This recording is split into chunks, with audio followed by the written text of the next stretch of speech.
Story with ABC News. Federal police are investigating whether millions of dollars in Commonwealth childcare rebates have been funneled overseas. Rebecca Armitage has the story. Prime Minister Malcolm Turnbull has declined to comment on reports that counter-terrorism police are investigating whether millions of dollars in childcare subsidies and rebates have been rorted and sent overseas. 2 men have been charged with fraud and another 2 have been questioned by the AFP.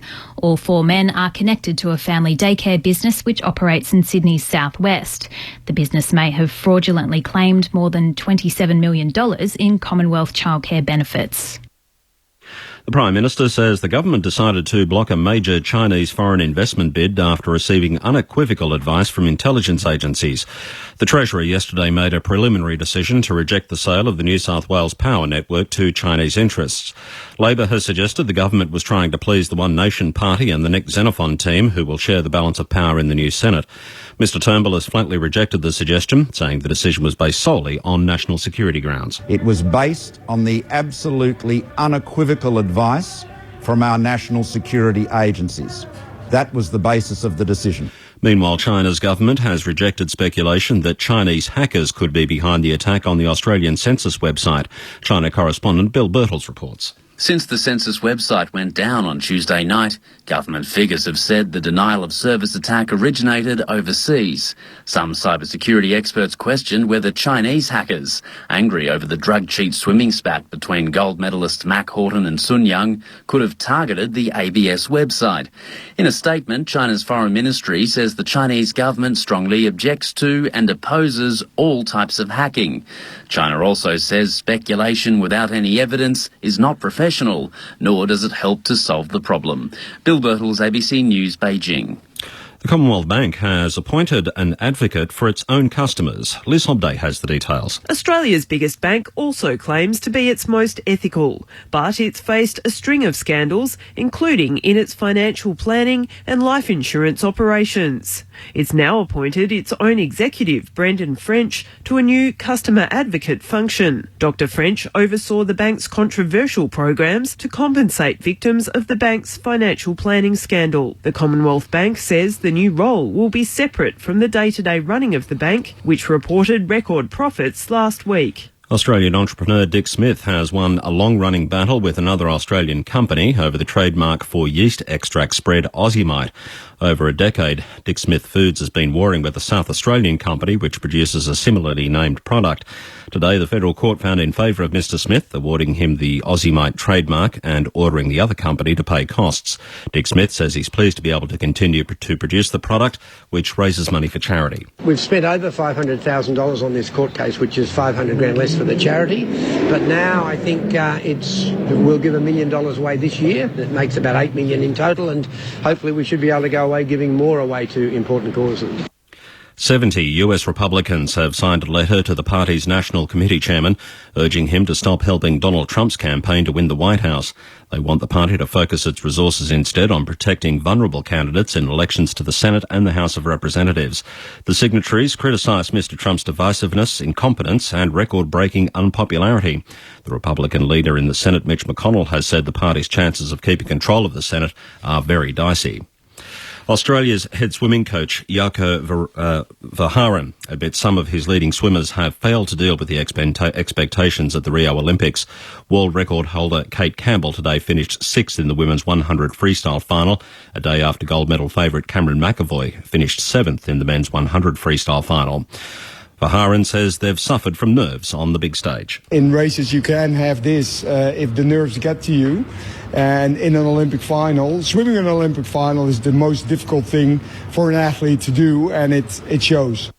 Australia's Mitch Larkin has won silver in the men's 200 backstroke final, and the athletic events get underway at the Olympic Games tonight without the presence of Russian competitors. The start of track and field also has been overshadowed by Kenya's decision to send its sprint coach home after he gave a urine sample in place of one of the team's athletes. Tomorrow's capital city weather: mostly sunny for Brisbane 24, Sydney sunny 20, Canberra partly cloudy 15, Melbourne partly cloudy 16, Hobart a shower or two, a top of 15, Adelaide partly cloudy 16, Perth mostly sunny and 19, and Darwin sunny 34. ABC News. Back Monday. Red. I've got a few things of interest. Rio. Australia's got a new teen idol at the Olympics. John. Do you want us to name names? Well, you're running this interview, mate. Go right for it. Claire. This is a list of sort of people you'd want to invite to your party. Raph. Guess you're entitled to your opinion, but not everyone's got good arguments, do they? And Libby. That is a really interesting concept to play with. Back Monday on 774 ABC Melbourne. ABC Grandstand. For sports coverage like no other. Is this the perfect start? You bet it is. Grandstand AFL. The big man takes it. What a strong mark. 2 bounces. What a burst. He kicks a goal and it's marked in the square. Has a shot. Kicks a goal. Oh, he is silk. That's opportunistic. Is it long enough? Yes, it is. Grandstand AFL. It's a quarter unlike we've seen before. How did he do that? And this is love in football if you've ever seen it. Can go for goal. He curls it beautifully. How do you like that? You come and watch football because of blokes like that. You're with Grandstand. Big grab coming in from the back. That's a wonderful mark. Oh, the mark deserves a goal. He swings back and it gets a goal. The tone has been set. If the leaders are prepared to go down that path to ensure that they win, imagine what the rest are going to do. Oh, the goal and the kick is there. Grandstand AFL. Chance to make the pay, and he does. I don't think I've ever seen a quarter like this in my life. He kicks over his head. Remarkable goal. If you weren't here to see it, you couldn't quite believe what's happening. He's through. Broke away. Got to 40. Kicked the goal. Grandstand AFL. This football is brutal. On ABC Local Radio and on digital radio, ABC Grandstand. We are under the roof here at Docklands in Melbourne. Friday night football. It is the Western Bulldogs in 7th position taking on Collingwood in 12th position. A lot to play for the Dogs, still hoping to finish inside the top 4 at the end of the home and away season. And for Collingwood, it is all about pride. It was about pride last week, and the Magpies came up short. Nathan Buckley saying it was the worst final 3 quarters he'd seen from his team all year. They're back on the big stage of Friday night football again. The pressure is starting to build. Nathan Buckley spoke about that during the week. I wonder what the response will be from the Magpies. Adam White, Matt Clinch, David Parkin, Nathan Burke and Martin Blake will be your team tonight. We've got Mason Cox in the box with us in about 10 minutes from now. One of the great stories in AFL in 2016. Not playing tonight, but we'll hear more about his journey through his first year of AFL football. Tom Campbell from the Dogs, one of many injured Dogs, will join us as well before the opening bounce. And importantly, the news is good for Collingwood. Scott Pendlebury is in the final 22. There are no late changes to either team. Pendlebury was out here at about 5:45 tonight having a kick around. It was a mini fitness test. He got through that, so he will play despite missing the last 15 minutes of last week with that foot injury. He didn't train a lot during the week, but he is playing, and that is a big boost to the Magpies. As I officially welcome in the team for tonight, in the box at the moment, David Parkin and Nathan Burke. Welcome, gentlemen. Adam, yeah, I'm very pleased to be back. You're back. Off the injured list. Now, you missed last week. We sort of tried to play it down a little bit, but you missed through illness. And I'm not sure that's ever happened before as a coach or a commentator that you've missed a game through illness. I don't think Or player. No, I think you're probably right. I can't remember, and I don't want to trace it back and make a big deal of it, but I would have been more than useless, and I would have spread the dreaded lurgy to everybody else, so I thought, time for me to miss one. I didn't miss a great game, I think. No, you did not. I was concerned that because the captain of the commentary team was in another country that you thought you'd just sort of take it off and just relax and not put in the hard work. That's a terrible story to be telling on ABC Radio. Nathan Burke is back with us tonight. Burkey, you were here last week and saw how disappointing Collingwood was and the ramifications from that. You know, Nathan Buckley, I think, spoke quite honestly during the course of the week that, you know, he's feeling the pressure. Should he be feeling the pressure? Absolutely. And hello, Adam, David. I hope the medical certificate arrived on Whitey's desk. But he should be feeling the pressure, absolutely, because the cold, hard facts say he's been coaching for 5 years and they've gone backwards each of those 5 years. 5 years, and David, you know better than myself, is enough time to build a list that is your list. Interesting that he said during the week that he's figured out now who can and who can't do what he wants. Well, to me, if I'm one of those players, I'd be second-guessing myself and thinking, well, am I one of the ones who can and one of the ones who can't? Because I know there's a lot of guys running around the VFL team at the moment that feel they've been pigeonholed by Bucks. And if that's permeating its way through this team, it certainly wouldn't be a happy place to be around from Monday to Friday. Yeah, I think he's been given... And look, he's a terrific, public presenter. I think both we've had the privilege of working with him on radio and certainly what I see on television. I don't think there's a better performer in terms of his openness and honesty about where they are. But I think the questions asked by David King wrote the article today, wasn't it? I think it was I don't usually delve too much into those, but the article kept me going because I think the questions he asked and the points that he made were pertinent in this case. It's a well thought through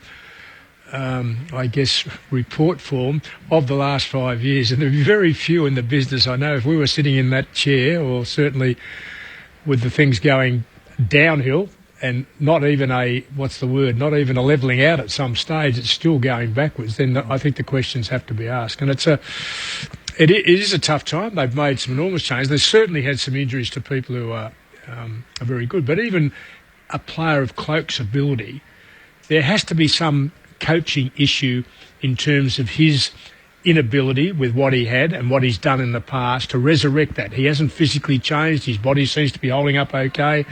4 or 5 weeks ago, was it against GWS? He probably had a 23 or 4 possession game, took 6 or 8 and kicked 4 or 5. Oh, he's fantastic. And it looked like to me that he was back. He was unable to sustain that. Now, you'll all say, oh, well, that's the individual. It's the person who Clokey happens to be. But everybody says he's great round the place. He's as good a clubman as you can have. He works exceedingly hard at his game.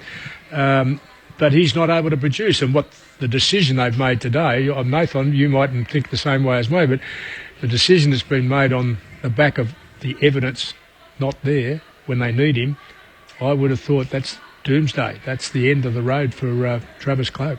Certainly with Mason Cox, who we're going to speak to later on, not playing, there's another key forward out. There's a spot, so they've effectively taken 2 key forwards out of that team. All right, I'm going to ask both of you this question because, as you said, Nathan Buckley has been there 5 years. Do you think he can coach? I think...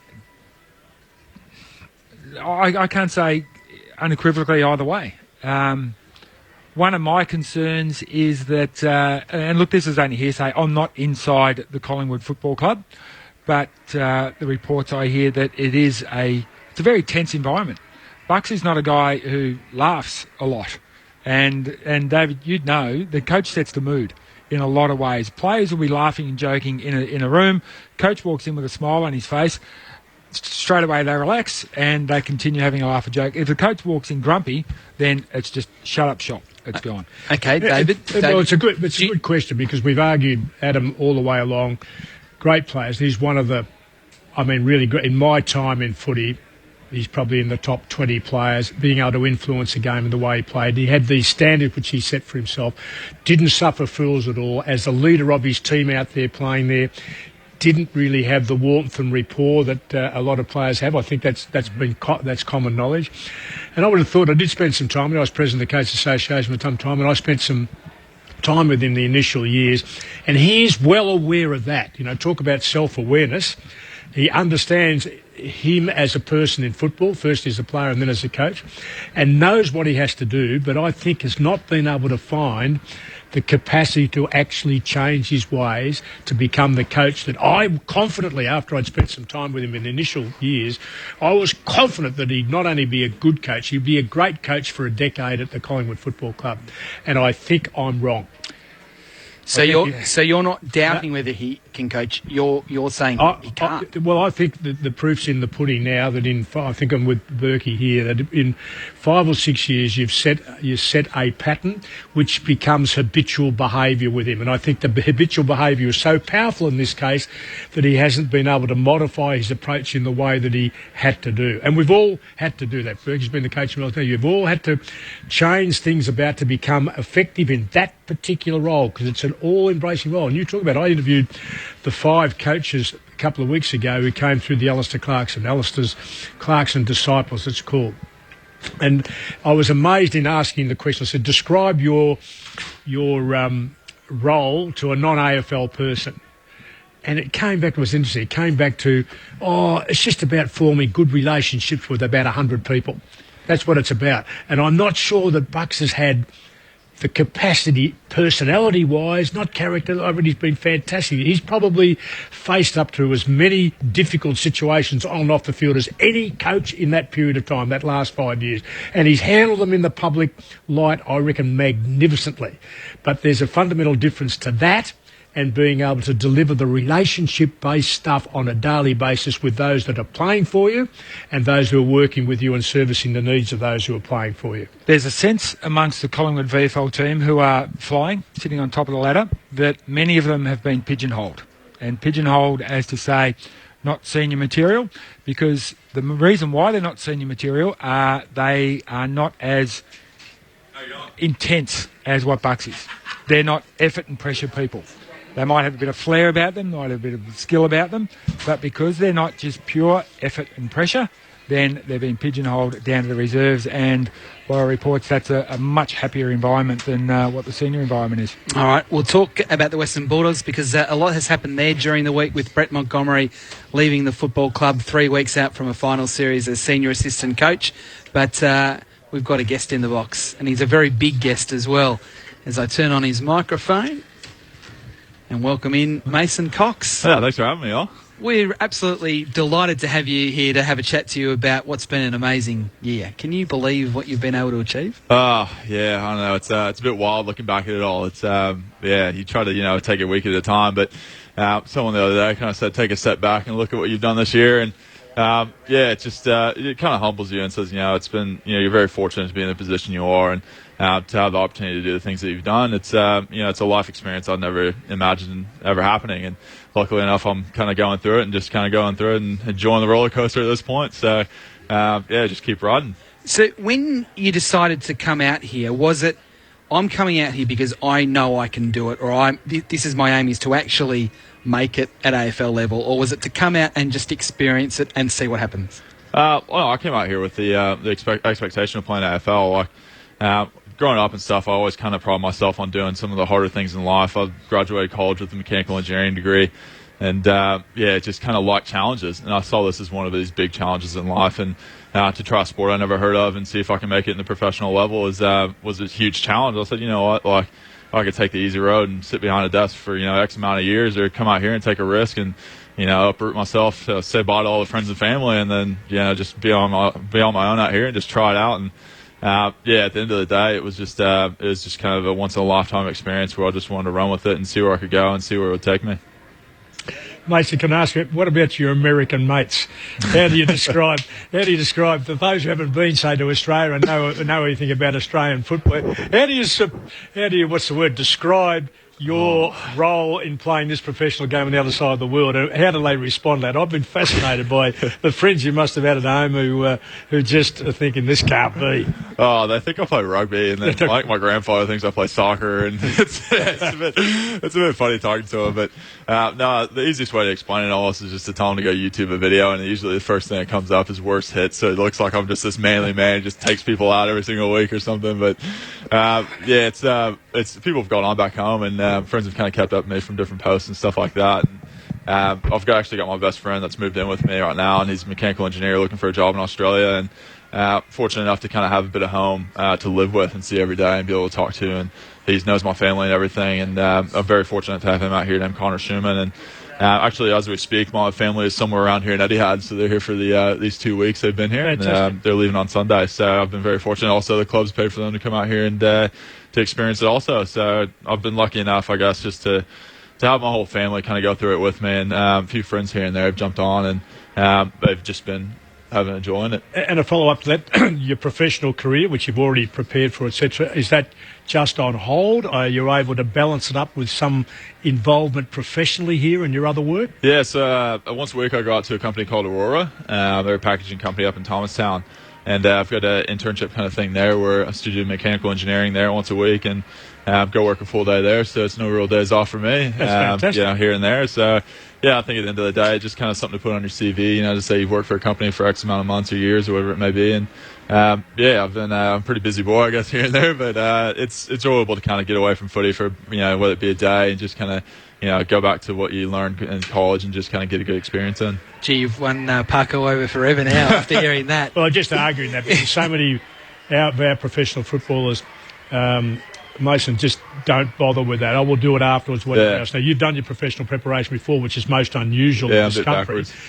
But it is a fantastic. But the balance that you talked about, just getting your head out of your football and those demands, because we're all lunatics about our game in this part of the world, like Americans are about American football and basketball.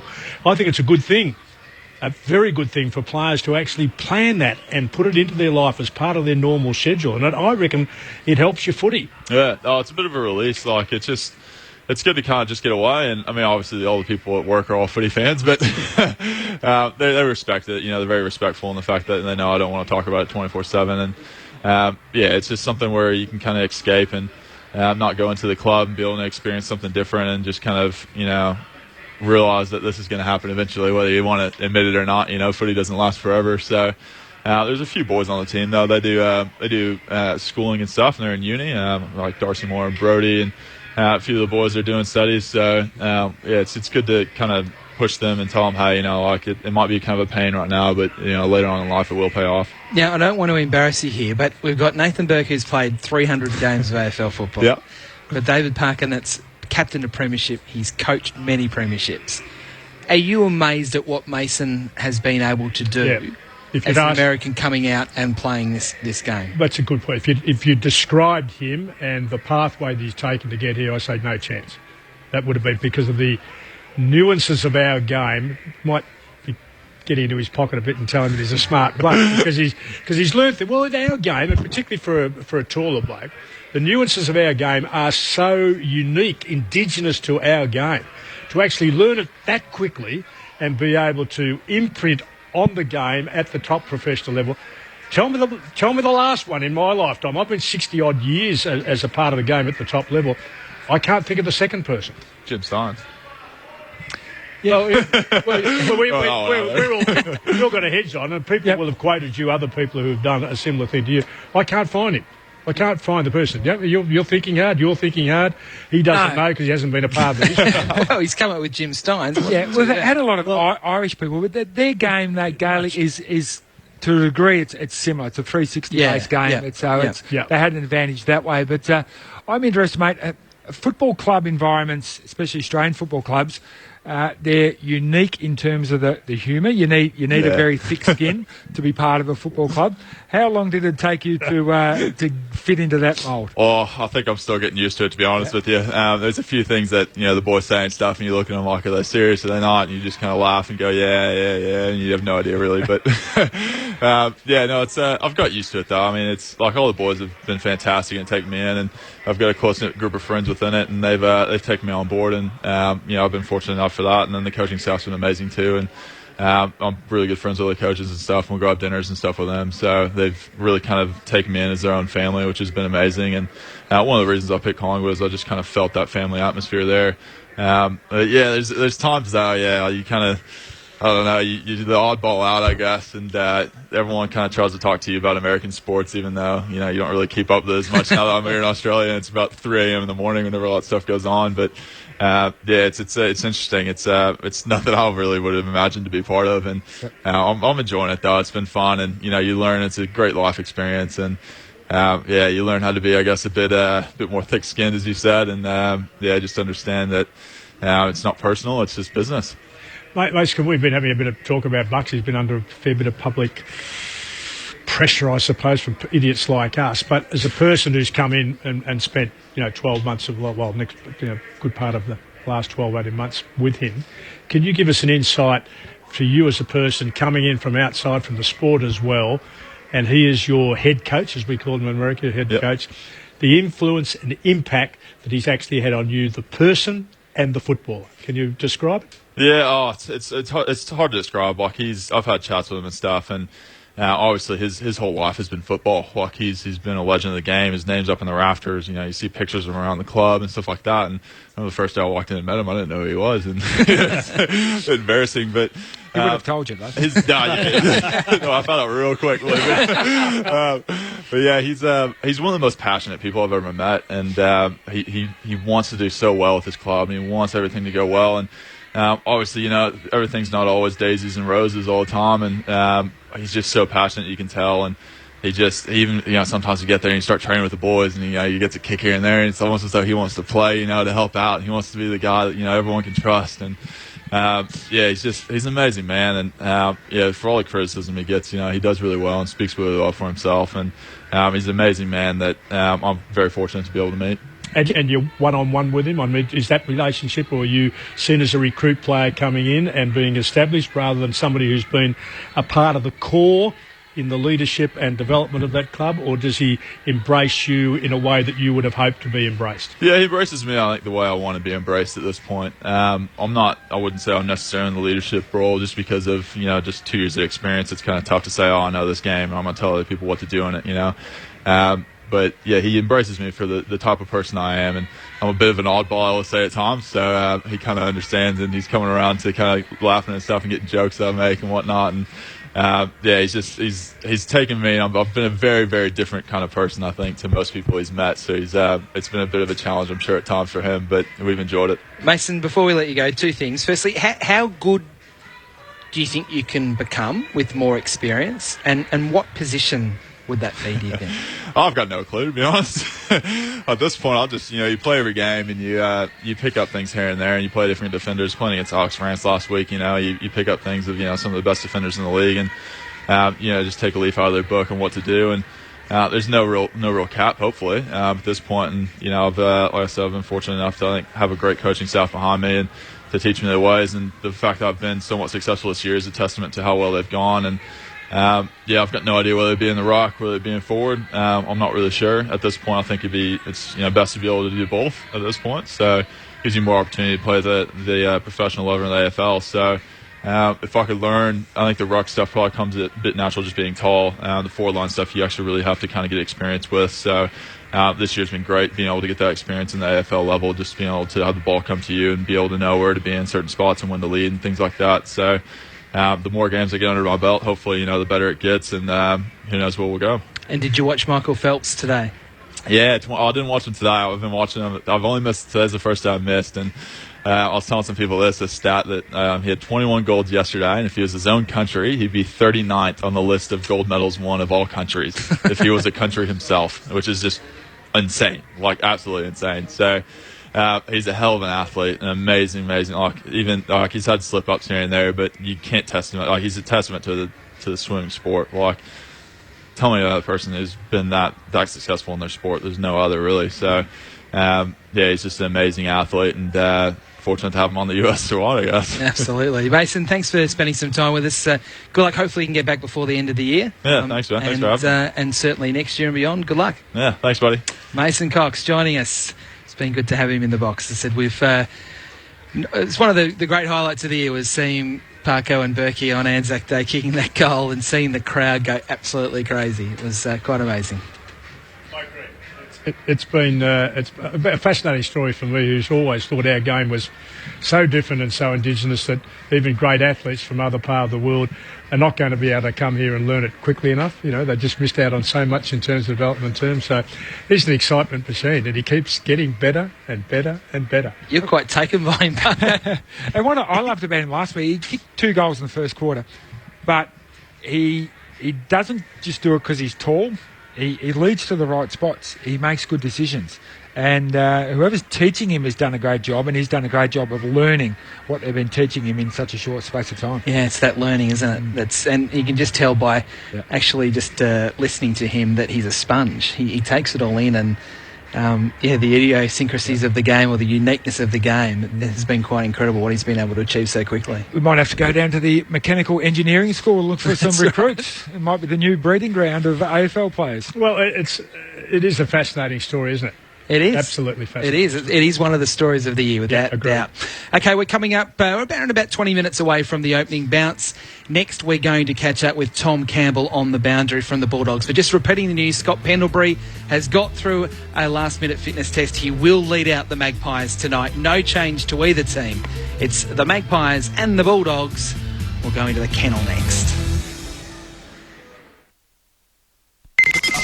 Rio 2016. ABC Grandstand. Coming up, day 7 from Rio, the shooting, cycling and golf continues. The pool really heats up with more swimming finals. And we jump the starting blocks and go trackside for all the action from the athletics.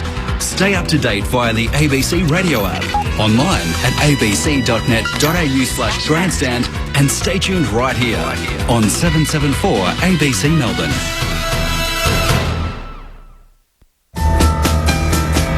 Grandstand AFL. You're with Grandstand on ABC Local Radio and on digital radio ABC Grandstand.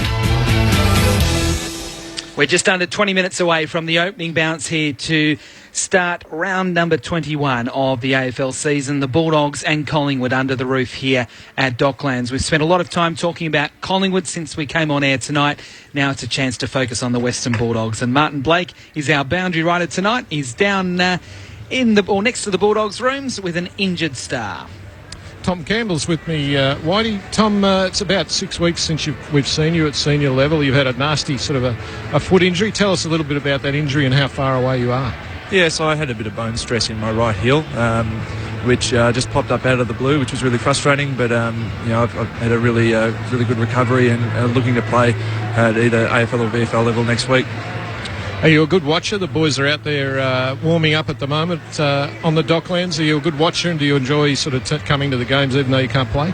I'm a terrible spectator. I get terribly nervous, and I just want to be out there. So hopefully the boys can get it done tonight, and I can hopefully get out there next week. How would you describe the feeling around the footy club during the week? Because last week you officially qualified for the final, so you know that for sure now. But Brett Montgomery's departure, got a few headlines as well. Did that cause any sort of ructions in the club, or has it been a difficult week in that sense? We had some great energy after last week. Qualifying for finals, that's fantastic for us. And the news of Monty moving on, as players, we're not really privy to those conversations. But with him leaving, we've got a really talented group of coaches, and they'll step in and fill that void. And we wish Monty all the best going forward. He's got the cans on, boys. Tom, Nathan Burke here, mate. It seems to be that the last 2 weeks, 3 weeks ago, had some significant injuries. The club can either go two ways. They can sort of separate and become a little bit fractured, or they can really be galvanised together. And it seems to be from the outside that's what's happened. You've really galvanised yourselves together. Yeah, we have a great belief in the group that anyone that comes in and can play a role for us. We've seen that. Last week Nathan Rovac came in for his first game for this season, had an impact for us, and guys like Lucas Webb, have been stepping up in recent weeks. So, we're pretty confident that guys can keep filling the void for us. And little fella with that helmet on, running around, man after my own heart. Is it been a little bit of a surprise? Because in my line of thinking, he should be way up there in the the Rising Star Award. Certainly in my top 3. What's your sense? Yeah, he's a really exciting player, and he's someone that came into the club with incredible maturity right from the start. His ability to read the game and sense the game of football is exceptional, and he's going to have a really bright future for us. Tom, David Park, and I've been fascinated by it. Even down at Geelong, you went under by 3 or 4 goals a couple of weeks ago.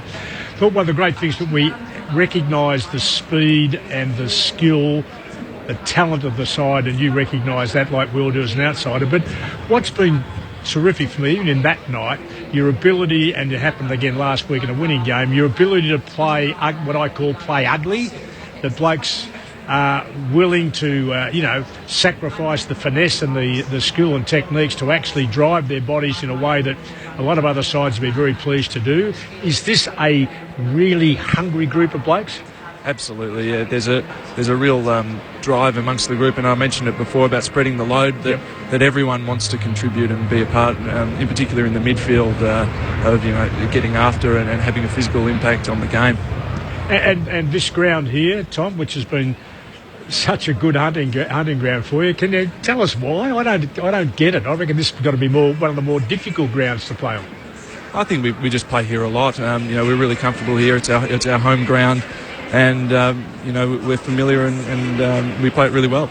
Yeah. Do you look ahead to the finals and say, you know what, there's a top 4 spot on offer, we're a little bit behind the other teams percentage-wise? Do you look at that, or is it just purely, at this stage, week-to-week propositions? No, it's the old footy cliche, isn't it? But you've got to take it 1 week at a time. There's no other option. The competition's so even, and if you look too far ahead, you can come unstuck. Tom, has it felt like a long season, considering all that has happened to the club? And there's been some dramatic injuries along the way, and you're one of those injuries, I guess. Does it feel like you've been playing forever this year? Well, yeah, personally sitting on the sidelines, it's never fun, and the weeks seem to drag on. But that's AFL footy. It's a brutal game, and a season is a really long proposition. So we're looking forward to the pointy end of it now, and taking each game very seriously, and moving forward. Is that what keeps, I guess, the fire burning? Because the question is, can you sustain it? Because you play a high energy brand of football. Teams get exhausted every week after they play you, and you keep backing up week in, week out, despite what's happening with all the injuries around you. I mean, how does that happen? I think that's the way that we're conditioned to play. That's the brand of footy we've trained since Bevo came to the club, and we take real pride in putting teams to the sword. Terrific, Tom. Good luck getting back for the final series, and good luck tonight with the Doggies. Thank you very much. Tom Campbell joining us down there, who is, I think, now first choice ruckman for the Dogs when he's available. I think he's gone past Will Minson, and I think Jordan Roughhead Parko and Berkey. He's doing a good job, but the feeling is that Campbell would be picked if he was available. And can go forward. He's been big enough and strong enough to consistently take marks up front and kick goals, so he's the combination. They've struggled in that department. They've got a make-up, I guess, ruck group at the moment of doing okay, and Will Milson still can't get in under those circumstances. So, I'd like him back if I were them, and playing at the level we know he can.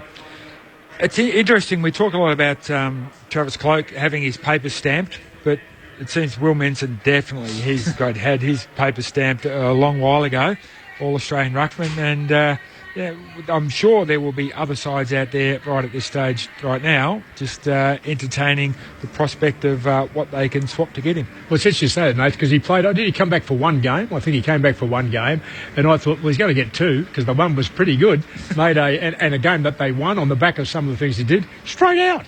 I thought, well, certainly if I was another club, I think Will's a decent bloke, he works extremely hard, and I think there are a number of clubs who would say, look, he'll make us better. Who would you take, Ivan Marriage or Will Minson? Will Minson. Why? Well, that's a good argument, because there's another element to that. I think Will Minson, I think his body's probably better than Ivan Maric, who looks pretty tired. So I'd probably go with Minson, but probably neither. I think well, that's a good comment. That wasn't answer C. Or D, none of the above.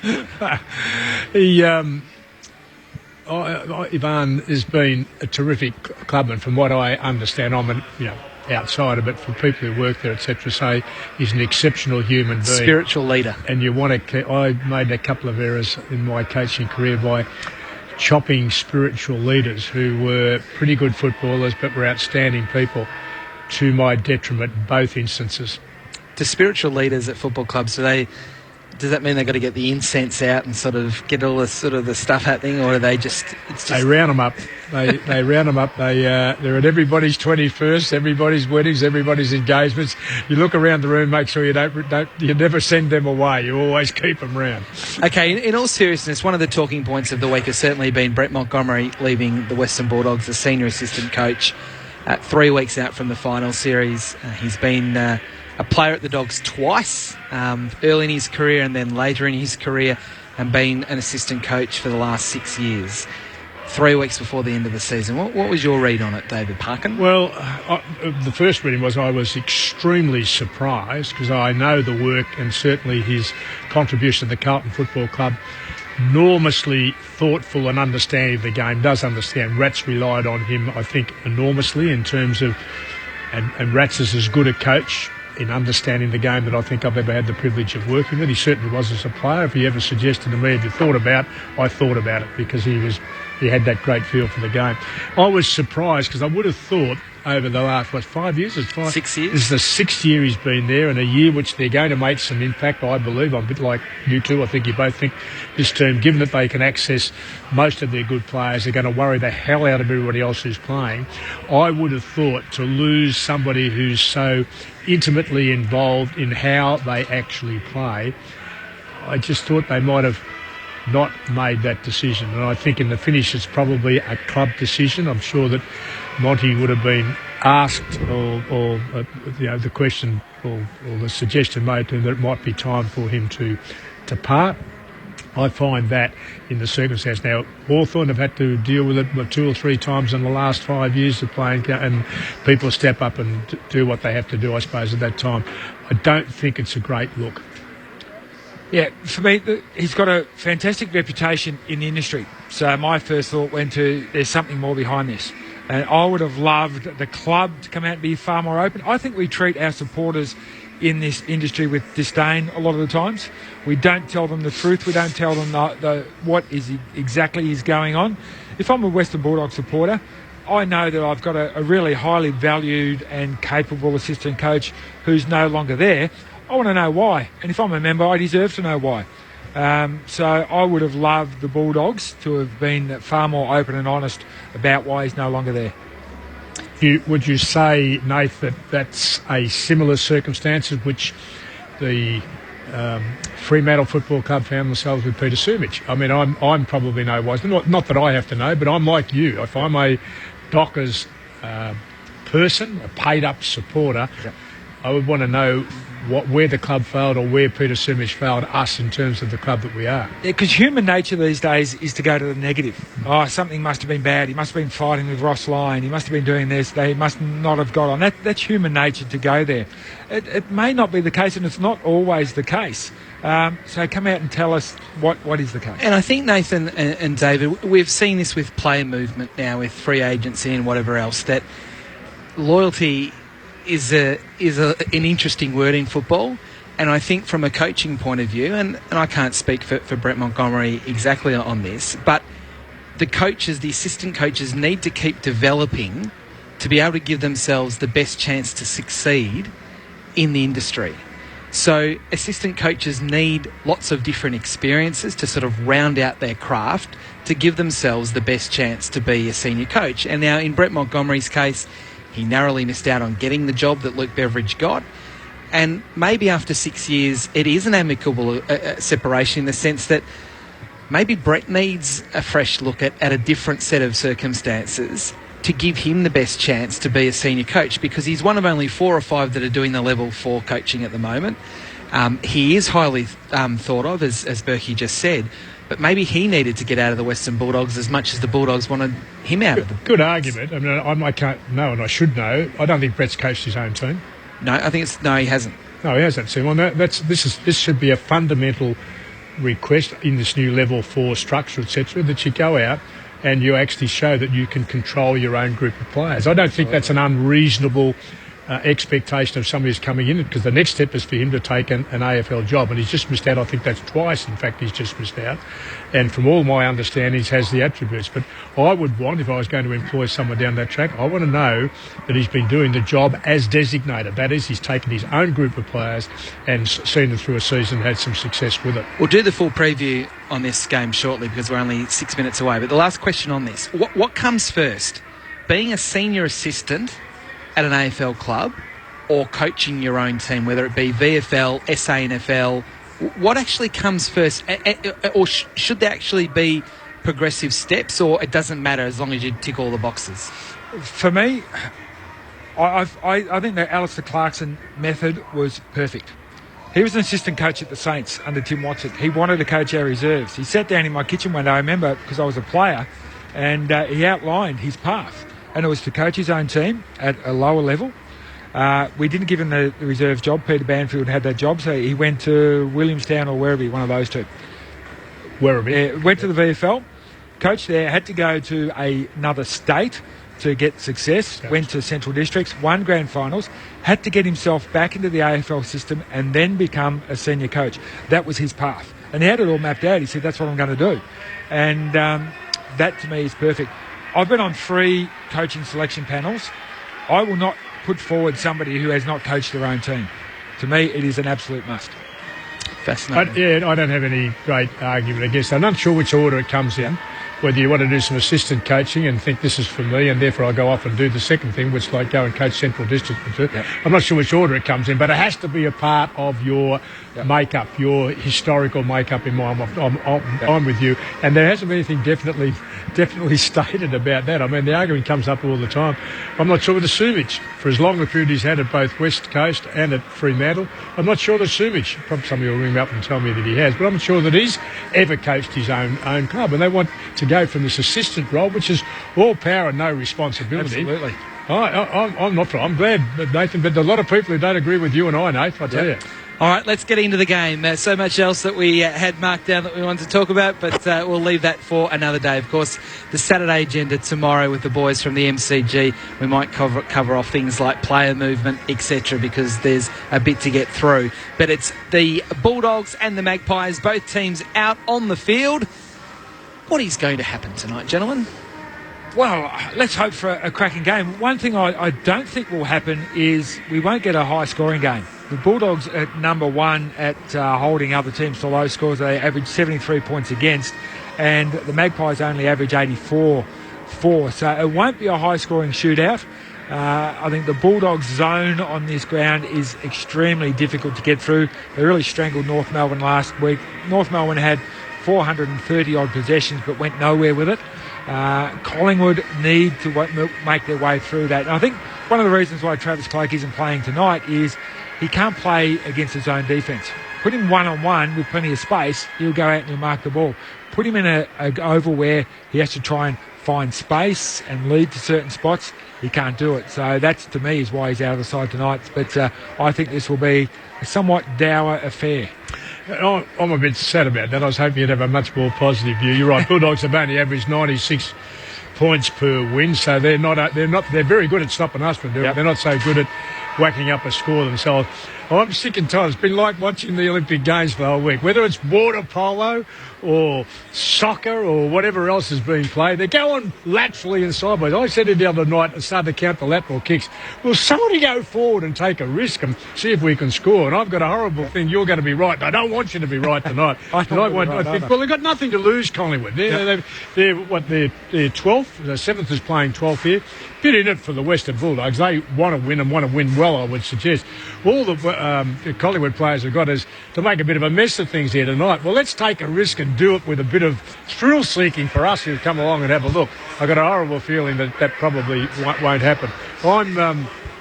I love, as I said, watching the Western Bulldogs play because I think they're an exciting machine.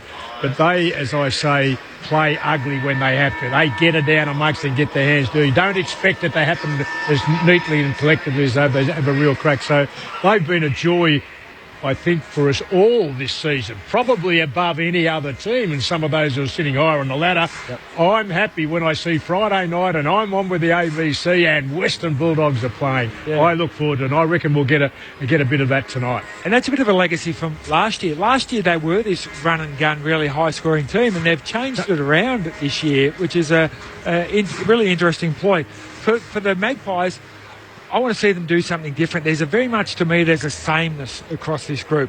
They're number 1 tackling team. They're the number 1 around the ground stoppage team. Certainly since round 14 they have been. I want to see them take a bit of dare and flair into this game and make something happen. So it's not just effort and pressure, which is the hallmark of Collingwood. I want to see a bit of skill as well. Well, and there's enough of them there. There's 5 or 6 that I've put question marks against their name, who are in fact, Nate, playing for an extended career, if you like, at the Collingwood Football Club, and a way that Buckley has been making decisions about who can and who can't. There's about 5 or 6 that are in this 22 tonight who the question marks are well and truly sitting above their head. And in one game like tonight against quality opposition, these people can write their own contract and future, and I think there's a bit hanging on that for individuals. And I'll name them if you like, but we'll see it along the way. All right, it is the Bulldogs and Collingwood, a Bulldogs home game. The crowd is pretty good. I reckon mid to high 30s. Tips? Tips the Bulldogs in a close one. I'm going 18 points. Parko? I think that's a pretty good. I would think 3 or 4 goals if they play to the capacity that they have. 3 or 4 goals should be the margin. All right, we'll make it 21. I'm going Collingwood by 10. Clinchy, welcome. Evening, Whitey. I reckon Bulldogs by about 15. Okay, we are ready to go. It is Friday night footy. The Bulldogs and the Magpies. You're with Matt Clinch on Grandstand AFL. The Bulldogs that one game behind the top 4 sides, so a real push tonight against the Magpies, playing for pride. Pendlebury with a chance for the first clearance. Hand pass to Taylor Adams, who kicks to the outer wing where it bounces in front of Varco. Got a boot to it, but it's Matthew Boyd for the Dogs who picks it up. To Bontempelli, quick kick by Dalhouse, high ball to half forward, Stringer's there, it's punched down by Howe, a chance for Clay Smith, bit of a fumble as he was running towards the open goal. Dalhouse with another chance, 50 metres out from the Dogs' goal. Blair locks it in over the top for Bontempelli, and we'll have a ball up at centre half forward. So the Dogs to the Lockett end, the Magpies to the Coventry end in this opening term. Ball thrown up just outside the 50. Grundy wins the tap down. It comes to Roughhead, who gouges a kick inside 50 over Boyd's head. Nathan Brown first back there for the Magpies. Gets away from Tom Boyd. Handballs to Sidebottom on the boundary at defensive 50. Kicks towards the city wing, towards White. Eastonwood with a spoil. Went about 20 metres the Dogs' way, but straight to Wills of the Magpies. Handball to Pendlebury, who is playing today, although Wood got there first for the Dogs in the end, knocked it to Hunter. Handball missed the target. Matthew Boyd tackles Blair. The ball spits out the Dogs' way momentarily. Adams comes into the frame late. Under pressure, gets a kick forward for the Magpies. Oxley goes in. He gets hammered in a hip and shoulder on the wing. Hamling for the Dogs. Gets the handball out. The Dogs go forward again. To half forward where they can't come up with a footy. A chance for Collingwood through Sidebottom. He goes backwards. Tied up against the boundary. Smith will kick to half forward. Going up very early was Jesse White. He gave away the free kick against Hamling. Umpire originally called advantage, but the ball will come back at right half back. He's one of my frustrations with a question mark against him. Absolutely. Right? They called Jesse White. Hamling goes backwards to Biggs, who marks only 15 metres out in front of his defensive goal, and now trying to find the right avenue out of defence, spots up Boyd. You think back to round 10 when these two sides last faced. Collingwood had all those injuries, the 4 injuries, and the Bulldogs ran over the top of them. And since then, one team's gone north and the other team has gone south. Roughhead tries to knock it down for the Bulldogs, but it's Sidebottom who comes up with it for Collingwood in the middle of the ground to Pendlebury. A chance for Collingwood to go forward. It's over the head of Wills, and the mark has been taken by Picken, who spreads the ball to Johannesson on half back. Johannesson a bit of space. He cuts inboard and then kicks a little lateral ball into Dalhouse, defensive wing, dock side of the ground. We've played nearly 3 minutes in the opening term, still no score. Dalhouse will kick towards the flank. Stringer decided not to go for it. Brown came in from the side, knocked it away. Goldsacker handball back to Brown. Now to Pendlebury, spearing ball into midfield. Marked well by Blair, low down. Kicks towards the goalie, but it's over his head. And it's centre half back. Matthew Boyd marks for the Dogs. Immediately gets on with it quickly to Hunter, who chips towards Dixon, who mark it on the wing and play on. They've got a loose player inside 50 here, the Dogs. That's loose checking. And Clay Smith has marked the ball for the Dogs, only 40 metres from goal, right of centre. This bloke's impressed me enormously, Clay Smith. I mean, I know he's had difficulties and injury coming through, but he's as brave as Ned Kelly and very, very skillful with it. And he's been brave the way he's come back from those knee reconstructions as well. To the Lockett end, this is the first shot at goal for the game. And the kick is going across the face and through for a minor score. So the Dogs lead by that score after 4 minutes of play, as we welcome in Martin Blake for the first time tonight. Blakey. G'day, Whitey. I came along to watch Scott Pendlebury tonight after the injury last week. He's had 4 touches already, so he's tough. Howe with the kick to half-back through the hands of Oxley. Grundy keeps it alive for Collingwood, though. The hand pass to Varco. Now quickly back to Oxley, and Ace has some space. Centre wing on the broadcast side. Kicks inside the 50, and a great pass to Degoe. He takes it on his chest just inside the boundary at right half forward. Sets it in the direction of Moore in the goal square. 2 to beat. Got hands to it. Couldn't claim the mark. Hunter with the hand pass to Jong, the 1-2, and now to Dixon. The Bulldogs should get out of defence, although sitting over at the wrong time was Clay Smith. Bontempelli slides in, tries to keep the ball alive, now lays the tackle on Blair, tied up against the boundary line. Cripps keeps it alive for the moment, and eventually Tory Dixon is pushed over the boundary. Throw in at half forward for the Magpies with the Dogs by a point. I think the intensity scale's got to go up a bit. I think they're just feeling each other out a bit. Left half forward here for the Magpies. Grundy in the ruck against Boyd. Grundy wins it down. Crisp has a go at it, then loses a handle on the footy. It goes back into the contest. Greenwood was diving after it, comes out to Ace, just kicks it forward, and Barco in front has marked the ball. Now that went 15 metres at most, but Varco playing in front will have the shot at goal from around about 40 metres out, straight in front. Ace again too, Adam. Ace's kick going in before, a ripping 2 metre high pass, hit his mate so hard, just about bounced out. Very quick kick going forward again, got the best result. Clay Smith missed at one end, Travis Varco at the other, misses as well. He hits the post, the left-hand goal post halfway up. So a set shot each, it's a behind each after nearly 6 minutes of play. Joe Hannison plays onto himself, and then a long raking kick out of defence. Roughhead flew from the back, crashed the pack, and here's a chance for the Dogs. Caught it, cut through traffic. Tackle laid by Brown. Hand pass to Tom Boyd. Dunkley through traffic. He lost it. Nathan Brown for Collingwood wins it. Hand pass over the top to Aish in the middle of the ground. Coming out, it's Jesse White on the lead. He juggles the mark. 2 kicks out from goal in front of Hamlin. Moore wants it long in the goal square. He heads in that direction. In a wrestle with Roberts. Darcy's got it. He marks directly in front. 13 metres out. It was a very good kick by Jesse White. He waited for Darcy Moore, led to the pocket originally, and he signalled, no, get back into the centre corridor, and that's where he put the ball. Disappointing there by the Bulldogs, because everybody in the stadium knew where he was going to kick it and who was going to kick it to, yet no Bulldog player was over there for the third man up. That was a perfect opportunity to help the defender out, and they didn't take it. He does have his best individual performance, 5 goals last season against the Western Bulldogs, to give the Pies the perfect start. And Darcy Moore kicks the goal. Collingwood 1-1-7 to the Bulldogs, 1 behind.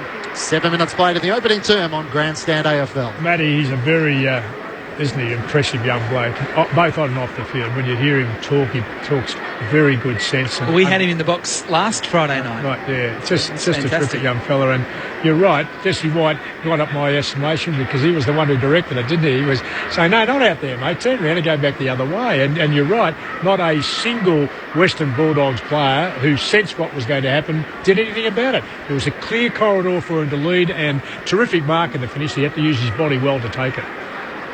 So Darcy Moore, who looked like he was going to take the game by storm a couple of weeks ago against West Coast before he got injured, straight back into the action in the first term here. Grundy from the middle, handball to side bottom. He lost it. They all dive in on top of the ball inside the centre square. Comes back out towards Grundy. Also Treloar, well tackled by Bontempelli to the ground. And the umpire will come in and throw it up. They've got to start coming to the party, the Western Bulldogs, because Collingwood just getting a bit of confidence about what they're doing. Umpire throws it up. Tom Boyd in front. Grundy reaches over the top, wins it down. Boyd tried to crash her. That's Tom Boyd, unsuccessfully. Eventually Webb gets a handball out. Suckling now, defensive handball to Rovat, who kicks it out into the path of Johannisen, who's made some space, and he dashes away with a bounce. 60 from goal, kicks inside the 50, kicks poorly.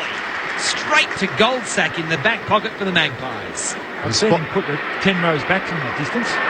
Kick to the goalie at half back. Now Biggs has done well not to give away the free kick as he punches the ball out of play. Throw in centre wing on the outer side. Martin Blake on the boundary.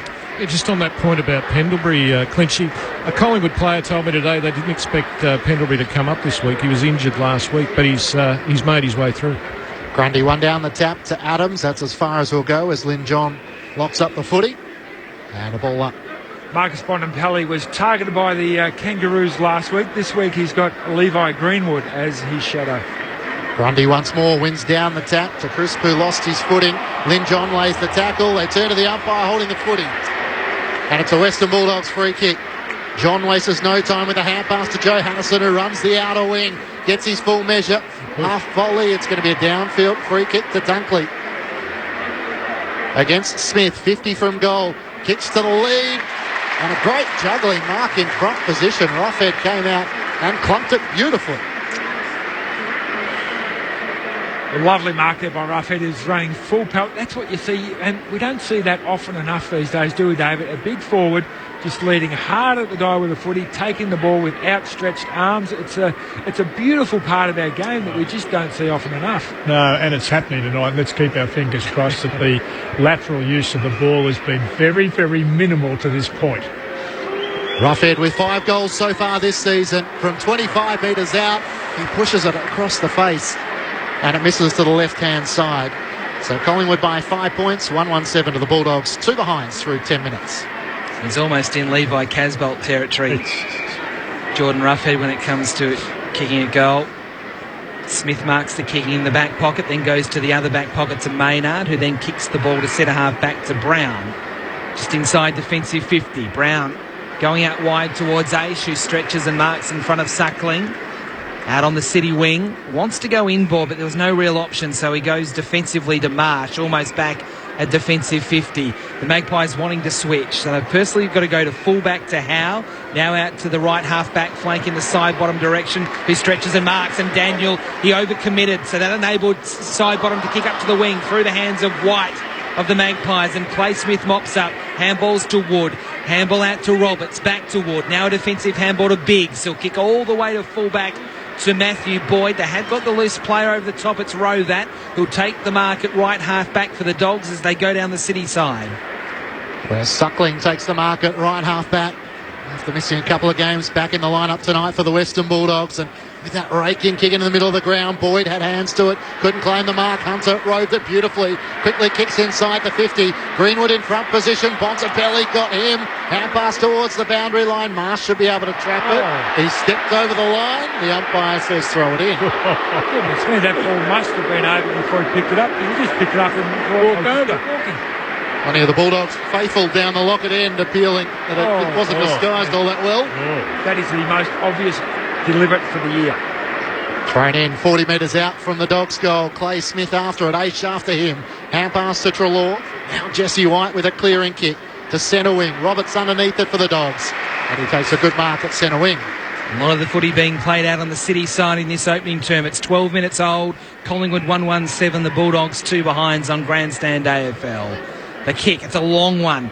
Back towards the 50. Wide up in the pack, spoils. Rovac got a bad bounce at ground level. Bontempelli paddles the ball in front of himself. Picks it up. Handballs to Daniel. Now to Suckling. Gets his kick away just in time from about 70 out. Zane Cordy up. So was Marsh, who destroys the pack and knocks the ball out of bounds for a throw-in deep in the right forward pocket for the Dogs. Well done by Marsh. It was 1 against 2 then, but a very aggressive score out over the boundary line. He's currently playing on Zane Cordy. As the ball gets thrown in, Jordan Roughhead wins the tap down to the front. Straight into the hands of White, who gets tackled. Got a handball clear to Aish. Handball to Treloar, all at close quarters. Greenwood now involved. Handballs to Blair. They're running the boundary. They keep it in play as Wills kicks a dangerous ball to De Goey. Hunter with the late pressure. Couldn't stop the mark, though, and Collingwood can go through the middle here. He finds Phillips in the middle of the ground. It opens up play for Collingwood. Moore's on the lead in front position at full stretch. Couldn't take the mark. Good work from the undersized Easton Wood, who now gets support from Boyd. Hand pass to Robat. Now back to Boyd. He may go backwards inside his defensive 50. Squares the ball up to Picken, who marks 30 metres out from his defensive goal. Plays on all. He's turned it over to Wills. 45 metres out. Standing start. He turns on goal and misses. When we let the Dogs out of jail there. Collingwood by 6 points, 1-2-8 to the Bulldogs, 2 behinds through 13 minutes on Grandstand AFL. Both sides are letting each other off out of jail at the moment, missing goals at either end that should really be kicked. Matthew Boyd kicks to himself.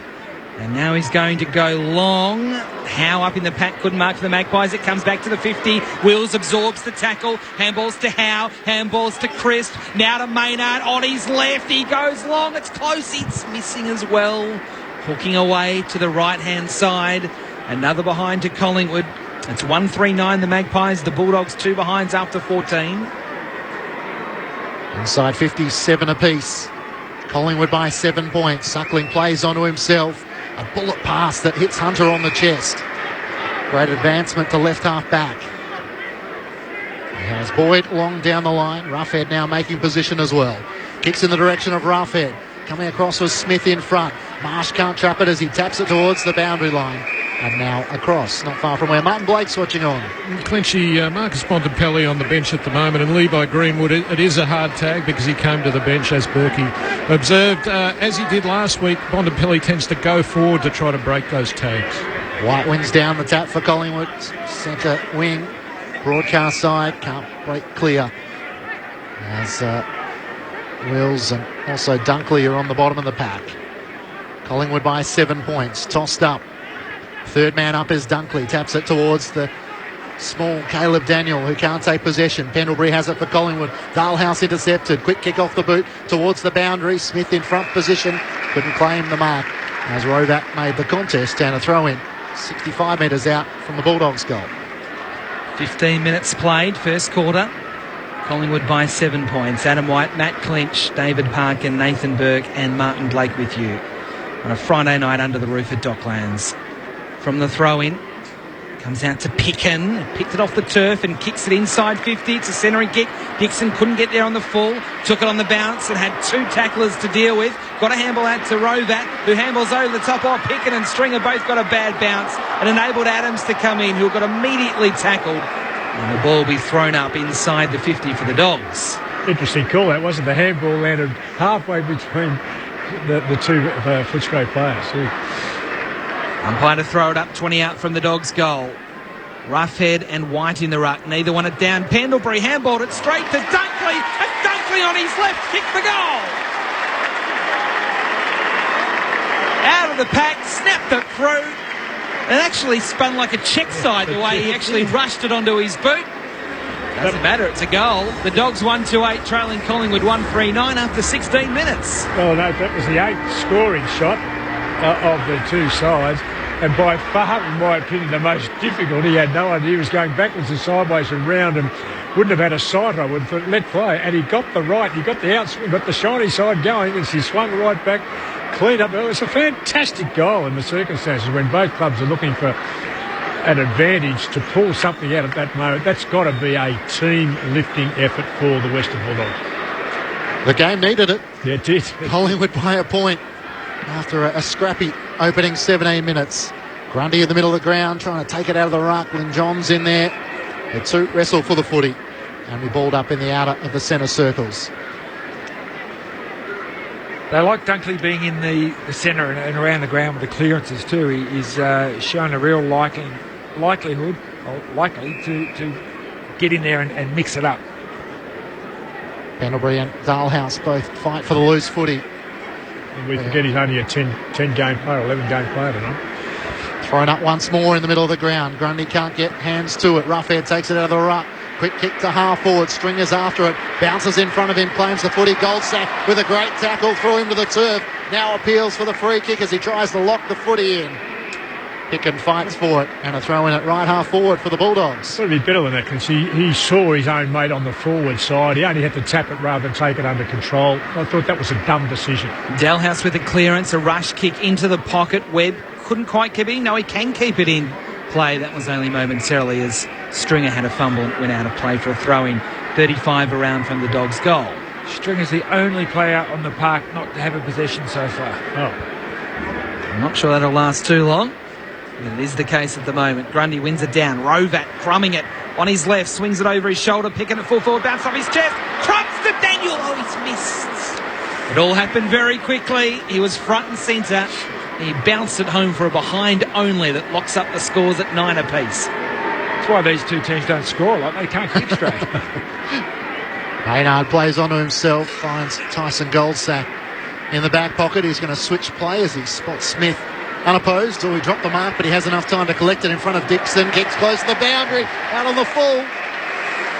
Just a slight fumble brought about the error. And Caleb Daniel will have it 55 metres out from goal at left half forward. He fumbled the ball and then panicked with the kick. He's not the first athlete to panic today, following Australia's performances in the pool. Daniel to send the Bulldogs into attack. Boyd the target, no mark claim. Pickett in front position, roved it well. Hand pass missed a teammate. Quick hand pass came out to Webb, brought to ground. Nathan Brown tries to clear it for Collingwood. Pendlebury with a hand pass over his head. Punch forward by Maynard. Only 45 metres out from the Dogs' goal, but Treloar. 1-2 with Blair. Collingwood through the middle of the ground, and Maynard has it. Hand pass to Varco. Squeezes a kick forward in the direction of Phillips, who marks directly in front, 45 metres out, and lets the play on. He nodded Oxley streaming forward, and that's where it breaks down. Biggs with a great smother, and the Bulldogs repel. Roback through the middle of the ground, finds Lin Jong. He can hand pass it over the top to Dalhouse, and now to Picken. The Dogs on the run. Picken gets to 55 metres out. Goldsack in front, spoils. Stringer over the back, 15 metres out. Traps it, looking to snap on his right boot. Gets it around his opponent, and finally snaps the goal. Hard work for the Western Bulldogs. But Jake Stringer has his first disposal, and it's an important goal. Well, the Bulldogs by 6 points. Sorry, Clinchy, but Tom Phillips down here done all the right thing. Got his body in position. He's only a very young player. 5 or 6 games or something he's played, and got into good position. Just being too unselfish. Want to get back and over the top to a teammate, had it knocked off. Can I ask you, whose fault is that? Is that the person that's called for it?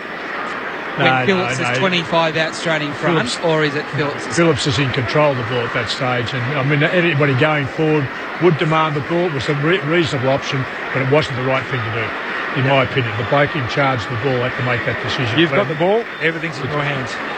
Back in the middle, the Dogs with the last 2, they lead by 6 points. Pendlebury has the ball, loses it, but it fell to Greenwood. A handball to Aish, handball to Crisp. He's got to be quick. He is quick. He kicks up towards half forward through the hands of Wills. Phillips has another go for the Magpies. He's beaten to the ball by Matthew Boyd. A good inboard handball to Jong. A handball that wasn't so good to Suckling, who had to backpedal on the bounce. He kicks it back to fullback to Biggs. They go to the City side. Biggs kicking in the direction of Johannisen. He'll get there on the bounce and handball on to Rovat. The Dogs running well here at the moment. Rovat kicking up towards Cordy, who marks. Cordy, inboard kick. He wants Dunkley at the logo. He's got it at halfway. He waits. He looks up. He chips into the middle. Clay Smith marks. Wheels onto his left. He's playing on. He's kicking wide. He's kicking well to Bontempelli. 65 from home at left half forward. The forward line has a lot of plays in it, but they're spread quite nicely. So there is a bit of space. Bontempelli chooses to go long to the top of the square. Picking up at the front. Couldn't mark. Crumbing at Hunter. Tried to get a kick away as he was tackled. He couldn't. Holding the ball. Free kick Collingwood. Unusual for Hunter. He's a very good decision maker. Wins his own ball. I've rarely seen him tackled like that. Smith chips the ball to Nathan Brown for Collingwood. He can advance it to Grundy. He has it at left half back for Collingwood. The Bulldogs by a goal, having kicked the last 2. As Grundy goes backwards to Nathan Brown inside the defensive 50. He'll swing the ball to Goldsack, who marks and quickly looks to advance it to Aish. It's a risky kick, and Bontempelli did well. Got a fist onto it to spoil the ball across the boundary.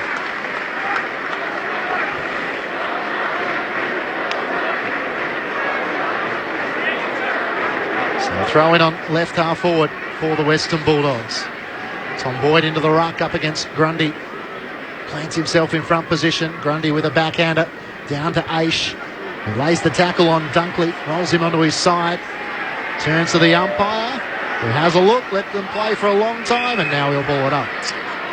Left half forward for the Dogs, who lead by 6 points. 23 minutes played in the opening term. Just forward of the wing for the Dogs on the Dock side. Crisp up, third man up, and won it down to Pendlebury on his non-preferred foot. Kicks to half forward. Moore has 2 to beat. Couldn't do so. Ball at the drop, picked up by Blair. Handball to Moore. Loops the handball over the top to DeGoey. Handball to side bottom. He's in the corridor. He's 40 out. He's a classy finisher almost every day of the week and twice on a Friday night. He's got the goal. Collingwood second. It's back to 15 apiece after 23 minutes. Scores level. Side bottom, so good on the run. Yeah, that was the best constructed, if you like, forward effort and use of the ball, and then finding finally a teammate coming down the corridor clear and free, who was shepherded through. Look, that to me would give an enormous amount of confidence to what Collingwood are trying to do. That was a very well thought through and executed forward thrust, which ended in probably the easiest goal of the night so far. Yeah, and Lockie Hunter, he's playing on side bottom on the wing, and I'm not sure how you can lose your opponent to the extent where they're just standing in the centre corridor, getting a handball receive and trotting for 40 metres out and putting it through. Yeah, if you're not directly in the play, you have to know where your man is. Grundy wins down the tap in the middle of the ground. Crisp trying to break through. Bontempelli with a hand pass for the Dogs to Dunkley. Now to Biggs, nicely combining with Hunter by hand. Biggs kicks to the City wing. Coming out was Cord. He couldn't take the mark, but he'll get a free kick. It's downfield. So as Cordy goes short, and the mark is taken by Dunkley. Hand pass to Biggs from centre wing. He'll kick inside the 50. Stringer went up with a one arm, couldn't claim it. Overrunning the footy was Dixon. Now a dumping tackle on Bontempelli. And it will be a ball up 30 metres out from the Western Bulldogs goal. If Dixon wants to be a really effective forward, they're the ones he's got to get the ball at his feet. You can't just rely on getting handballs chest height all the time. At your feet, one grab, that's a goal. Roughhead down to Boyd, who just dropped it. It came back to Roughhead. He's being tackled by Nathan Brown. Got a handball away. The ball is loose. Adams, handball away. The goal square, tackled by Pickett. But pushed by Pickett. Mr. B. Davis Ellis. If it was not a push, it would have been holding the ball. Yep.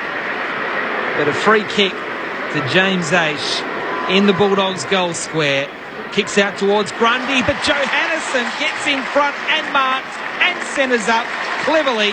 It'll be a shot at goal because Zane Cordy is only 30 metres out directly in front. Just been giving Aish a huge rap to this point, and his kicking was low and hard, but it did the in-swinger, and it disadvantaged his teammate dreadfully in that marking contest, and this is the end result. Shot on goal by young Zane Cordy. He comes in, it's a very flat kick, but more importantly it's a very straight kick, and the Dogs lead by 6 points at the 26-minute mark of the opening quarter. The Bulldogs 3-3-21, the Magpies 2-3-15. Well, that'll be good for Cordy's confidence. Yeah. He doesn't get a lot of the footy, so when he does get an opportunity like that, it's important that he puts it through. It's a strange old run-up. It's almost like he plays on halfway through, swings out to his right foot and kicks it through. But if he goes through the big sticks and gets 6 points, well, then it's effective. They were all dribbling with it. They was running off the chin. They all thought they were going to get a bit of it, but it just got over the top and through. Caught me by surprise. Yeah, it approach and the just a worm burner or kick at goal. Almost like I'm going to play on here halfway through my run-up. The Bulldogs with their noses in front as we head towards quarter time. Grundy trying to get the clearance to Treloar. His hand pass over the top to Aish was good. Through the fingertips of Boyd. Cruel bounce for DeGoey. Boyd with the hand passes. DeGoey lays the tackle. Roberts on half-back finds Bontempelli, who takes the mark. In front of Greenwood. 27 minutes played in the opening term. The Bulldogs by a goal.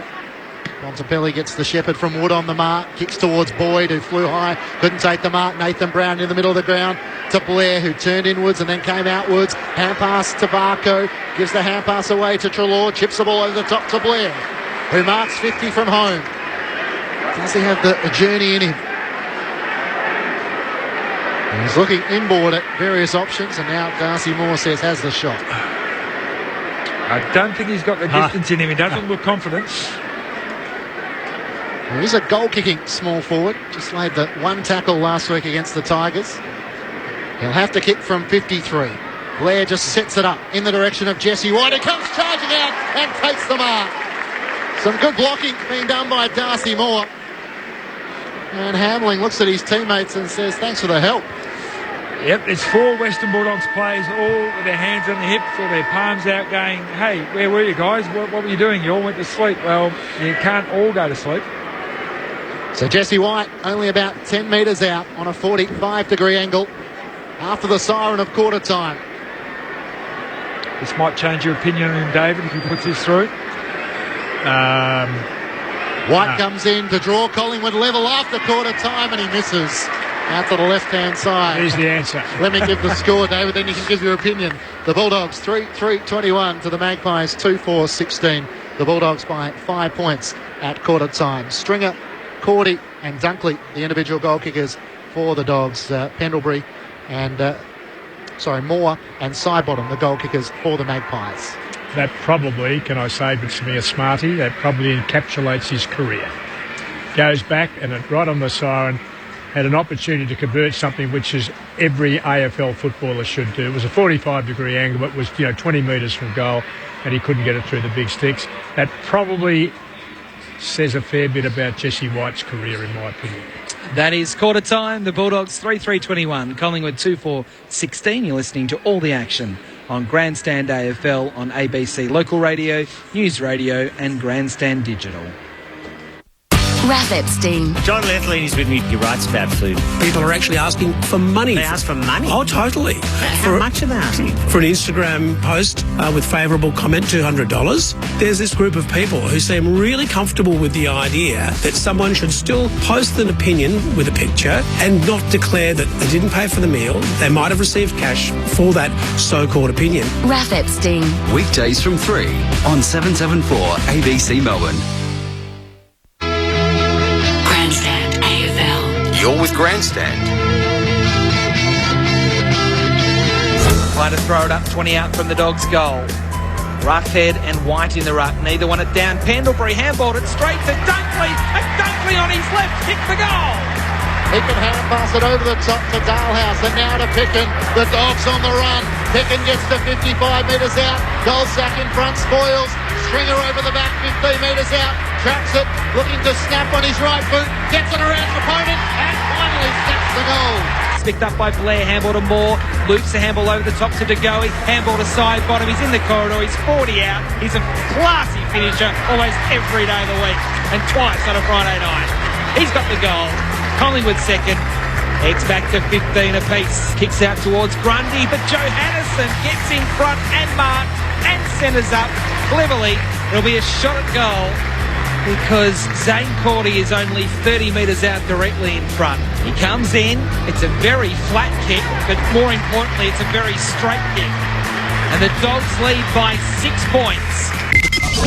Grandstand AFL. On ABC Local Radio and on digital radio ABC Grandstand. Jesse White had a shot after that goal from Zane Cordy to level it up after the quarter-time siren, but he missed to the left-hand side from 20 metres out. So it is a 5-point lead to the Bulldogs, 3-3-21 to Collingwood's 2-4-16. 25 minutes have elapsed in the NRL tonight between the Broncos and the Eels, and it is 6 apiece. That's the other live score that we will track throughout the course of tonight. Nathan Burke and David Parker. Thoughts on the opening term? Yeah, just go back to a couple of the players. I come here tonight. One who I've grown to love as a player is Joe Hannison. I think his run off half-back carry, his 120-metre possession person every time he gets the ball. And he has been very, very good again tonight in a sense. But the one that I've mentioned already is young Aish, who to me hadn't grown. I thought it was a suspect decision by Collingwood to actually bring him in, and that was reinforced by the first, I reckon, dozen times I saw him play. He didn't seem to have the physicality or the commitment, maybe the run as well, but from the first moment tonight he's been brilliant in winning it. He's made some terrific decisions. Some of those executions, which were long 40, 45, 55 metre kicks of the ball, have been right down teammates' throats, and that's been a plus. The Aish family, as you well know, have been wonderful contributors to our game at all sorts of levels, and to see him grow as a person in a physical element and add to what he already had as a very, very, very good skill level has been terrific to me. So there's two that have, lifted the standard, Nathan, in terms of a game which I think hasn't delivered high levels of our game at AFL level. So to have a couple of individuals stand out, and I think Collingwood have basically 6 shots to 6 shots have probably matched them. I don't think there's a significant difference between either side at the moment. You keep thinking that Western Bulldogs are going to break out and do some special things. Well, the tenacity of Collingwood I think has has held on to the game in a real sense. Whether they continue to do that, I'm not sure. But they'd be happy, I reckon, Collingwood at quarter time, because what you don't want is the Western Bulldogs to be a 5-1 at quarter time, night over. Yeah, Jesse White kicks that last goal, the scores are even. And to me, pretty much, it's a 0-all draw. Yep. You look at every stat, there's nothing that really stands out at all. Collingwood have had 4 more tackles. Western Bulldogs have had 2 more clearances. It's a very, very even contest. Both sides are trying to get their game plan. Whitey made a really good observation that Collingwood pushing up, trying to get that one over the top. We know Western Bulldogs play a bit of a zone defence, so if you run over the top into the right holes, potentially you can get on the end of a few, whereas the Western Bulldogs, we can see Johannesson, Boyd, Hunter, Biggs, they're their top 4 possession getters, so they use the ball a lot across the half-back line and use their foot skills to try and get the ball forward. So neither side are really on top of their game plan at the moment, so it's a bit of a 0-all draw. Individually at quarter time, statistically for the Bulldogs, Johannesson and Matthew Boyd 8 each, Hunter and Biggs and Rovat 7, and for Collingwood, Aish and Pendlebury 9 each, Nathan Brown 8, Treloar 7. As we start the second term with Roughead winning the tap down, it stays inside the centre circles, at least initially. It comes out the Dogs' way to Jong, who gives the handball to Dalhouse. Dalhouse shapes a kick well towards Boyd, who couldn't take the mark, but he got his arms chopped by Marsh, according to the umpire. And Boyd will take the free kick at left half forward, just outside the 50. Yeah, a bit of a soft one that anyway, because he was never going to mark the ball. Tom Boyd. Will he go for the shot? Will he try and pass it? By the look of it, he's not going to go for goal. He's not. He's going to stab it in towards Dixon, who couldn't get there on the full.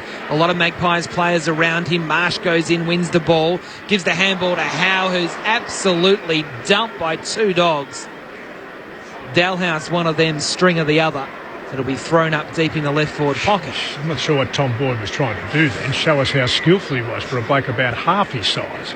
Grundy taps it down to side bottom, grabbed by the one arm, cleverly got a kick into Crisp that went about 2 metres. Crisp's handball, though, was knocked down. Tom Boyd has another go, kicks inside the 50. Aish, did he throw it or did he get pushed? I reckon he threw it, yep. Yeah. He's been pinged for throwing at Aish, and it will be a free kick to Jake Stringer, 30 from goal in the left forward pocket. Yeah, good call by the umpire. I think it was by the non-officiating umpire in the middle of the ground, because the other umpire was right behind Aish. Couldn't really see it. So from about 50, 60 metres away, he saw that the fist didn't quite make contact with the ball. Jake Stringer kicked a wonderful goal in the opening term. This to make it an 11-point lead to the Bulldogs early in the second term. It's a set shot.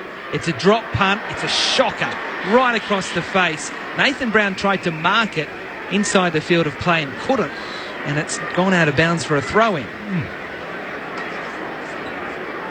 So the Bulldogs by 5 points, still in attack. As the ball's tossed back into play. Grundy wins the tap. Bontempelli crumbed it beautifully. Good tackle by Greenwood. But Rovac picked it up and snapped the goal. Little room to move, but made the most of his opportunity. And the Bulldogs extend their lead to 11 points. 4-3-27 to Collingwood 2-4-16. A couple of minutes played in the second quarter ahead of Parker and Nathan Burt. Martin Blake on the boundary. Quincy, the first Collingwood player that Nathan Buckley went to at quarter time was young Tom Phillips. Just put his arm around him.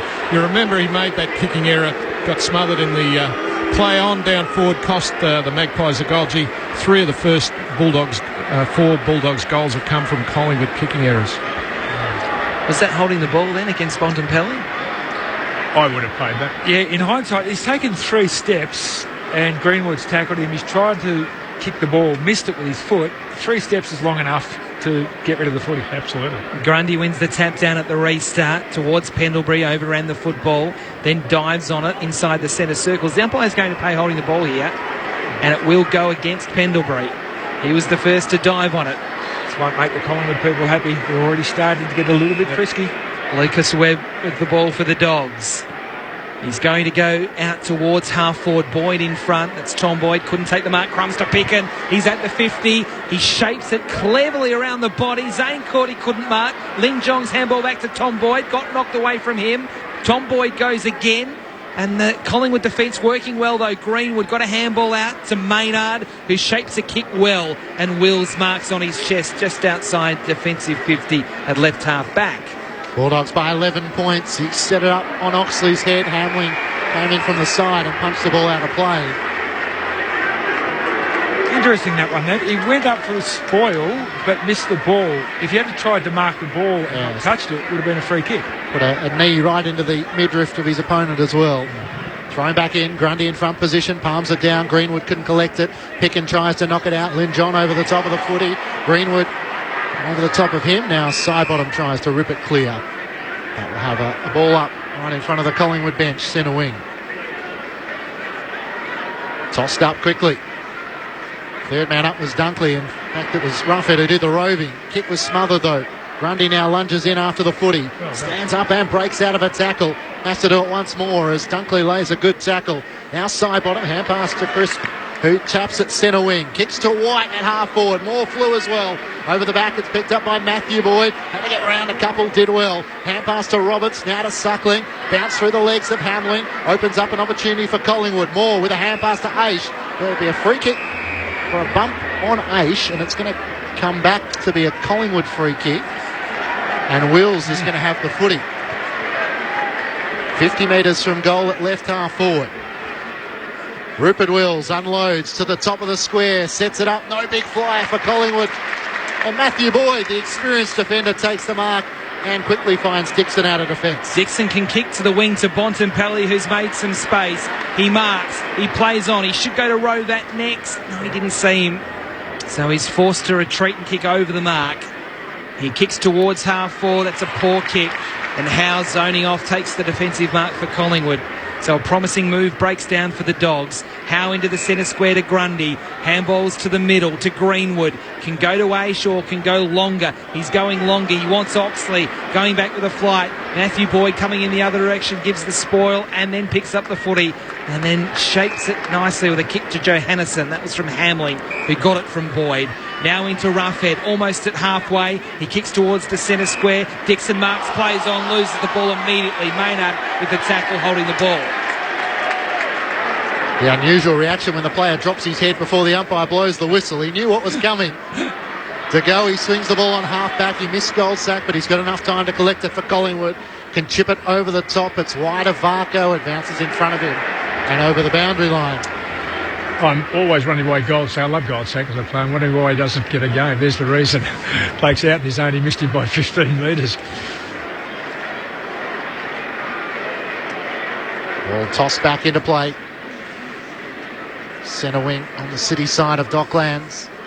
Grundy in front position, but it's Roughhead who taps it down to Daniel. Clever hand pass to Dalhouse, who cuts round traffic. Centre wing, kicks to half forward. Boyd's able to juggle the mark. He's 60 from home. Racing back is Stringer towards the goal square. He's going to go shorter than that. And Cordy takes the mark in front position, 45 metres from goal on a 45-degree angle. Good patience from the Dogs. Suckling gives away the hand pass to Suckling from a standing start, the designated kicker. He misses to the left-hand side. Bulldogs by 12 points, 7 minutes played in the second quarter.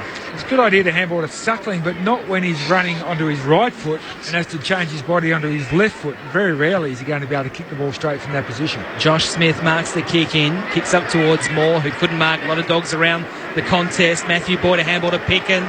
They're back at half forward, the Dogs. The kick up towards full forward.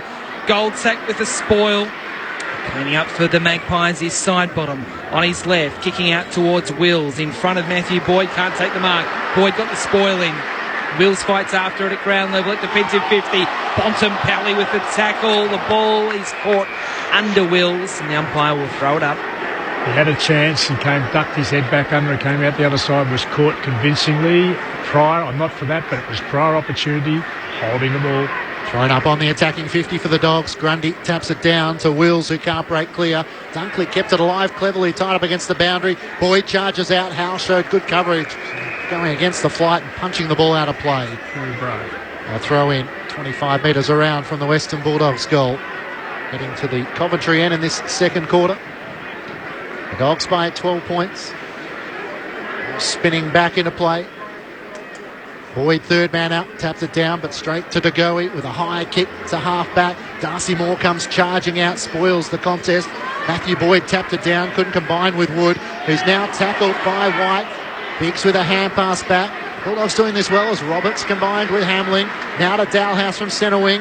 High kick to the 50. Grundy comes charging out, punched it down, but straight to Boyd of the Dogs. Hand pass to Coyne. Away to Clay Smith. Tackle comes from Goldstack, but he can't put him off the goal. The Bulldogs with their second of the second quarter, and they open up an 18-point break. 5-4-34 to Collingwood 2-4-16. 9 minutes played in the second quarter on Grandstand AFL. Very pleased, Nate, to see young Tom Boyd in that particular play. He hasn't been great in terms of his handling and decision-making and execution under pressure, in my opinion. He's struggled around the night, but that was a terrific control of the ball. He saw and gave the first option, which eventually allowed a very, very good goal to be scored, which I thought in the tackle, I thought he probably wasn't going to kick the goal, but he was able to control the kick-off there despite the sideway push. Is this game almost at breaking point? It is. It's on the knife edge. The ball hasn't been down Collingwood's forward line for the last 6 or 7 minutes. They need to manufacture something. It feels like it's on the edge. Side bottom for the Magpies. Does get a kick forward for the Magpies. To go, he took it on the bounce. Handball defensively to side bottom, who kicks up to Phillips, who takes the mark. Forward of the wing. He kicks to the 50 towards Blair. Biggs got a spoil in, but it fell back to Blair, who gave the handball to Aish. Aish deep into the pocket. It is staying in play because it hit the boundary umpire. And now the field umpire says, there's a free kick going to Collingwood. Hamling has knocked his... that's dangerous. Moore has been smashed into the fence by Hamling. It actually happened off the play. And Darcy Moore is in a bit of trouble. He's got to his feet, but he has face splattered the fence.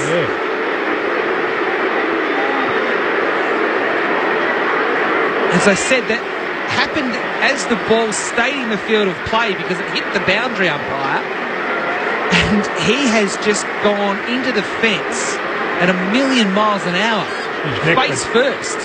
His head went back in a way that you don't like to see. Deep in the right forward pocket, Darcy Moore. Just inside the field of play from 25. He's kicked it across the face. Now, the way the fence is, it's sort of, it's like Lego, the way it's set up. And he's got a cut. That's nasty. I don't think it was necessarily intentional because it was in that marking contest. No, it wasn't intentional. I don't know how he's allowed to stay on the field because he's bleeding him over the right eye, and the umpire saw that when he put him back on his mark, but he's allowed him to stay up there and keep running around. Boyd played onto himself, and a good mark taken by Cordy at half-back. Finds Lynn John, who's looking for Peckin. Charging from the side was side bottom. Intercepted Biggs. Now tucks the tackle. Hand pass to Jesse White at left half forward. Back to side bottom. He's got vacant players inside the 50. Heads to Blair, poor kick. And Hamling takes the mark. Collingwood had the options but not the skill to execute it. And now the Bulldogs might make them pay. Hunter looks to spread the ball out to the City side wing, where Bontempelli got rid of his opponent Greenwood, but overran the footy. A chance for Aish to clean it up for Collingwood. He can chip it into the middle of the ground where Chris takes the mark. He plays on. Darcy Moore charging back to the square. He's got it. He takes the mark on the edge of the goal square. A series of errors from both sides, and Collingwood eventually ending up with a shot on goal. There's a Bontempelli over there that I'm not sure what happened there. He got his hands and his feet and the ball all mixed up or whatever, and he's running on and the ball's still back behind him. So Collingwood desperately need a steadier. Darcy Moore with the cut above the right eye. I did like when the doctor ran out to him, he said, "I'm fine." He was never giving the ball away. They kick the first goal of the match. A chance to steady for the Magpies. Darcy Moore from 10 metres out, point blank, kicks his second. An important goal for the Magpies. The Bulldogs 5-4-34 to Collingwood 3-5-23. The Dogs by 11 points. 13 minutes played in the second quarter on Grandstand AFL. I think the umpires must be colourblind. I know he's coming off now, but it certainly wasn't a blood rule. I can't see red because he's definitely got a little mouse over that right eye, but It was a good kick by Chris. We've seen players shoot out the back 3 or 4 times today and they haven't had the service over the top. But Chris, he put it over the defender to his teammates' advantage and a goal responded. So if we can get some more service like that into the forward line, potentially we'll get a high-scoring game than what we've got at the minute. That was an extraordinary collision in defence. The more you see it, the worse it looks. They're fairly sharp, those things. Yeah, they are. Tom Boyd wins the tap down. Lucas Webb for the Dogs on his left, up towards Zane Cordy, who marks top of the 50 now. He's played on. He's kicking deep, rough head out of position. It's cleared him and gone through for a goal. An accidental goal from Zane Cordy. It's his second, and the Dogs get the immediate answer. The Dogs 6-4-40, Collingwood 3-5-23. Credit to Cordy for getting on with things, kicking to the goal square and kicking all the way. I haven't seen much of him, but each time I have, he's done, quite special things. And that in the incident, I didn't think it had the legs to get over, but he played on quickly, took the risk, just cleared the top and got the right bounce. And he looks like the Cordy name might be carried in some sort of fashion here. And I like a man who knows his limitations. So I'm not going to kick it 55, 60 metres, so I'll play on, land it 5 metres out, and with a bit of luck it rolls through. Of course, his dad, Brian, played for Footscray. The Dogs by 17 points. And it's Webb who gets the clearance. Hand pass to Dalhouse, and now back to Johannesson at centre-half back. He spots Rovat, who takes the mark at right half-back for the Dogs. Good ball movement as it hits the chest of Clay Smith. He has it centre wing on the broadcast side. Looks into the middle of the ground. He'll kick to half forward. Cordy can't get a run at it. Boyd's at the back, picking crumbs it beautifully. Hand pass to Hunter, who steps around Brown, snaps to the goal square, bounces across the face.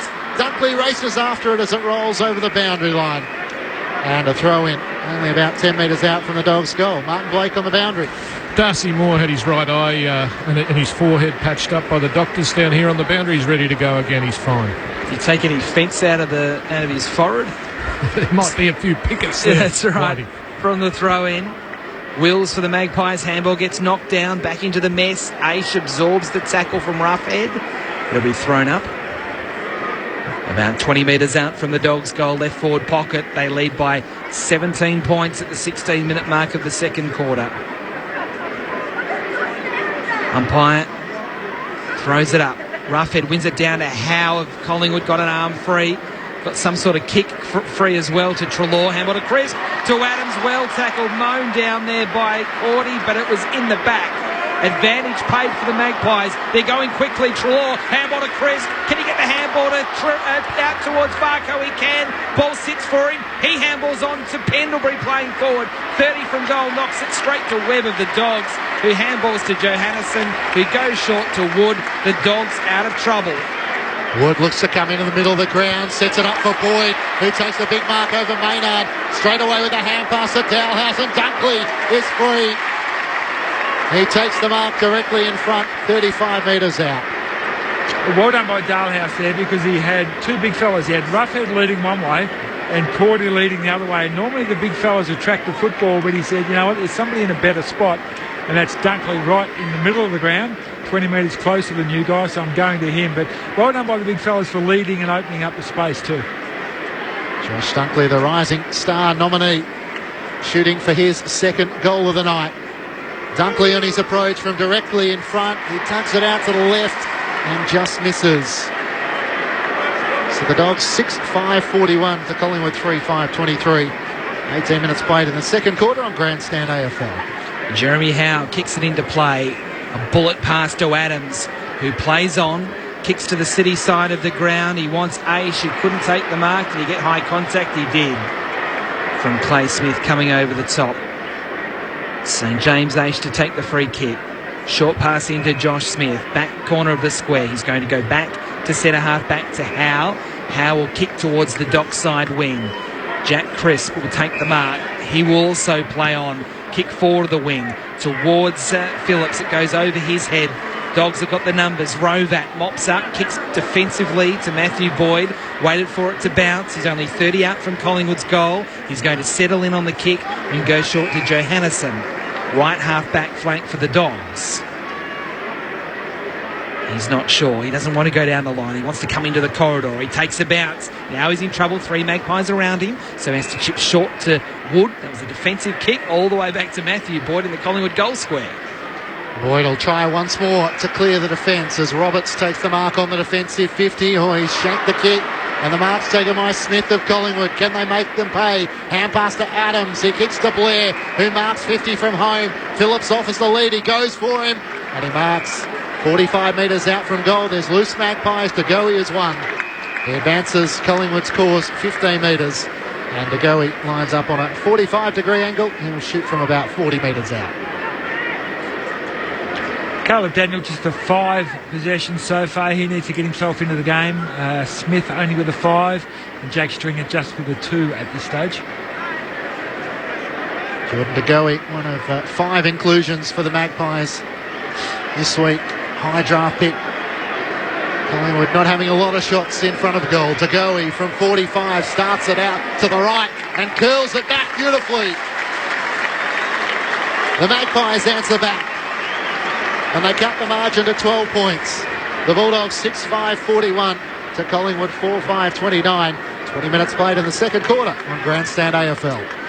I should remember who, but the disastrous kick coming off the half-back line, no pressure on the Western Bulldogs player, and he actually gave it back into a spot that 2 Collingwood players could have a toss-up and say who was going to take it. I mean, they're disastrous. When you're in control of the ball, Nathan, and we get on our bikes and go expecting to have some reasonable delivery, it just kills you on the turnover because all the bikes have been left behind. All be saying, who's going to have this? And that's the easiest goal of the night, kicked on a dreadful kicking error on the way back out of defence. The Magpies hanging in there, 12 points down at the 20-minute mark of the second term. Grundy winning the tap down in the middle. Clay Smith dives on the ball, gets a handball out of the congestion. Adams was in there. He gets pushed. He'll get a free kick. So the Magpies to go forward again. Adams kicks towards forward 50. Wills can't take the mark. Spoil came away from him. Rovat with a footy for the Dogs. Kicks out towards the wing, towards Jong. Spoil from Goldsack. Josh Smith comes late to the contest. Can't keep the ball in play. It'll be thrown in on the City wing. 21 played. Second term. Bulldogs by 12 points. Important phase before half-time. Boyd in the ruck against Grundy. Grundy winning it down to Adams. Scoops up a handball to side bottom. Handball into the corridor to Varco. On to Treloar from the centre circle. Spreads out to the dockside towards Oxley. Ball bounces kindly for him. 75 from goal. Gets onto his right. Kicks into Pendlebury, who just marks before it hit the turf at left half forward. 60 from goal. He's going to go in the Moore direction. He's got 2 to beat. Easton Wood dropped the mark for the Dogs. Wills a handball to side bottom. He's got 1. Make it 2. Snapping around the body from the pocket. That's 2 in a row to Collingwood. And it's only a 6-point lead now to the Dogs at the 22-minute mark of the second quarter. You're looking better by the minute, Adam. I think winner takes all tonight, isn't it, if you do that? Yeah. Am I right saying that Pendlebury has not spent nearly as much time in his on-ball role? He's been a bit of an architect up forward, certainly sitting back again in the front half now, and he might be a bit of an engineer here of something a bit special. Yeah, and he demands somebody to go to him. Absolutely. He's smart, so the Bulldogs like to zone off, but you can't zone off a smart player like Pendlebury, so you've got to get close. And they're all pointing at him now. Go and pick him up. Look at that forward race going. That bloke's responsible. Somebody get him. The Bulldogs hit the first 2 goals of the second quarter to get out by 18 points. Collingwood now back within 6. As they'll have another ball up, still in the middle of the ground. I think both coaches will be expecting the intensity to go up in the second half. Oh, absolutely. Even then, the Bulldogs, they were slow getting back in the fence. Collingwood had more players on the ground. It just needs to go up a cog. Grundy gets the clearance, kicks over his shoulder, and Pendlebury out forward. Takes the mark at half forward. High kick inside the 50. Darcy Moore from the back. Couldn't take the mark. Joe Hannison with the hand pass to Suckling. Over the top to Biggs. Only about 3 metres out from Collingwood's goal. Biggs now out of defence. Under pressure from Moore. Squeezes a kick forward. John flies from the side. It comes off bodies and bounces over the boundary line. 50 metres out from the Magpies goal. And the greatness of Pendlebury was shown. That was a quick kick out of the forward line going. He read it significantly faster than anybody else and got to the drop. Toss back into play. Grundy in front position. Flicks it over the back to Adams. Hand pass to DeGoey. Hit smothered.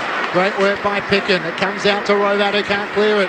Jack Crisp with a quick kick in the direction of Moore. He might leave it. And the mark has been taken by Oxley. Only 20 metres out on a 45-degree angle. Well done by Moore there, because I wasn't sure which Western Bulldogs player was flying in 100 miles an hour to be the third man up. Moore just got his body in exactly the right position. It didn't allow him to jump and allowed Oxley to take pretty much an uncontested mark. And then it was Easton Wood who's perfect at coming that third man up. Couldn't get near the contest. Oxley looking to draw Collingwood back level, and he kicks the goal from 15 metres out. So Collingwood with the last 3 goals of the match to tie things up at 6-5-41 apiece through 24 minutes of the second quarter on Grandstand AFL. Well, if you're Collingwood players, you would be enjoying this 5 or 6 minutes in the review on Monday, I'm telling you, because what they haven't done, the Western Bulldogs, has been a disaster, really. The easiest setup of all time, some good protective work, if you suggested. Just haven't been able to control the ball at all. It's been all Collingwood in this last 5 or 6 minutes. 3 goals in 5 minutes. That's what it looks like. So it was 17 points at the 18-minute mark of the second quarter before the Magpies have goaled at the 19, 22 and 24-minute mark to level it up. Grundy winning the tap down to DeGoey. Oh, he dropped it at the critical moment with the pressure from Daniel. Jong, a handball to Suckling, who gets mown down. Umpire says play on despite the tackle from Phillips. Daniel chisels a kick forward to Bontempelli, who's nearly at left half forward. The kick will go deep. Stringer wants it in the pocket. Goldsack with the spoil. Dixon got a bad bounce. Charging through was Rovat for the Dogs. Spills out towards Adams. Handball towards Smith. Stolen though by John. Gets a handball to Dixon. Kicks towards full forward for flat kick. Marsh gets there. Well tackled by Hunter. Holding the ball. Free kick. Lockie Hunter at the top of the goal square. I'd like to see that one again. I wasn't sure how much of the football Marsh had. He took a one. He tried to fend off Hunter, did Marsh, and as a result of the fend off, he just dropped the ball. Yeah, it landed on his thigh and rolled off his knee. I think probably I was a bit like you when I first saw it, but that's definitely a free kick. Yeah, once you go for the fend off, you lose all prior opportunity. Lockie Hunter to snap the goal streak from the Magpies, and he pokes it home. Dogs back in front by that goal from Lockie Hunter. The Western Bulldogs 7-5-47, Collingwood 6-5-41 at the 26-minute mark of the second quarter. It's a badly needed steady, isn't it, Dave, for the Bulldogs? Because as you said, they've been under the pump the last 5 minutes, had goals kicked against them. But it's amazing what a clearance does. Getting the ball 15 metres out into a dangerous position. Not every goal has to be a classic hit the full forward on the chest. You've just got to get the ball field position into a dangerous spot, attack the footy, and you know what? You get goals from it. Yeah, it was a good result. He'll be disappointed he took him on. He was going backwards. We didn't have anybody to release it to, so he was trying to make some more ground. 4 goals apiece in this second quarter. Grundy tapped it down to Adams. Hand pass to Treloar over the top to DeGoey. Back to Treloar. Brilliant ball movement from Collingwood. Treloar to finish. He kicks the goal from 30 metres out. Oh, that was slick from the Magpies. And they draw scores level once more. 7-5-47 apiece after 27 minutes in the second quarter. It might just be one of the best setups and scores we've had for the whole night. It was done with such conviction, such speed of ball movement, beautiful kicking to position, and a finish that was superb. They get a lot of, I think, confidence out of that particular effort. I was just thinking that's probably the only highlight of the night. If you're going to pick a highlight reel, that's probably the only one so far we've had. It's a long way to go, I know, but hopefully that sparks things up a tad. Scores level at the 28-minute mark of the second quarter. We're back in the middle with Grundy and Roughhead. Roughhead wins the tap down. Crisp got a bad bounce. Webb got a handball out.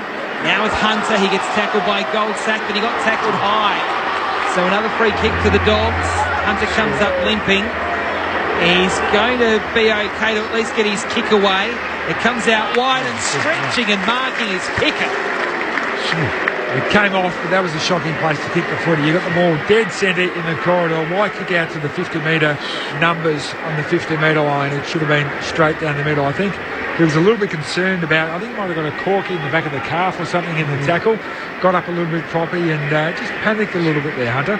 Lucky this has come off. He's struggling. Yeah, he's coming from the field. An important player to them. As we watch Liam Picken at right half forward, will have to kick from just outside the 50 to the Coventry end. He's hooked the kick badly, it won't score. Spoil from Goldsack at the top of the goal square. Dixon for the Dogs, handball to Webb, shrugs the tackle, got a defensive handball to Dalhouse, centering ball to a dangerous spot. Pickett's going to have another shot. He's marked 45 out straight in front this time. He's about my most improved 7th or 8th year player, I reckon. Well, hopefully he's a quick learner too, because the last shot at goal was a shocker.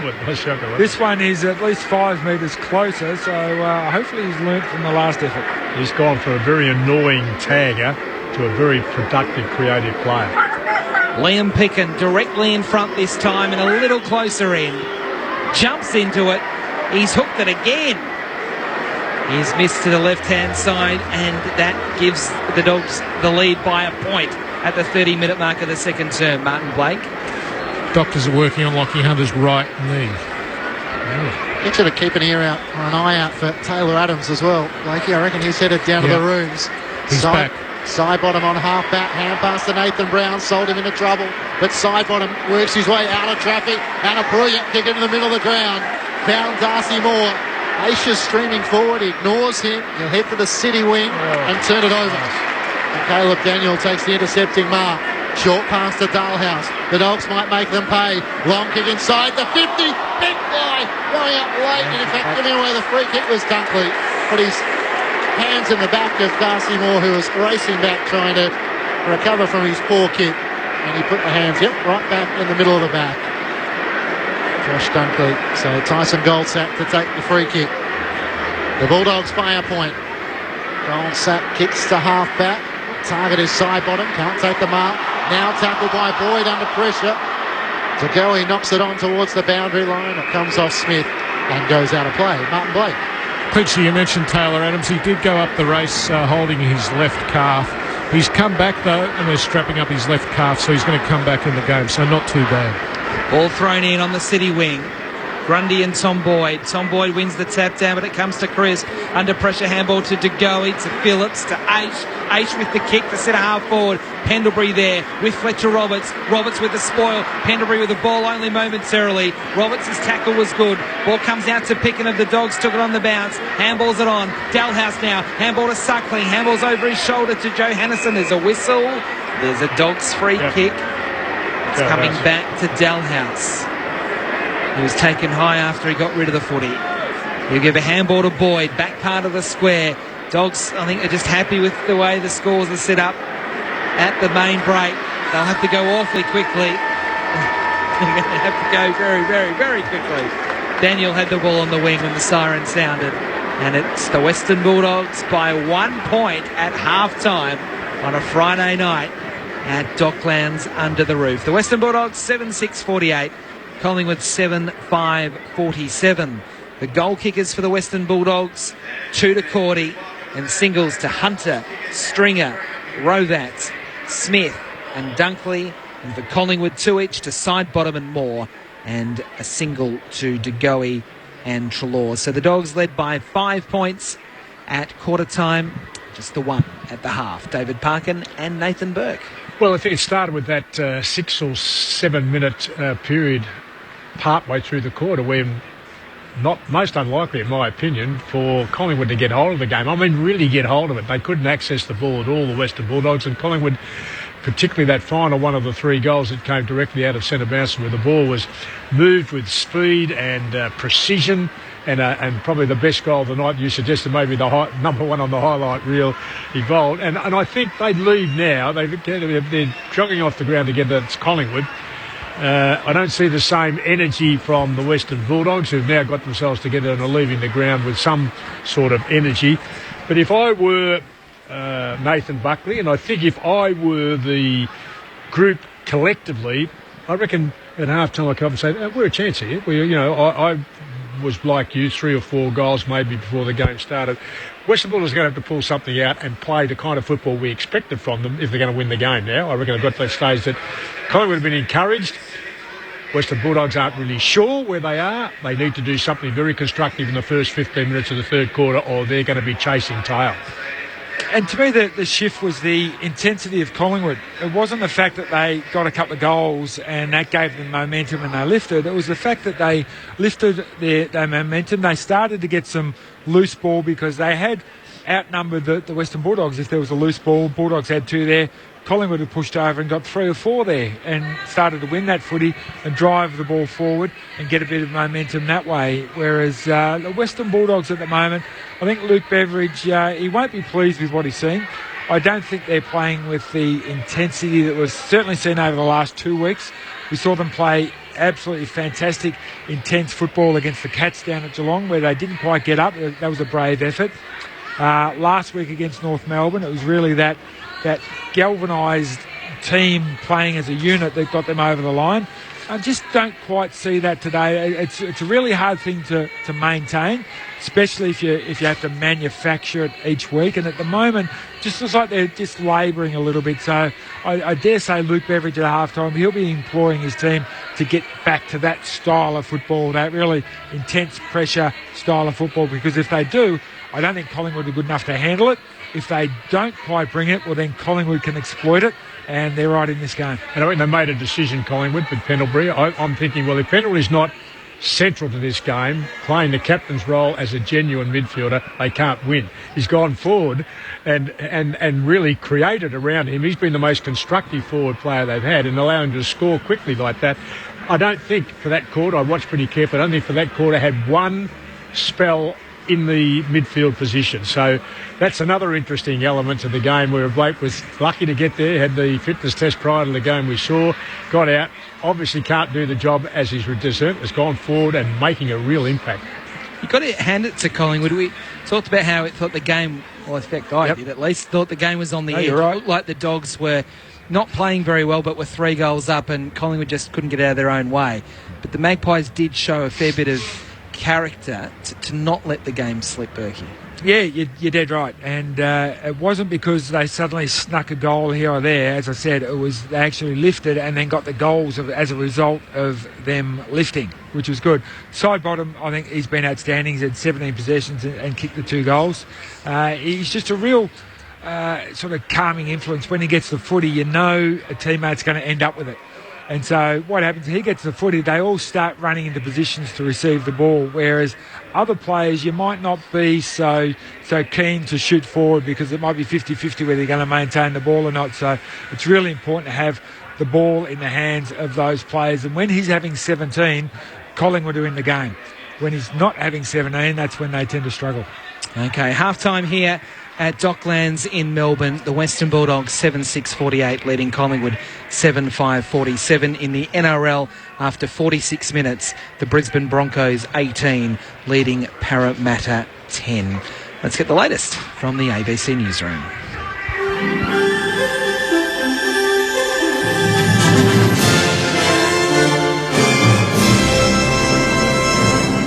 Adam Story with ABC News. One Nation leader Pauline Hanson has been assured of 6 years in the Senate under a deal struck between the major parties over the length of upper house terms. Anna Henderson reports from Parliament House. The July double dissolution election saw the full Senate up for a public vote, but under normal circumstances only half of senators go to the polls. The major parties have reached agreement on the way to allocate the 3 and 6 year terms. The first 6 senators elected in each state will secure 6 years in the upper house. That means One Nation leader Pauline Hanson gets a 6-year term, while vocal Victorian Senator Darren Hinch will only secure 3 years. 6 Green senators will also face voters again in 3 years' time. Anna Henderson, ABC News, Canberra. The Prime Minister, Malcolm Turnbull, has accused tech giant IBM of failing to put in place sufficient measures to protect the census website from attack. Francis Keeney reports from Parliament House. The federal government has not ruled out seeking compensation sensation over the failure of the website, which IBM was contracted to run on behalf of the Australian Bureau of Statistics. The site was shut down after numerous denial of service attacks, along with hardware failure, prevented millions of Australians from filling out their census forms online on Tuesday night. Mr Turnbull says the problem of online attacks was both predicted and expected. IBM did not put in place sufficient measures to deal with an entirely predictable circumstance. The federal opposition and unions say the government should take more responsibility. The federal court is considering an appeal by the Attorney-General George Brandis to withhold his electronic diary from his Labor counterpart. Shadow Attorney-General Mark Dreyfus lodged an FOI request for the diary in 2014, wanting to see who the Attorney-General met with in the lead-up to the 2014 budget. Senator Brandis's office has rejected that application, and it's now being challenged in the full court of the federal court. The federal court has reserved its decision, and Mr Dreyfus says Senator Brandis has something to hide. I am very much hoping that if, as I hope, the full federal court rejects Senator Brandis's appeal, he will not waste further tens of thousands of dollars of taxpayers' money by taking this matter to the High Court of Australia. Entrepreneur Dick Smith has won a federal court appeal that will allow him to keep selling his Aussiemite branded yeast extract. In 2014, Intellectual Property Australia ruled that a South Australian company producing a similarly named product held the trademark, even though it had registered the name 2 years after Dick Smith Foods. The federal court today overturned that decision, awarding the Aussiemite trademark to Dick Smith. He's welcomed the decision, saying he's now keen to take the fight to the US-owned Vegemite brand. I've been thinking of getting all Aussies to boycott Vegemite so the sales go way down so Kraft will sell to us. At the moment they make so much money out of it and they ship so much of that profit to the USA, there's no hope. A former director of the collapsed white goods company Cleanmade has been sentenced to 9 years in prison. With the details, here's Casey Briggs. Bradley Wendell Young was last week found guilty of fraud and 17 counts of insolvent trading. He had pleaded not guilty to dishonestly defrauding Westpac of $13 million. Cleanmade, based on the Sunshine Coast, went into voluntary administration in early 2009. It later went into liquidation, owing creditors $96 million. In the district court today, Judge Brad Farr said Young showed a callous disregard for the fortunes of those affected by his behaviour, and that he risked other people's money in extraordinary amounts. Young will be eligible for parole in November 2022. An industrial agreement at the centre of a long-running dispute involving Victoria's Country Fire Authority has been ratified by the CFA board. The new board took 2 meetings to approve the deal after the previous board was sacked by the Andrews government for failing to ratify it. Volunteer Fire Brigades Victoria had said it would take legal action if the CFA board approved the proposed industrial agreement. CFA Chairman Greg Smith says the deal has been amended. There have been some changes to the agreement, but in particular, and there's been a negotiated document which is a statement of mutual understanding between ourselves and the UFU, which will go a long way to explaining some of the uncertainties that are contained in the existing agreement. And a string of bomb attacks in popular tourist towns in Thailand have killed 4 people and left many more injured. Police say they had intelligence pointing to imminent attacks, but authorities have ruled out terrorism despite suspicions the bombings were the work of insurgents from the country's south. Tomorrow's capital city weather: Brisbane mostly sunny 24, Sydney sunny and 20, Canberra partly cloudy 15, Melbourne partly cloudy 16, a shower or 2 for Hobart with a top of 15, Adelaide partly cloudy and 16, Perth mostly sunny 19, and a sunny day for Darwin with a top of 34. This is ABC News. Hello, it's John Fain here. I hope you're enjoying ABC Grandstand's coverage of the 2016 Rio Olympics. Despite the excitement of the Games, life does go on, even in our sport-obsessed city. So you can hear the Olympics on 774 Analog, or you can join me as usual for breaking news, high-profile guests, and analysis of all the issues that affect Melbourne. Weekday mornings on 774 Digital Radio, via the ABC Radio app, and streaming online. Grandstand AFL. You're with Grandstand. Grundy wins the tap, Bontempelli crumbed it beautifully, good tackle by Greenwood, but Rovac picks it up and stuffed the goal. High kick to the 50, Grundy comes charging out, punched it down, but straight to Boyd of the Dogs, handmaster Coity, away to Clay Smith, tackle comes from Goldstack, but he can't put him off the goal.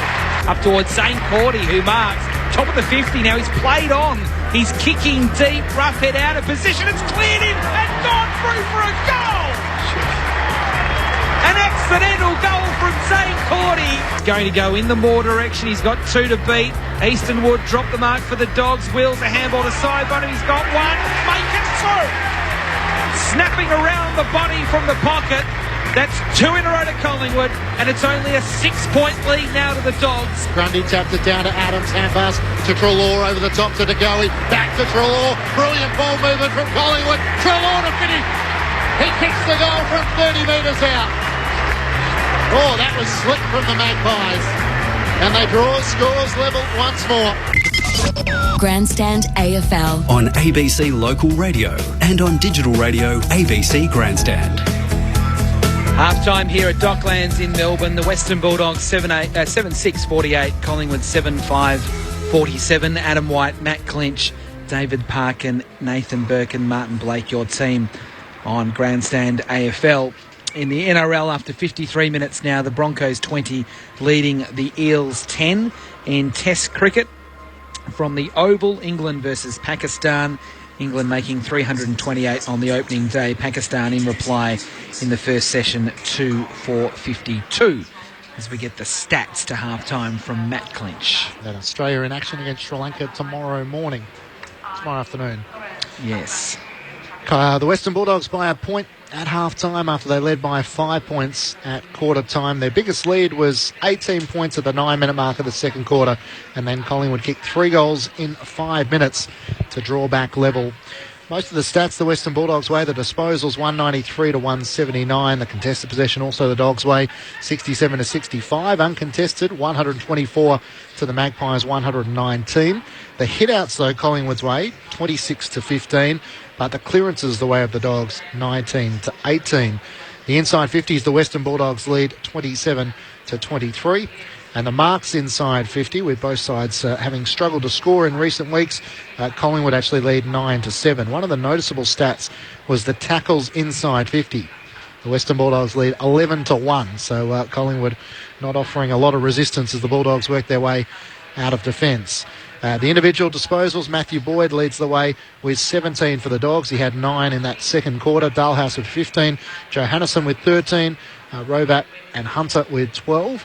We'll keep an eye on Hunter, given he hobbled off the ground just ahead of half-time with that Corky, and Webb, Picken and Biggs with 10.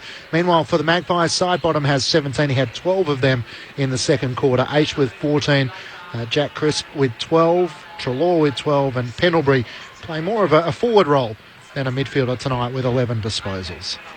Now, there is also a big story coming out of Perth in AFL football, and that is that Hayden Ballantyne, bearing in mind that there are still 3 weeks to go in the season, has requested a trade to West Coast.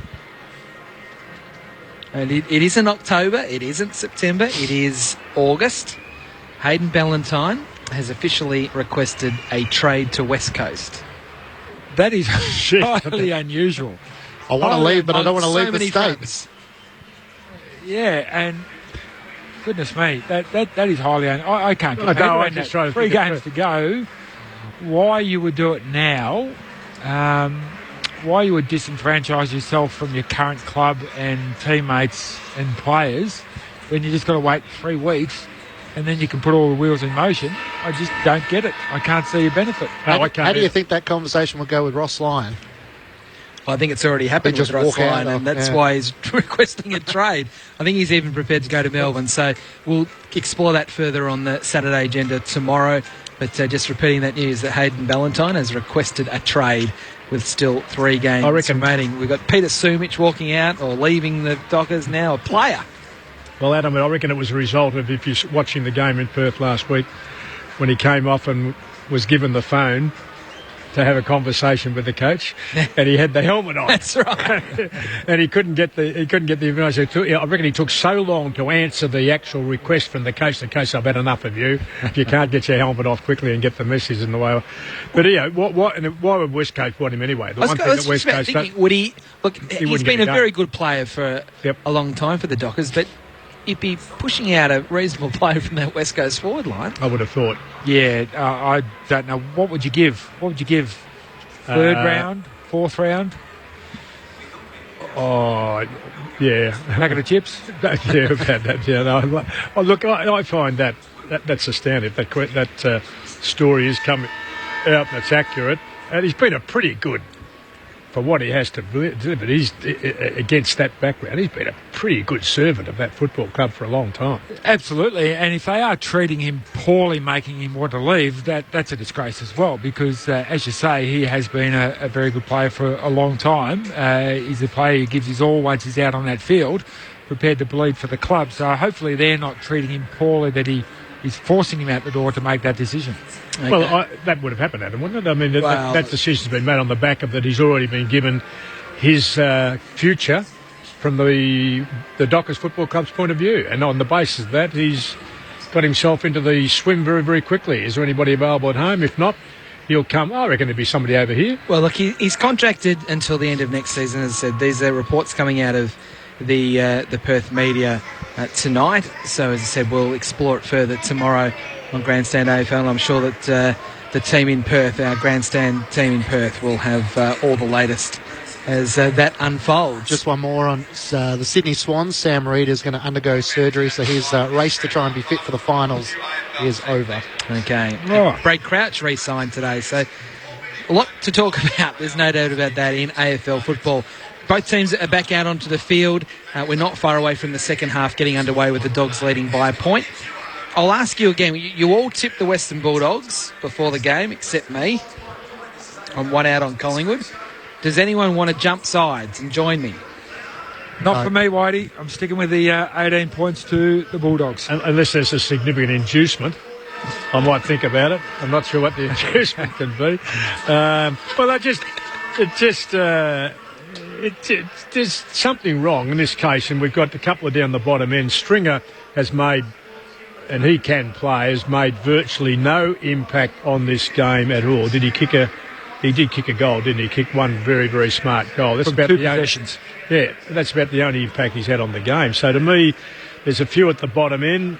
We're very keen on Smith. He's made not too big an impact. Roughhead's been struggling to impact as well.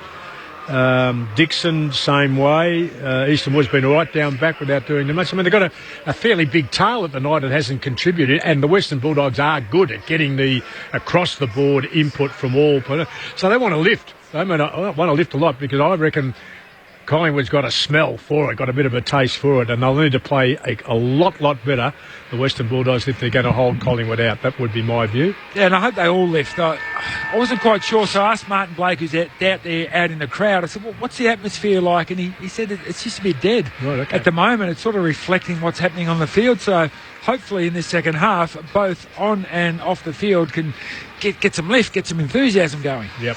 And Pendlebury, we see the captain's gone back at least to start the third quarter as a midfielder. Greenwood's one as a disappointment. We were talking about players before the game at Collingwood. Greenwood's, for me, one player that has a question mark over his long-term future, being able to play at this level in the way that he should play. There's a few questions being asked, and I guess of the Western Bulldogs too. They need to win this game. They really do. It would be a disaster to walk away with a 2 or 3 goal loss tonight, because that would be below expectation by a country mile. Okay, the Bulldogs by a point. Lockie Hunter back out onto the field for the Bulldogs after that knee scare in the second quarter. Everyone's ready except the timekeeper to get this second half underway. You're with Grandstand AFL's Matt Clinch. So the Magpies with 4 of the last 5 goals leading up to half-time, but the Dogs have played the better footy as we get the second half underway. Grundy with the tap down, trying to find Adams, so great to see him out there for the Magpies. Lockie Hunter as well is out there for the Dogs. Travis Varco started on the forward line for the Magpies. He's now gone to the halfback flank. Thrown up, Dunkley tries to charge at it, third man up, but can't clear the area.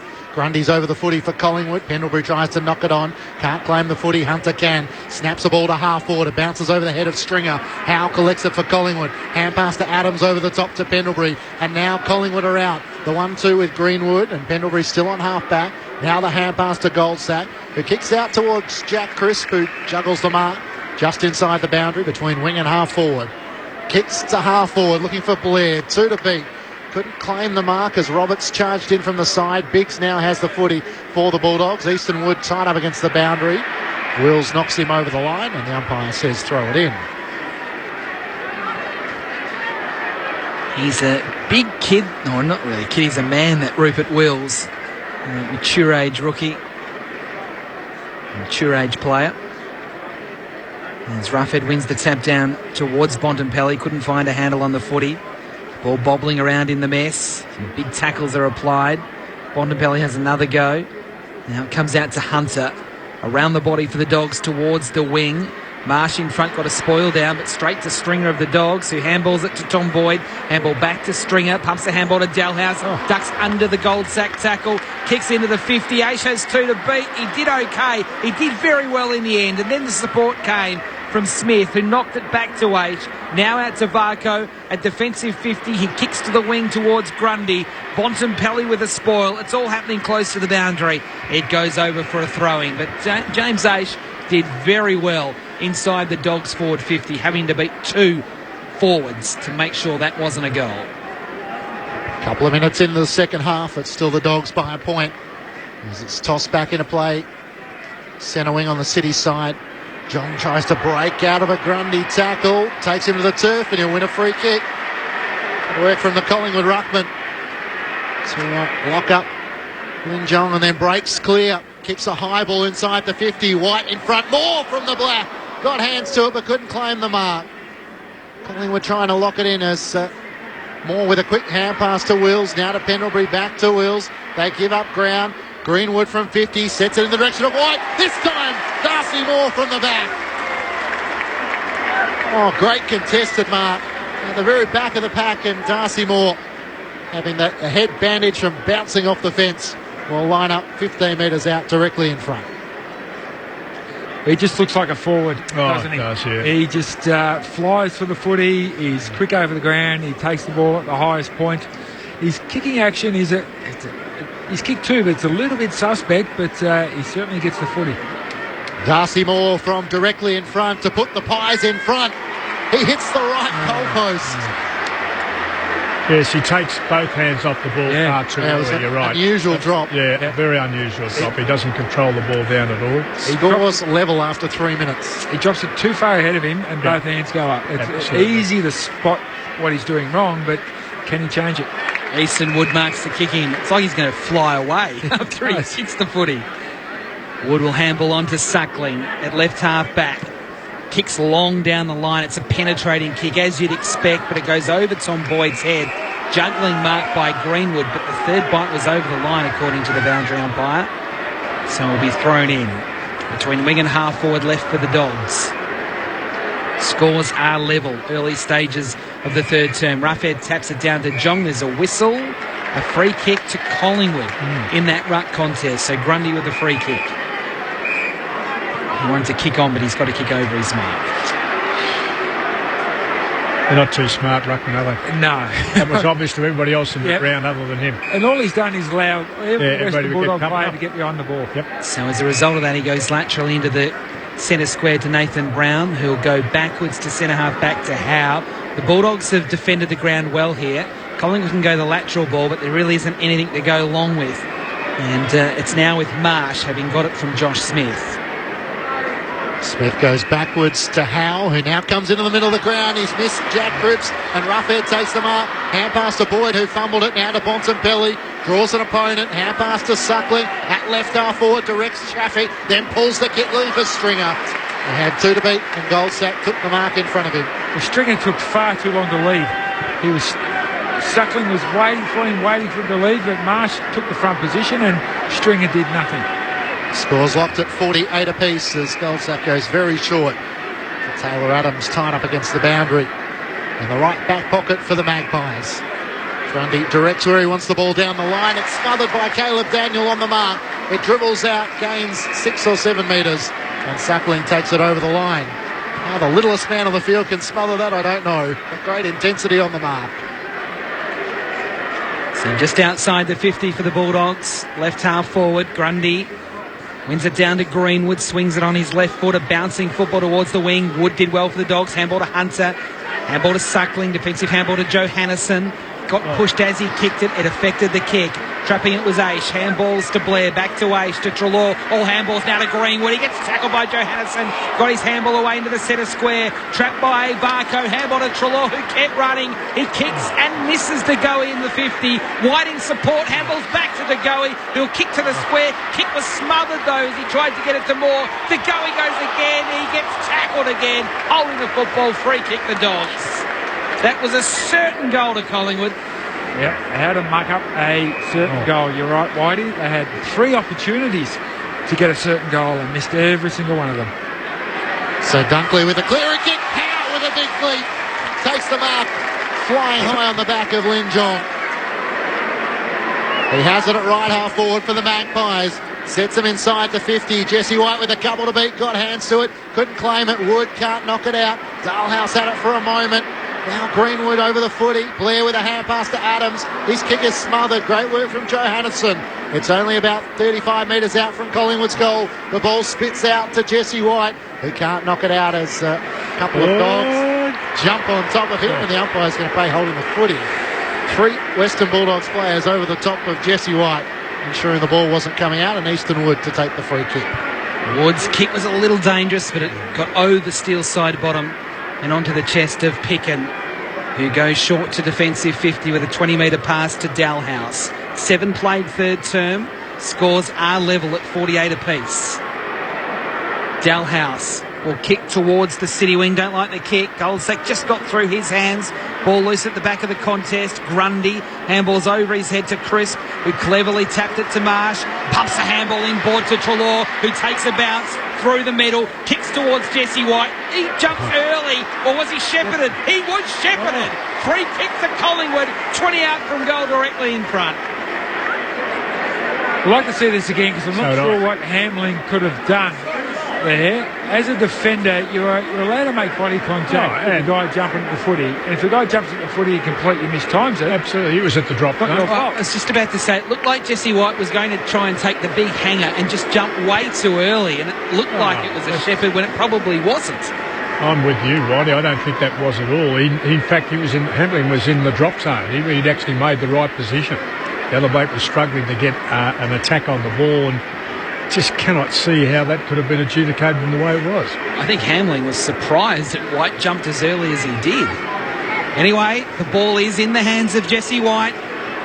20 out, straight in front. He's got the job done, and Collingwood is in front. The Magpies lead by 6 points, courtesy of Jesse White.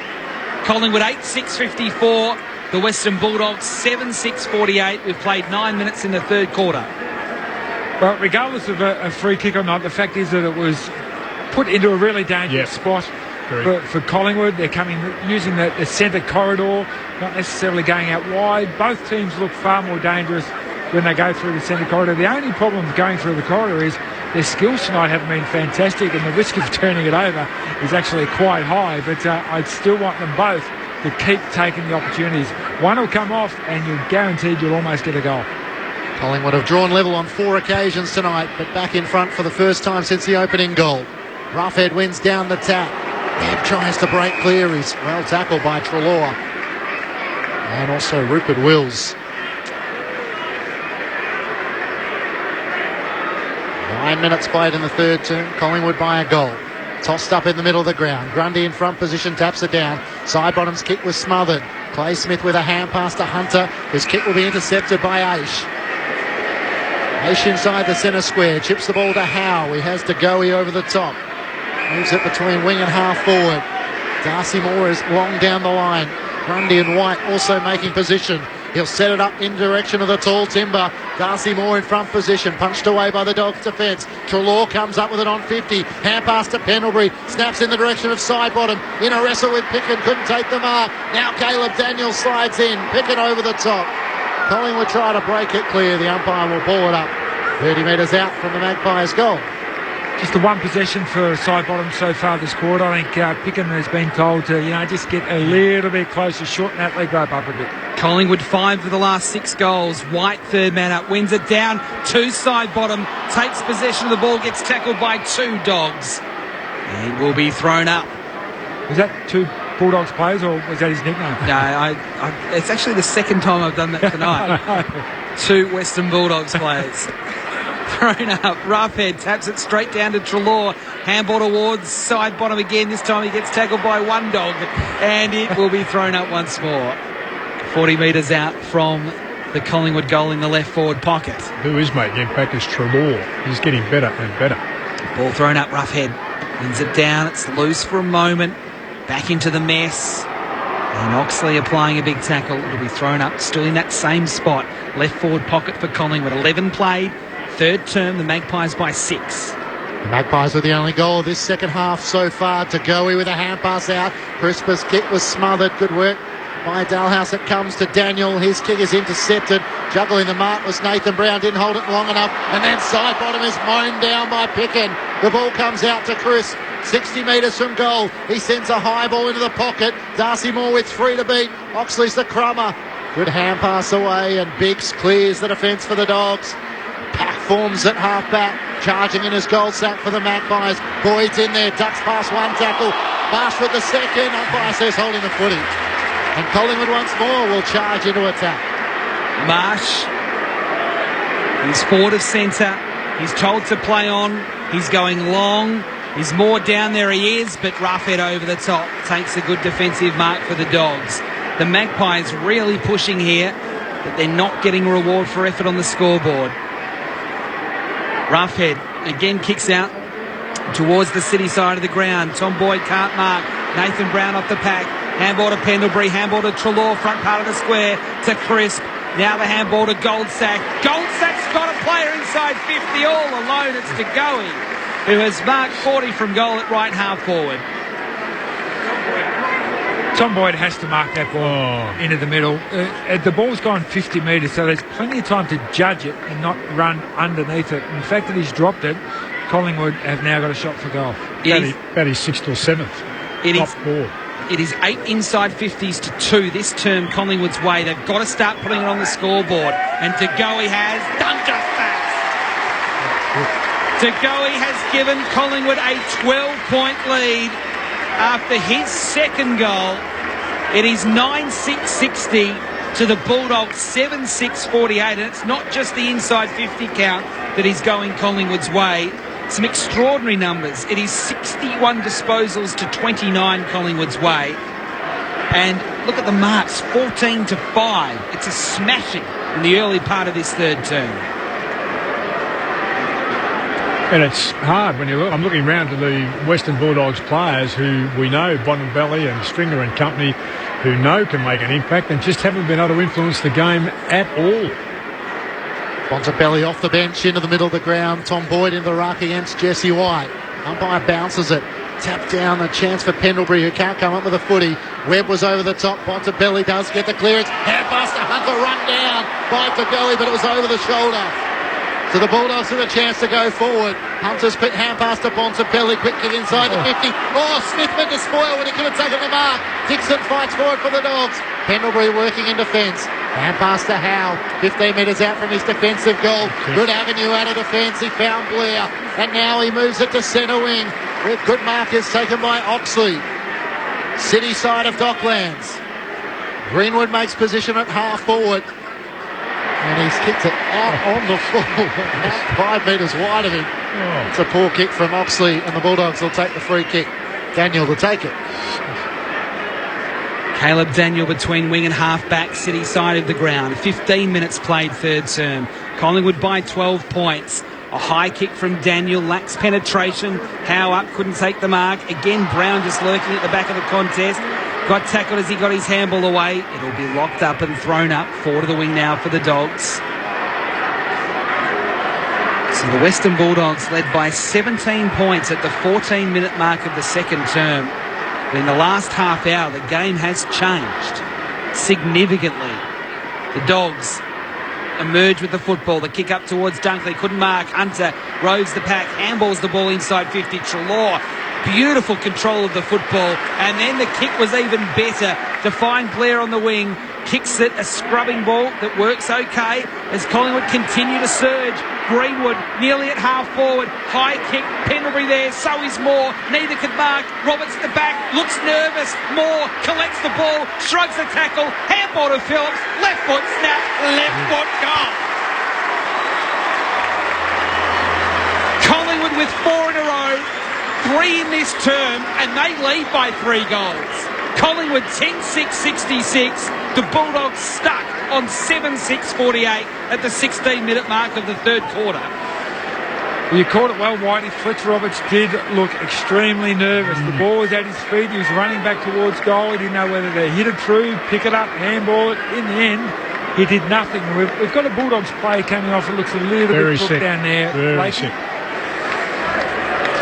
That's Clay Smith coming off the ground. We'll get Martin Blake to keep an eye on him. So since that 9-minute mark of the second quarter, when the Bulldogs led by 18 points, Collingwood have kicked 7 of the last 8 goals in this match. They lead by 18 points. In the middle of the ground, Dunkley's hand pass just missed Lin Jong. Daniel in there, hand pass to Bontempelli. He breaks clear, hand pass back to Jong. 50 from home, he goes for home and kicks the goal. Started in the middle of the ground, and the Bulldogs come up with an answering goal through Lin Jong. And the margin is back to 12 points Collingwood's way. 10-6-66 to the Bulldogs, 8-6-54. 17 minutes played in the third term. If ever a goal was needed, I reckon the game was really getting away from them. The belief systems amongst the Collingwood troops was as high as could be, and they were doing special things. That was almost a Bontempelli out of the middle, then constructed something which only he can do. Is this Lin Jong's second interview at Collingwood? So he's had the chat. Now this is the practical interview. He hasn't had a lot of the footy tonight. He's only had the 9 possessions, but when you kick the ball from 55 out straight through the middle, that makes up for at least half a dozen. He might be working undercover for Collingwood. That's why he's been quiet. Jong gets it again. Handball to Bontempelli. Handball back to the centre circles. Dunkley under pressure. Handball missed. Stringer. Barco with the footy. Handball to Greenwood. Greenwood spirals the ball towards centre half forward. Hamling sits underneath it and takes a strong mark, like a fullback in rugby. As he goes in short to Bontempelli, who gets nudged as he took the mark. No 50. The kick out to Dunkley, who'll then kick wider still to Johannesson. Waited for it to bounce. Confronted by Phillips, so has to rush a kick towards the forward. 50, Boyd up. Couldn't quite take the mark, Tom. He has done some damage to his opponent at ground level. Dixon absorbs the tackle and goes out for a boundary throw-in. I think it's Goldsack that's on the turf. Martin Blake. Bulldogs are concerned about Clay Smith. Abdominal injury, possibly ribs. He copped a heavy knock. He's as tough as nails, though, that kid. Magpies by 12 points as it's tossed back in. Boyd one down the tap. Comes to Caleb Daniel. Kick to a loose Bontempelli, who marks 40 metres out directly in front. Loose checking from the Magpies defenders. Yeah, if you're going to tag a player, especially like Bontempelli, who's probably been the last 5 minutes, he's gone, you know what, we need something special, and he's had 5 possessions in probably about the last 3 minutes. You can't switch off. Was it Greenwood? Was it Greenwood? Yeah, was Greenwood was right next to him. to I had him covered. He's only 3 metres away on the left, but the kick gave him no chance at all. You should come off with a headache. That's the worst thing you can have when you're tagging. One of the young stars of the AFL, Marcus Bontempelli, kicks the goal. 2 in 2 minutes for the Western Bulldogs to pull the margin back to 6 points. The Magpies 10-6-66 to the Bulldogs 9-6-60. 20 minutes played in the third term on Grandstand AFL. Well, they seem to do it easier when they get inside their 50, don't they? But it's been a very non-convincing performance by Western Bulldogs tonight, and I think there's a lot of encouragement, I would have thought, I had the 5 or 6 players we might mention after the game who had question marks on them, all starting to contribute for Collingwood, you know, in a manner which they as individuals would hope and the club would hope as too. It's 6 possessions in the last 4 minutes to Bontempelli. He's really lifted, and so have the Bulldogs. He's a real moment player for the Dogs as we're back in the middle with Grundy winning the tap down. Dalhouse got taken high. He'll get a free kick against Pendlebury in the centre circles. Dalhouse will kick out wide towards half forward. Bontempelli's got out again, and he marks 70 from goal. He looks up. The leads are coming. He doesn't like any of them, so he's starting to look inside. Still looking. Now he's going to kick long. One for the high flyers. Up they go. Howe is the highest of all. Spoiled a bit straight to Picken. Handball to Daniel. Got immediately tackled by Treloar. They all wait. Daniel, you've got to get it out, or you're going to be absolutely pinged for holding the ball. And that's what happens. Free kick going to Adam Treloar, 30 metres out from the Dogs' goal. Collingwood's leading possession getter with 20 as he chips the ball short to Smith, who marks in the right back pocket. He initially wanted to chip it over the top to Nathan Brown. Now he'll swing it back across the defensive goal mouth. As Howe takes the mark and then short to Adams. They haven't gone far, still 20 metres out from their defensive goal. Now Adams kicks through for H. Suckling takes the intercepting mark for the Bulldogs. Hand pass to Bontempelli. Turned H inside out, then kicks for Hunter, who takes the mark 45 metres out, slightly left of centre. It was just a bad kick coming out of the defensive 50. He's Suckling. Hand pass to Matt Suckling from 52. It's out to the left. A couple of times they've tried that. A couple of times it's missed. Yeah. Collingwood by 5 points. 22 minutes played in the third term. He's got to start kicking some of those, otherwise they'll stop giving it to him. That's exactly right. I wonder when Collingwood are going to wake up that he's going to run past. They get the handball. They've allowed 2 so far. Flirting with danger if they allow 3, I reckon. Goldsack marks the kick in and then kicks all the way back from about 45 metres out from the Dogs' goal to 3 metres out to Howe. He's now a bit stuck. He's really stuck. He was told to play on, got tackled as he kicked. It does affect the kick. There's no mark taken at half back. Hunter onto the loose ball for the Dogs. Handball over the top to John. He's got way in his turn. Why not make it? So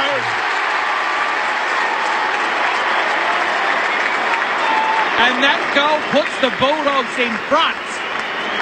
The Western Bulldogs 10-7-67 to Collingwood 10-6-66. It's 3 in a row to the Dogs after 3 in a row to Collingwood in this term. We've played 23 minutes. I didn't see that coming, Nathan. I must admit I thought Collingwood not absolutely in control, but were doing sufficient to suggest that they would probably win the game. They were going that well. And then all of a sudden we've got a turnover and a couple of blokes have lifted the Bontempelli. Talk about people being able to influence a game in a very short period of time. He's been superb. And if Stringer were to stand up and make some contribution at this stage, things would change dramatically. Collingwood with the first 3 goals of the quarter. Now the Bulldogs with the last 3. Roughhead in the middle of the ground, one down the tap for the Dogs. Socket forward by Smith. Bounce eluded Hunter. Socket forward by Picken. Goldsack trapped it but couldn't come up with a footy. Dixon's after it 50 metres from home.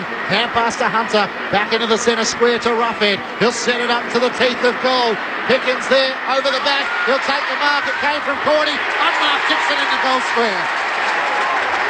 And the Dogs make it 4 on the trot. And they extend their lead out to 7 points. The Western Bulldogs 11-7-73 to the Magpies 10-6-66. 24 minutes gone in the third term. The weight of numbers. Yeah, exactly right. And it's all come from energy. Just lifting energy and saying, you know what we're doing is not good enough, so we need to lift. And they've lifted and they're getting goals because of it. It's not because they've got better players up forward or their structure's better or they get a dominant ruckman who's hitting the ball. All it is this the Western Bulldogs players saying enough's enough. That's the old terminology, pull our finger out. They're playing inspired footy at the moment, the Dogs. Can Collingwood respond? Adams, a handball to Treloar. Had an arm freeze, he was able to get a kick forward but straight into congestion and straight to the Dogs. Biggs, a handball to Picken, back to Biggs. Biggs out to the city wing. Caleb Daniel gets a bit of a break on Barco and gets the ball onto boot very quickly up towards Tom Boyd. Rather than Mark tried to knock it on further. Into the 50 goes the ball. And Bontempelli spins out of a tackle almost like a ballerina. His handball, though, was awful. Straight to Barco. He handballed it like a ballerina. The Magpies have got the footy at defensive 50. Adams centres it up to Goldsack. Handball to Varco. It's being played at a frenetic speed at the moment. Varco out towards Jesse White on the wing.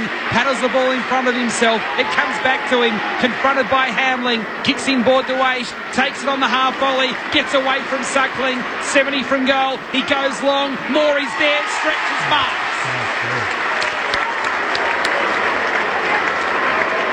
20 metres out, straight in front. Good footy from the Pies coming down the dock side of the ground. Well, we talk about his father, Peter Moore, as a great athlete of the game who could play footy too, but he was a wonderful athlete. This bloke has got all the athleticism that his father had and some real footballing nous. The way he read that through the air and caught it was first class. Same spot as where he hit the post earlier in this term. 25 out, straight in front, stabs at it, gets it, just. And didn't Collingwood need that? They get back within a point. It is the Bulldogs 73, 11-7-73, Collingwood 11-6-72, 26 played third term. Momentum shifts. There have been a couple of ripping momentum shifts in this game. Unpredictably, out of nowhere, a side's kicked 3 or 4 goals, and then we think, well, they've got it now. This is going to be hard work for the opposition. They go whack, and they kick 3 or 4, and now we've got back almost to an even, 72-73 on the scoreboard. Got a good game here now. It's sort of developed into something which was pretty mediocre. It's now become a good contest. And Aish made a really good decision down here. He could have handballed the ball to Grundy, who was on 50-metre line, or kick it himself. You never handball to a ruckman if you don't have to. No, it's true. 3 goals for Darcy Moore and 24 for the season. Robat with the clearance of the Dogs. Hand pass to Bontempelli. Dunkley run down by Degoe. Collingwood with a chance to reclaim it. Blair with a hand pass to Adams. Kicks to half forward.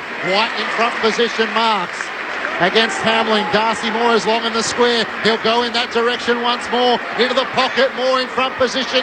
Good defence from Roberts. Punches the ball out of play. Boundary throwing 30 metres around from the Magpies goal. Jesse White's going so well, he might win the best and fairest at Collingwood, I reckon. Changed my mind about him. I think he's a superstar. You're easy, please. Yeah. Stop the tape after the last 5 minutes. Thrown back in. Grundy in front position in a tangle with Roughhead. The 2 go once more, straight down to Taylor Adams, snaps towards the goal square, bounces in front of Moore, beautifully trapped it, hand pass to Treloar, deep in the right forward pocket, tries to dribble through the miraculous. He's no Peter Dacos, and Adam Treloar misses to the right-hand side. Scores level at 73 apiece, 28 minutes gone, third term. Well, now the Magpies have said, you know what, we're not going to stand for this, and now we're going to lift. And it's amazing what happens when effort goes up. Long kick straight down the middle towards Tom Boyd. Couldn't mark Dunkley though with the crumbs. Tackled off his kick. Aish under pressure. Handball cut off there by Rovat, who is tackled by Pendlebury and Aish on the logo. It'll be thrown up at halfway. 28 and a half gone, third term. Scores level. Bontempelli, third man up, wins it down to Hunter, has a fumble. Roughhead, handball back to Bontempelli. Bontempelli up to Dalhouse, who marks 75 from goal. He's kicking inside the 50. Stringer caught under the footy, gets to the back. Howe mops up for Collingwood in the Bulldogs goal square. Handball was not good at all. It's loose. Daniel couldn't quite get his boot to ball. Loose again. Stringer, handball to Hunter, trying to get his handball away, couldn't. Collingwood's defence holds up. Free kick to the Magpies, 20 out from the Dogs' goal. Yeah, well done by the Magpies defenders there. Hunter just should have got the handball out a little bit quicker. Tried to run through into a gap and then get the handball, and you can't do that against desperate defences. Aish takes the mark from the kick to Treloar on the defensive 50 at right half back. As we tick towards three-quarter time, kicks towards Jesse White. In a wrestle with Roberts, who punches it down. Taylor Adams crumbed it beautifully. Kicks to half forward, but nobody's there for Collingwood. Blair races back. Tapped down by Roberts to Johannesson. The two combined. Now Roberts with a hand pass to Hamling. At left half back. Short to Robat. Not far enough. Hand pass intercepted by Varco. Here's a chance for the Magpies. Oh, he fumbled as he went to throw it onto his boot. Jack Crisp tries to clean up for Collingwood. Good tackle laid by Hamling. Wheels comes diving in. The intensity's lifted in the last couple of minutes. Jesse White, bit of a throw to Varco, got away with it. Crisp with a hand pass to Greenwood. High kick inside the 50. Darcy Moore in a wrestle. Eastonwood races back. He claims it for the Bulldogs. He'll clear the defensive 50, but nobody's there. Pendlebury will chap it for Collingwood. He takes it on the bounce, 70 from goal. Last chance for the Magpies, not time enough as his kick found side bottom in the pocket, but the ball was in flight when the siren sounded, and it is all locked up at 73 apiece at three-quarter time, and that was some of the best footy we've seen in some time, that last 30 minutes. Take a breath. The Dogs 11-7-73, the Magpies 11-7-73. The goal kickers for the Western Bulldogs, 2 each to Cordy and Jong, and singles to Bontempelli, Hunter, Stringer, Rovat, Smith, Dunkley and Dixon. For Collingwood, 3 to Moore, 2 to side bottom, and singles to De Goey. In fact, De Goey's got 2, Also singles to Treloar, White, Phillips and Oxley. So the Bulldogs led by 5 points at quarter time, by 1 point at half time, and now the scores are level. And in that third quarter alone, Marcus Bontempelli, he had 12 disposals, 3 inside 50s and a goal. Adam Treloar for Collingwood had 12 disposals and 2 inside 50s. So the cream really coming to the top in that third term. You're listening to all the action on Grandstand AFL on ABC Local Radio, News Radio and Grandstand Digital. Hello, it's Claire Bowditch. I'm making popcorn. That's better. I'm making popcorn for the Melbourne International Film Festival. There are hundreds of international and local films, retrospectives, tributes and discussion programs happening across the city, and that's a lot of popcorn. And a lot of new cinematic memories. The 2016 Melbourne International Film Festival. Films that stay with you. Supported by 774 ABC Melbourne. Grandstand AFL. You're with Grandstand. Handball to Pendlebury, handball to Treloar, front part of the square to Crisp. Now the handball to Goldsack. Goldsack's got a player inside 50 all alone. It's De Goey. It is 8 inside 50s to 2 this term Collingwood's way. They've got to start putting it on the scoreboard. And De Goey has Duncan back. Greenwood nearly at half forward. High kick. Pendlebury there. So is Moore. Neither can mark. Roberts at the back. Looks nervous. Moore collects the ball. Shrugs the tackle. Handball to Phillips. Left foot snap. Left foot goal. Daniel in there, hand pass to Bontempelli. He breaks clear. Hand pass back to Jong. 50 from home. He goes for home and kicks the goal. Magpies by 12 points as it's tossed back in. Boyd one down the tap. Comes to Caleb Daniel. Kick to a loose Bontempelli, who marks 40 metres out directly in front. One of the young stars of the AFL, Marcus Bontempelli, kicks the goal. 2 in 2 minutes for the Western Bulldogs to pull the margin back to 6 points. There's no mark taken at half-back. Hunter onto the loose ball for the Dogs. Handball over the top to John. He's got one in this turn. Why not make it? And that goal puts the Bulldogs in front. Back into the centre square to Roughhead. He'll set it up to the teeth of goal. Pickens there, over the back. He'll take the mark. It came from Cordy. Unmarked gets it in the goal square. And the Dogs make it 4 on the trot. Grandstand AFL. On ABC Local Radio and on digital radio ABC Grandstand. Scores are level at three-quarter time at Docklands under the roof on a Friday night. The Bulldogs 11-7-73, Collingwood 11-7-73 in the NRL. A finished game, a win to the Broncos 38-16 over Parramatta. The Broncos playing at home in the Test cricket that is underway at the Oval in London between England and Pakistan after England were dismissed for 328. Pakistan is 2 for 83. We'll also have a live update from Rio ahead of Friday action in Brazil with plenty of medals up for grabs yet again, and I wonder whether we'll go a little bit better in the pool after a night of disappointment on Thursday action. But with only a couple of minutes to go until the start of the final term, I'll ask you again, do you want to jump off the fence Well, you don't jump off the fence. You want to jump over with me to Collingwood, or are you happy with the Dogs? Jump on the fence. We've been on the fence for the last 25 minutes, I reckon. On the bandwagon. No thanks. Well, it's been, thank goodness, what opened up in this latter part of the game has been some very, very, from a purely, unbiased view of a game of Australian football. What was delivered in the first half by both sides in the circumstances was, we were saying it on air, but it was very, very ordinary for the spectators. And if either of the clubs who were committed to Collingwood or the Western Bulldogs will say, gee, we're a long way off the pace here, we have no chance of of making an inroad into September if you happen to the Western Bulldogs. And Collingwood were about as bad as we thought they were during the week, and everybody's been picking them apart. But the game got a lift with two lots of 3 or 4 goals scored by each side when they got control of the game. Was some very, very competitive football, that is, in winning contests, and some really well-structured forward thrust and some good work to score goals quickly. I thought that was terrific. So the interest for me suddenly catapulted and became high. I'm out in the front of my seat instead of laying back in the back watching some pretty good football. But they still need, the stringer-type people, Dixon, who I think is a good player, Roberts, etc., who've been pretty good players, have made no impact at all. So the Western Bulldogs have dragged a long tail, in my opinion, Nate. They haven't had the collective input that they would have wanted from a club that is playing in September now, committed to doing that, and are playing a side that have given up for the year. And that, to me, is, I think Collingwood are a real chance. Yeah, they are. Jake String is interesting.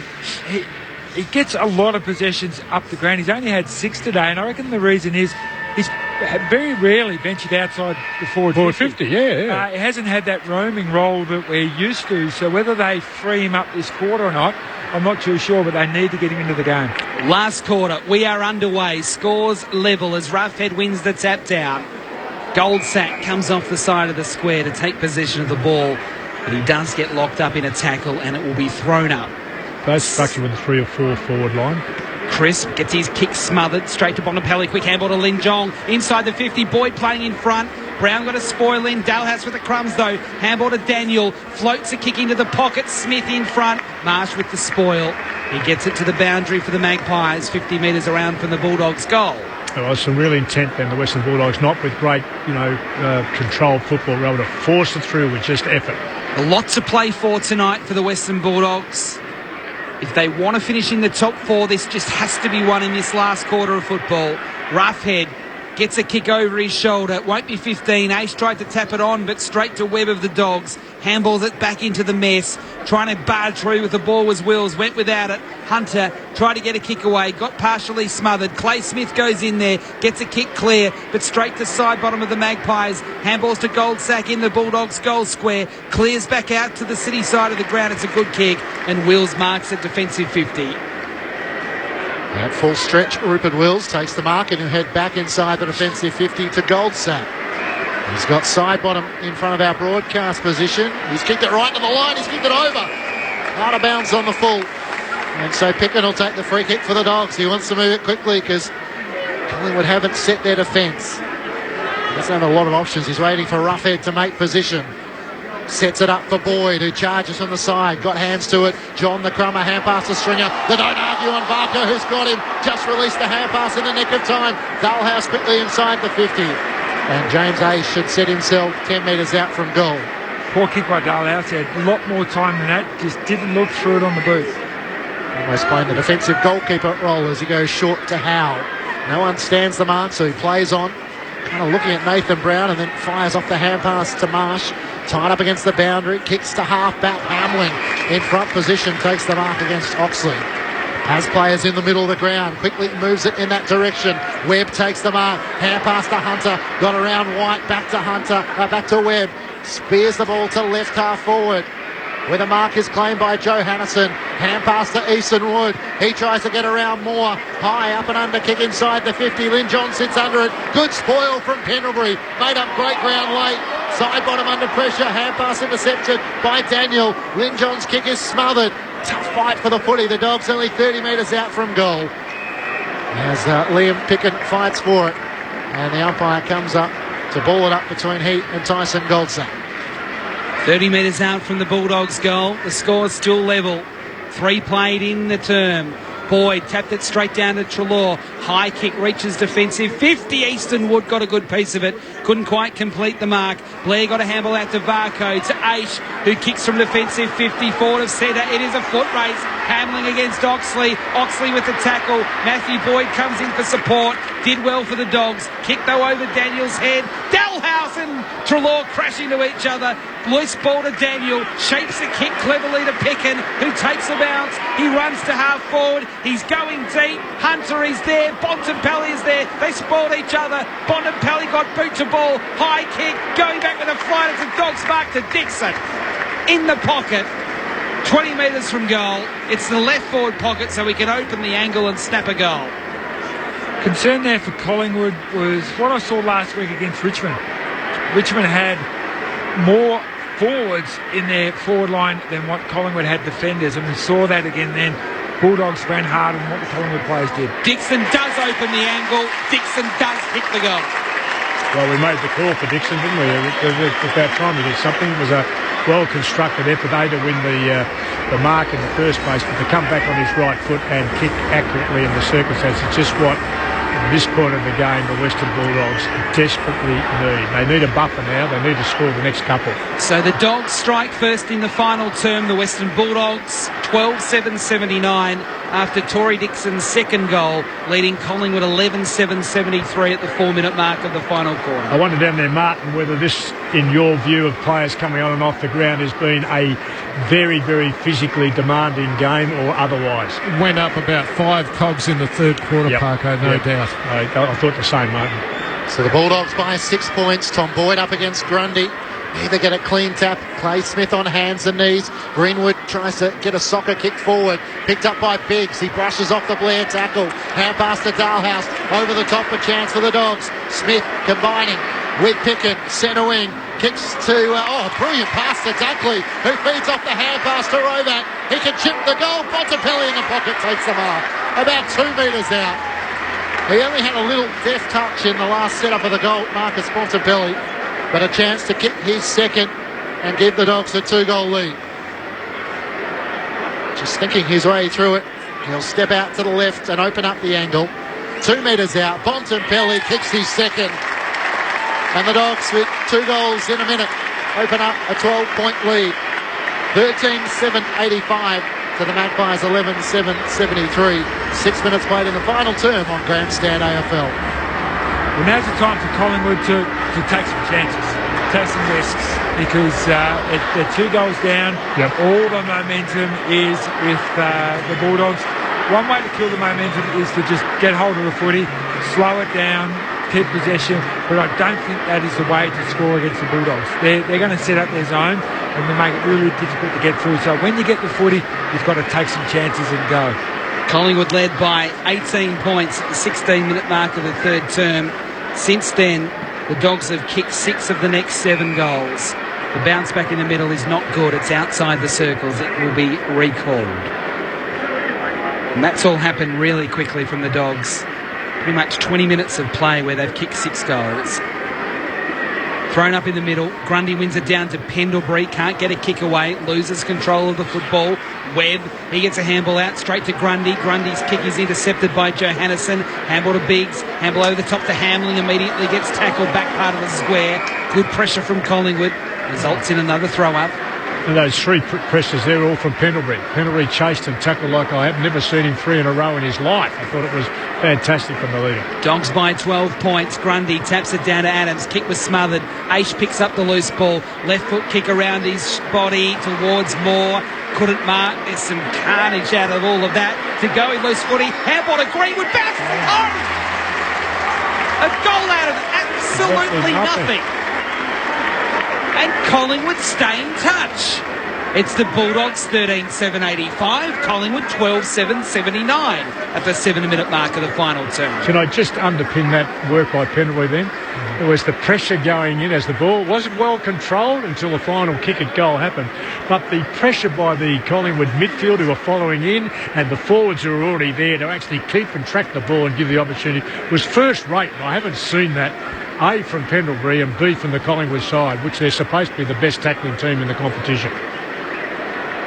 Yeah, I've seen them the last 2 weeks live, and there's no way I would say this is the number one tackling team in the competition either week, but I just don't know where that's come from, but they need to be in this last 15 minutes.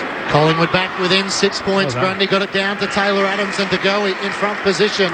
Marks in front of Johannesson, turns on the right boot, kicks towards Jesse White, got up, couldn't take the mark. Blair's the crummer, snaps on the right boot towards the goal square. Oxley's there, punched down by Hamlin. The Dogs are keen to rush it through. There might have been a boot on the line. I don't think so. I think he's conned him. Oxley is pleading his case to the goal umpire. No. The two umpires will confer. Biggs was there. There was a boot from Oxley. Was it? Yeah, Greenwood's claiming it too. Two Collingwood players coming from different angles. Good luck. I'm not too sure. The boot was level with the ball. Yeah, got a nudge. This angle might help you. Right on the goal line. Yep. That's a goal. It's a goal. Oh. A toe poke in every sense of the word. Yeah, and he scored it. Oh, we got a game. So Adam Oxley gets his second. That literally was something out of nothing. And Collingwood draw level. After we go upstairs to the video referee. 13-7-85 apiece after 9 minutes in the final term. Game on Grandstand AFL. Terrific. I was looking for a lead pass to our home at half time. Yeah, we've got a game. You want to join me on the Collingwood side, or are you staying with the Bulldogs? Just about with you. Just about. Just give me a... I'm lonely on the Collingwood side. I'm by myself. Now. You can't know that change? No, sorry, I can't change. Nathan says I can't change on the cheap. We'll just talk to each other over the fence. Right up. Clearance is the last two to Collingwood, the last two goals. Previous two to that, goals to the Bulldogs. 85 apiece. In the middle we go again. Grundy winning the tap down search for Treloar. Couldn't quite find him. Clay Smith went in hard. Didn't come up with the ball. Adams like a terrier in there. Grundy applying a big tackle. It'll be thrown up. Dunkley, the last man to his feet. Still inside the centre square. Dunkley wins it down for the Dogs. Oh, Wills went in hard, absorbed the bump and got a handball to Josh Smith. Kicks around the body. Biggs up from behind, but in front it is a Dogs mark. Getting slow to his feet was Johannesson, but that was a strong mark in front when Biggs was trying to climb over the top of the contest. Back part of the square. Kicks towards Clay Smith, who jumps into the back and jumped early and gave away a free kick. Goldsack will take the free kick if he can, because he looks a little sore getting to his feet. The attempted Specky only got as high as kneeing him right in the lower back, around the coccyx region, so he's a little bit ginger. He went short to Phillips, who takes the mark on the left back edge of the centre square. He'll kick towards Grundy in front position, got hands to it, couldn't claim the mark. Side bottom now tied up against the boundary, threw it on his boot, but he was over the line as the ball went over. So boundary throw in front of the two benches. Scores level after 11 minutes at 85 apiece. Boyd in front position. He'll get a free kick for a hold. Grundy just tugging at the arm. Hasn't done much in front of goal, Tom Boyd, but a chance to get involved in the run. As the free kick at centre wing, gets a shepherd from Johannesson on the mark. Hand pass over the top to Caleb Daniel. Now back to Johannesson, trying to get round. Maynard did well on the right boot inside the 50. Charging back is Cord. He couldn't take the mark. There for Collingwood is Howe. Hand pass to Aish. Over the top to Adams. Tight traffic. Worked his way out well to Treloar. Hand pass back to Adams. Good linking by Ham. He's tackled though. Good tackle by Dunkley holding the footy. Collingwood risked one hand pass too many. And Taylor Adams was brought down by Josh Dunkley. Good tackle by Dunkley, because Adams was moving at a good rate of knots. It was just one handball too many come out of the back line. They did it well, got the ball to the centre corridor. That's where they needed to release for the kick. Line up from directly in front, 35 metres out. Josh Dunkley with one goal so far tonight to return the Western Bulldogs to the lead.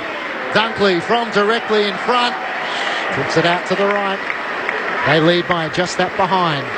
13-8-86 to Collingwood 13-7-85. Howe kicks it back into play into the back pocket to Josh Smith, who kicks a little 20-metre ball to Wills, just outside defensive 50 for Collingwood. On the city side of Docklands, we're up to 13 minutes in this final term, with the Dogs leading by that point. Up to the wing, off the pack, Treloar, a handball to Aish. Inboard handball to DeGoey at the logo. Chips it over the top. They're in business here. Phillips, front part of the square. Chips it over the top to Darcy Moore. 40 out from goal directly in front. Execution perfect there from the Magpies down the city side. It's a big kick for the young fella. Yeah, it is. He hasn't had one out this far out so far today. Most of them moving a little bit closer.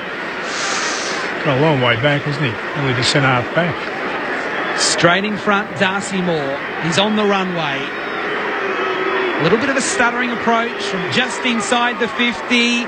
It's out to the right. It's not coming back. It's a behind only. It makes the scores level again at 86 apiece. Darcy Moore with 3 goals, 3. So Dunkley misses at one end, Moore at the other. Suckling goes straight down the middle. Tom Boyd charges after it. Punched away by Nathan Brown of Collingwood. Bounces off the back of Stringer. Just can't get hands onto it so far tonight. A chance for Jesse White. He can't break clear. Bontempelli over the footy. It's a tough battle to try and win it as Cordy is locked up in the middle of the ground. Well done by Collingwood, because Suckling booted the ball long down the middle. Bulldogs tried to get numbers there, but Collingwood didn't allow them to get it through. It's good. Collingwood attacking side of the centre circle. Lin Jong tries to break his way through, then lays an excellent tackle on Jeremy Howe. No, he fell in the back at the last moment. So Collingwood win the free kick, and Howe spots a free player on the wing, but he had to wait an eternity. Smith allowed Hunter to intercept it and brushed off the tackle. Hand pass over the top to Daniel, and the Dogs are charging forward. 2 bounces. He gets to 55, sets it up to Robat. He hits the mark. Goldsack charging back. Barco was there, and the young dog managed to claim the mark. Only about 15 metres out. Could have been ugly there. Could have been sandwiched right in between 2 players, but both of them elected not to make contact with Robat, and he took a really strong mark at the end. So I think if they had their time again, they'd probably make a little bit more physical presence on Robat taking that mark. And that's been one of Barco's problems, in my opinion. Robat from 15 metres out to return the Dogs to the lead. He kicks the goal. His second of the night. And the Bulldogs lead by 6 points, 16 minutes played in the final term. 14-8-92 to the Magpies, 13-8-86. He's not been a goal kicker, Robat, is he? I think looking it up, he's now in his 27th. He's kicked 12 goals, only 1 this year so far. But he's been all right. He stood his ground pretty well then, didn't he? He's the player that has been forgotten because of injuries over the last couple of years. I mean, they've just got so many of these players that they can bring in and they just do a job. Yeah, well, he held his ground, didn't he? I mean, that was a really good mark. I know the pressure didn't come as it should have, but he stood his ground well. The one-on-one win from Lockie Hunter. Oh, it was fantastic, wasn't it? Fantastic. Collingwood were surging forward one direction. It went the other way in the end. In the middle, Roughhead winning the tap down for the Dogs. Bontempelli had it for a moment, got tackled. It will be thrown up still inside the centre circles. Hunter is a gem, I reckon. Yeah, and Jeremy Howe, he gets the ball, wins the free kick in the centre circle and goes sideways, turns it over. That ball should have been inside 50. Grundy wins the tap down. It comes back to Grundy. Tried to get a handball clear, couldn't do so. Side bottom with a big tackle to make sure the ball doesn't go anywhere. It'll be thrown up again. Still inside the centre circles. Thrown up. Bontempelli bashes it forward straight to Daniel. And what a pick! And the going got him in a wonderful tackle. He had no time at all to know what was going on there. It couldn't be prior opportunity. It has to be thrown up. Probably woke a few people up then. But anyway, Grundy wins the tap down. Pendlebury, handball to Treloar. Handball over the top to Greenwood. He's clear and running with a bounce on the city wing. Handballs to Barco. Handballs further on to Blair. Nearly at half forward. 75 out. Kicks deep. Phillips is there. White splits the pack. Loose ball to the Dogs. Stringer clears out to half-back. Bouncing ball for Goldsack, has support, hand pass over the top to Howe. Collingwood once more. Maynard goes forward. Short chip to Smith, who has it just inside the boundary. 50 from home at left half forward. Josh Smith just kicked the 3 goals through his 16 AFL games. The Queenslander is now content to have the shot. Smith starts on the boundary at left half forward. He'll set it to the top of the square, looking for a big fly from Jesse White. Couldn't take the mark. Bontempelli for the Dogs. Hand pass to Matthew Boyd. He turned it over straight to side bottom. Not far enough. The Dogs get out of jail. Hand pass to Suckling, tied up against the boundary. Picken might have hand passed it into an opponent's boot. He did, and he'll take the free kick as he goes short to Matthew Boyd. It went off Marco's boot. That was very creative. I've seen shorter marks paid by the umpire, but I think technically it was right. Correct, yeah.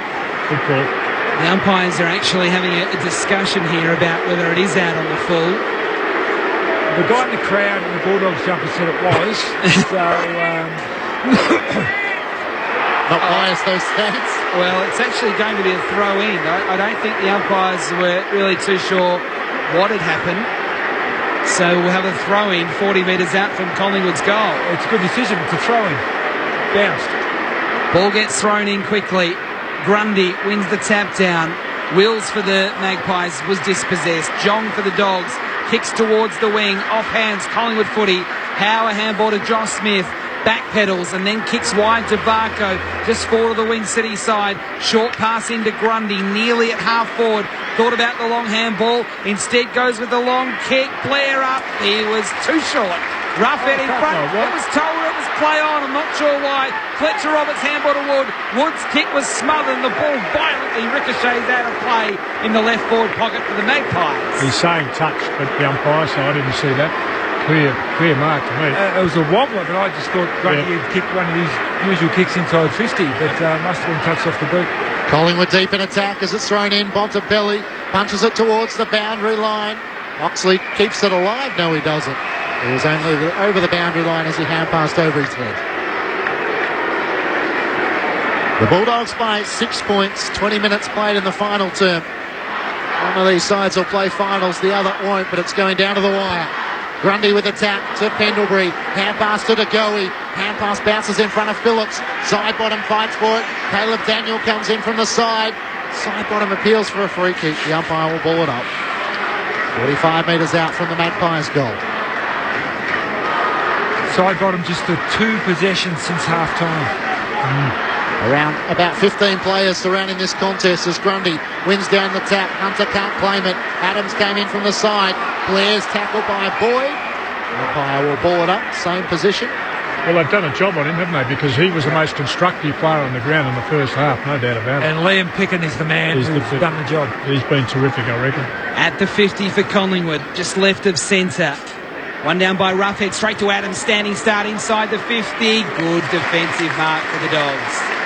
Very, very strong indeed by Hamling, and then just settles things down with a short pass into the corridor to Jong. The Dogs have got some runners out on the Dogs side. The kick for Dunkley's not far enough, and Treloar cuts it off. 60 out from goal for the Magpies. Crisp wants it wide. Treloar says, no, I'm going a more direct route, and not really a great route. It's straight where all the traffic is. Loose ball, Blair gets tackled, handball cut off by Daniel of the Dogs. Defensive 50, kick was poor. Maynard marked it, played on, lost it, somehow came back to him. Broke the ball, straight home for a goal. Sensational from Maynard to take the game on and put the scores level again at 92 apiece. 14-8-92. Both teams, 22 played final term. Great call, Adam. I mean, it was a great read early. Tremendous athleticism to come to the ground and get up and take it away cleanly, and then to accelerate away steady and whack it home in the most important moment of the game. Oh, that is a super individual effort. Went to hand pass, it bounced off a couple of bodies, threatened to bounce off the tracks and pulled it back. Yeah, and Caleb Daniel came streaming out of the half-back line, looked up. That's why you've got to keep somebody home. If somebody stays home, he kicks that ball forward. There's nobody home, tries to invent something sideways and gives away a goal. Scores level. Roughead wins down the tap for the Dogs. Aisha's tackled by Dunkley. That'll be a ball up. Marcus Bontempelli sits on the bench for the Bulldogs. It's been so instrumental in getting their clearances. The two ruckmen take out each other. Roughhead sharks it forward. Clever little tap from Stringer. Found Hunter. Hand pass looking for Dalhouse. Good tackle from Pendlebury. Just released it in time. It comes to Jong. He traps it 40 metres out. Kicks to the goal square. Nathan Brown's there. He punches it through against Cordy. He walks it through for a minor score. The Bulldogs lead by a point. 23 minutes played. Such an important 10 minutes in the Dogs season. De Goey marks the kick in at defensive 50 and plays on to side bottom. He plays on. Peckham tags him, brings him to ground, holding the ball. Free kick to Western Bulldogs. I hope you can fit Picking in your votes, mate. I really think terrific. The Dogs have the ball back at halfway. They lead by a point. You want to finish in the top four, you've just got to win tonight, the Doggies. Pickin, a flat kick, back towards the 50. Gold sack, juggling, can't mark. Jong, a handball for the Dogs, too hot for Dixon. Crisp for the Magpies, handballs to Smith. Out wide to Varco for Collingwood. The Magpies running in a wave. Varco elected to kick. Easton Wood climbs into the pack. Couldn't mark, got the crumbs though at ground level. Hamling a handball to Biggs. Biggs shrugs the tackle, kicks down the line and kicks well.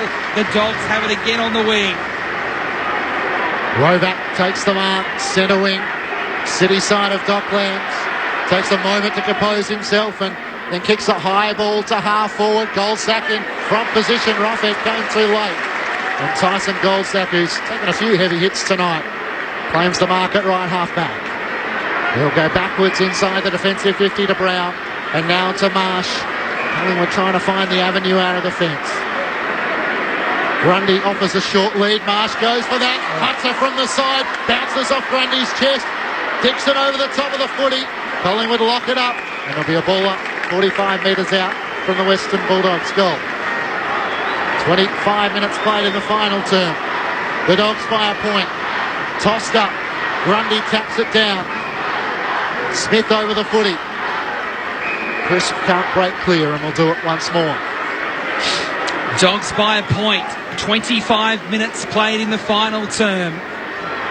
Ball thrown up. Roughhead wins it down to Dalhouse. Just almost throws it away. Ace tried to knock it on Collingwood's way. Close to the boundary. Crisp around the body. Clears defensive 50. Johannisen and Blair both go up. Neither could take the mark. Wills at ground level. Dives on the footy. Handballs out to White. Handball to Ace. Running the boundary. Kicks with his outside of his boot on the bounce to Moore. Got tackled. Handball to Trelaw. Handballs on to Adams. Adams and Suckling. Adams was able to break the tackle. Stringer came third man to the contest. Wraps him up. Ball comes out Dogs' way. Boyd a handball to Wood. To Bontempelli. Through the middle. Pickett gets met hard. Ball jars free. Collingwood's way to Marsh. Handball to De Goey. Handball missed Brown. Brown goes back and gets it. And handballs to Pendlebury. Pendlebury finds Marsh in the middle of the ground. Collingwood have players on the broadcast side. Marsh with a hand pass back to the captain, Pendlebury. He sets a high ball inside the 50. Moore's there. It clears the pack. A chance for side bottom. He's brought down. Matthew Boyd collects it. Hand pass to Johannisen. Kicks towards the boundary. It bounces in front of Clay Smith. Bit of a shove on Jack Crisp. Umpire says throw it in. Yeah, Tyson Goldsack, he was the one that ran into Liam Pickham, and it looks like he's come off second best. Pickham just got up and shook himself off. He's taken a couple of minutes for Goldsack to regain his senses. The Bulldogs by 1 point, thrown in on left half forward. Great tap towards Pendlebury, couldn't trap it. Toe poke to Trelaw, 60 metres from goal. Hand pass to Blair, tried to swat it onto Trelaw. Boyd with the clearing kick for the Dogs. Maynard couldn't take the mark. Now Stringer, but don't argue, pushes off Maynard. Hand pass over the top to Dunkley. Good tackle laid by the Pies defence. But Dalhouse gives it to Hunter. And Stringer marks it right half forward. Dixon is out. He spots a loose player. It comes to Rovac. He steadies from 45 and kicks to behind. He had the vacant goals and the Bulldogs double their lead. They lead by 2 points. 27 minutes played. It just looked like he's in two minds. Over the top, they had a shot. Howe kicks dangerously after marking the kick in to Grundy, who had two to beat and did so. Tapped it on the Chris. Handball to Ace, dispossessed of the ball. Dogs come up with it. Picken barrels the ball deep inside 50 over Zane Cordy's head, and it bounces over and out of play for a throw-in. Every play now is crucial. Every fumble is crucial. Every missed kick's crucial because one goal could be the difference. So much to play for here for the Dogs. It's almost next goal wins. 2 points their lead. Right forward pocket, Grundy taps it down. Dalhouse gets a kick to the top of the goal square. Bontempelli marks it. No 15, so umpire says play on. They all dive on top of the footy. It'll be thrown up again, 20 out from goal. What a crucial stoppage this is. Dogs in attack, leading by 2 points. Thrown up, rough hit, grabs it out of the ruck, left foot kick, it has gone through for a behind. So Collingwood get the ball back. Yeah, this is good. Dogs by 3, 28 and a half play. Take it on. Howe with the kick in, he'll head straight down the middle. Darcy Moore the target, he has 3 to beat. Pendlebury crumbs it beautifully. Hand pass to Aisha, now to Blair. Spun out of traffic to Smith and now to Trelaw. At left half back, he kicks to Jesse White. Joe Haddison in front. Great work. White is after it. Spins out of a tackle from Dixon. Gave it to Trelaw. Tied up against the boundary. He gets past 2. Hand pass to Maynard. High kick inside the 50. Side bottom 1-on-1. Taps it down. Claims the footy. Suckling claims him. Hand pass to Blair. Ran into Smith. His hand pass is over the boundary line. And a throw in. 45 metres out from the Magpies goal. Into the last minute. It's the Bulldogs who lead by 3 points. Collingwood have it in attack. So important for the Dogs. Thrown back in. Grundy in front position, taps it down. Trelaw is after it. Bontempelli dives in. He has to knock it out. It comes to Stringer. Aish has him. Hunter tries to claim it. He gets a kick forward. Gains a valuable 10 metres. Maynard tries to tap it down. Goldsack can't keep it alive. As Smith takes him over the boundary line. A throw in between wing and half forward for the Magpies. We tick to 30 minutes in the final term. The Dogs hanging on to a 3-point lead. Ball thrown in forward of the wing for the Magpies. Grundy in front wins it down. Hunter got a hand to it. Daniel for the Dogs kicks it forward. Bounces towards John, who taps it in the Bontempelli direction. Misses him. No! He was tapping it to Bontempelli. Maynard gets the free kick. Kicks to the 50 for Collingwood. Spoils are applied. Stringer front and centre gets tackled close to the boundary. He stays in the field of play. This will be holding the ball as well. Another free kick to Collingwood. The Magpies with the footy with Wills. 75 out from goal. Kicks into the pocket. Up they fly. No one can take the mark. Matthew Boyd clears. Out towards the fence of 50. The siren sounds. And the Dogs hang on. They hang on by 3 points and keep top 4 hopes alive. The Western Bulldogs 14-11-95 defeating Collingwood 14-8-92.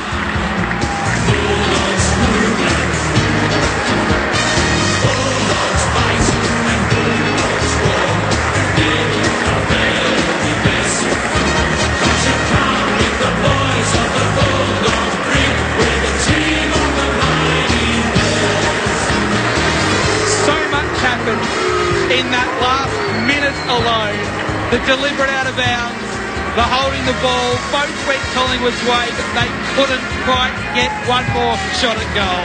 And it's the Dogs by 3 points. The goal kickers for the Western Bulldogs, Rovat, Bontempelli, Jong, Dixon and Porty all kicked 2.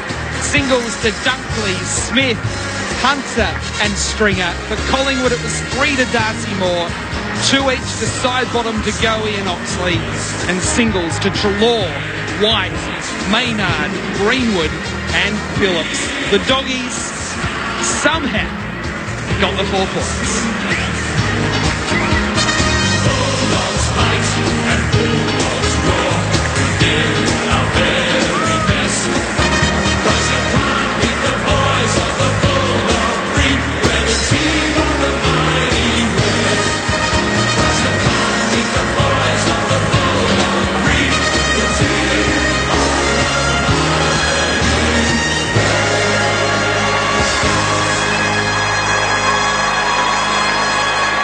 The Western Bulldogs 14-11-95 defeating Collingwood 14-8-92. David Parkin and Nathan Burke. Well, can I make the comment first of all? Great respect and sharing acknowledgement of teammates and opposition here after the game. I think it wasn't the best game in the world for the first half, but it became a fantastic contest, nip and tuck all the way. And there was a generous response by the Collingwood. It would have been very disappointed where they got to that stage and could have plucked it. I think the best side did win in the finish, but the acknowledgement of all of the Collingwood players straight over to the Western Bulldogs, ruffled their hair and said, well done boys, we give it our best shot and you were too good for us. I love that part of our game. It's got so much better, Nathan, than it was even back in our time. I think the acknowledgement and respect for your opponents in this professional game has gone through the roof, and I really like that. It was like a little bit of a boxing match. The first half was, I'm just going to test out the opponent. I don't want to go too hard because I might get counterpunched. And I might get either a whack in the shop, open myself up, my goal at the other end. And then after half-time, they thought, well, you know what, I can actually throw a couple here. And both sides were throwing it at each other, kicking multiple goals in a row. And that continued even another level in this last quarter when they saw the end coming and they thought, we better throw everything at this. And it turned into what was really a shocking game first half, into a really good, wasn't an overly skillful game, and there wasn't passages of play that you put in the highlight books, but both sides had a crack, and that's what we want to see as the supporters. And the crowd went up with it, and we ended up with a pretty good game. And are the Bulldogs the rightful winners of this game? I can't say absolutely yes. Do Collingwood deserve to lose? Well, probably no. It's just at the end of the game, Bulldogs are in front. And I think deservedly so. I'm not really sure. A couple of things that happened. We had Sidebottom absolutely dominated the game in the first half. I haven't seen him. He gathered it with reasonable pressure on, made great decisions, was a commanding performance. And then they took young Picken, who I was trying to be funny on the way through, but I think Picken's one of the most improved players in a latter part of his career that I've seen for a long, long time. And he did the job which he's capable of doing. He did for up until the beginning of this season when they changed it round. He went on and clamped Sidebottom. And I think at one stage Sidebottom had by the time it got there, he had 2 or 3 possessions or something. He had 17 and 2 goals in the first half and 3 possessions in the second half. Well, isn't that a fantastic forward? So if one player was going to make a difference, it was in fact Picken going on and doing that role, because Sidebottom had been so constructive, I thought, in the first half of the game. It had some terrific collisions. I mean, for Goldstick to get back after that last collision, that was Picken as well, wasn't it? He ran through in the middle again. I thought he would wonder where his brains were after he hit that. But give Goldstick, and a guy like Goldie, I reckon he's been an honest player for a long, long time, and he was a pretty good contributor tonight. I think they'd be pretty happy, Collingwood, on the back of the criticism they've had during the week, that they came out and took it right up to a potential Final 14. Could you imagine if Collingwood kicked the goal from getting that free kick for delivered on the wing? The ramifications for the Dogs with what was simply a very ordinary call from the umpire. And that was purely because the umpire doesn't have a feel for the game. Absolutely. Because Lin Jong picks up the ball, potentially gets tackled from behind, so I'm just going to tap it in the path of my player running past. The fact that it bounces sideways and goes out of bounds, no one in this stadium thought that was his intent, to get the ball out of play. And I hope this time the umpiring department don't try and justify the decision, because it's unjustifiable in my opinion. And you're quite right, guys, both of you there. It could have changed the context of a game, and it would have been or a season. Well, to a season, a season as well, and that would have been particularly sad. But they were brave, I reckon. Collingwood, no one, except for you, Adam, thought they'd win. In a 3-point loss, Nathan Buckley will rue some of those missed shots from 10 metres out. Yeah, absolutely. Yes, well, that's true. Let's get straight into the Western Bulldogs rooms, because Martin Blake is greeting the players as they arrive. And they're happy, Whitey. I mean, they scrapped it out 2 weeks in a row, actually, haven't they? They haven't been all that impressive, but they've found a way to get the win, which is probably a sign of a pretty good side, isn't it? They've got a few injuries. Here they go. They're in the circle now. I'll let them sing it out.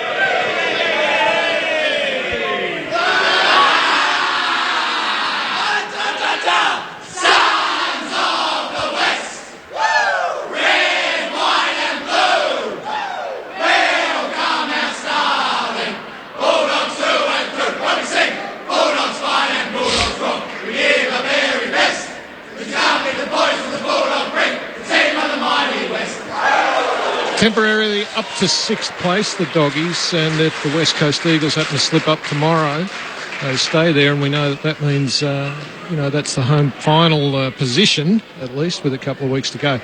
We're going to talk to Liam Picken, Parker. You'll be pleased about that. I just think that he was so significant in that game. So we'll be back soon with him.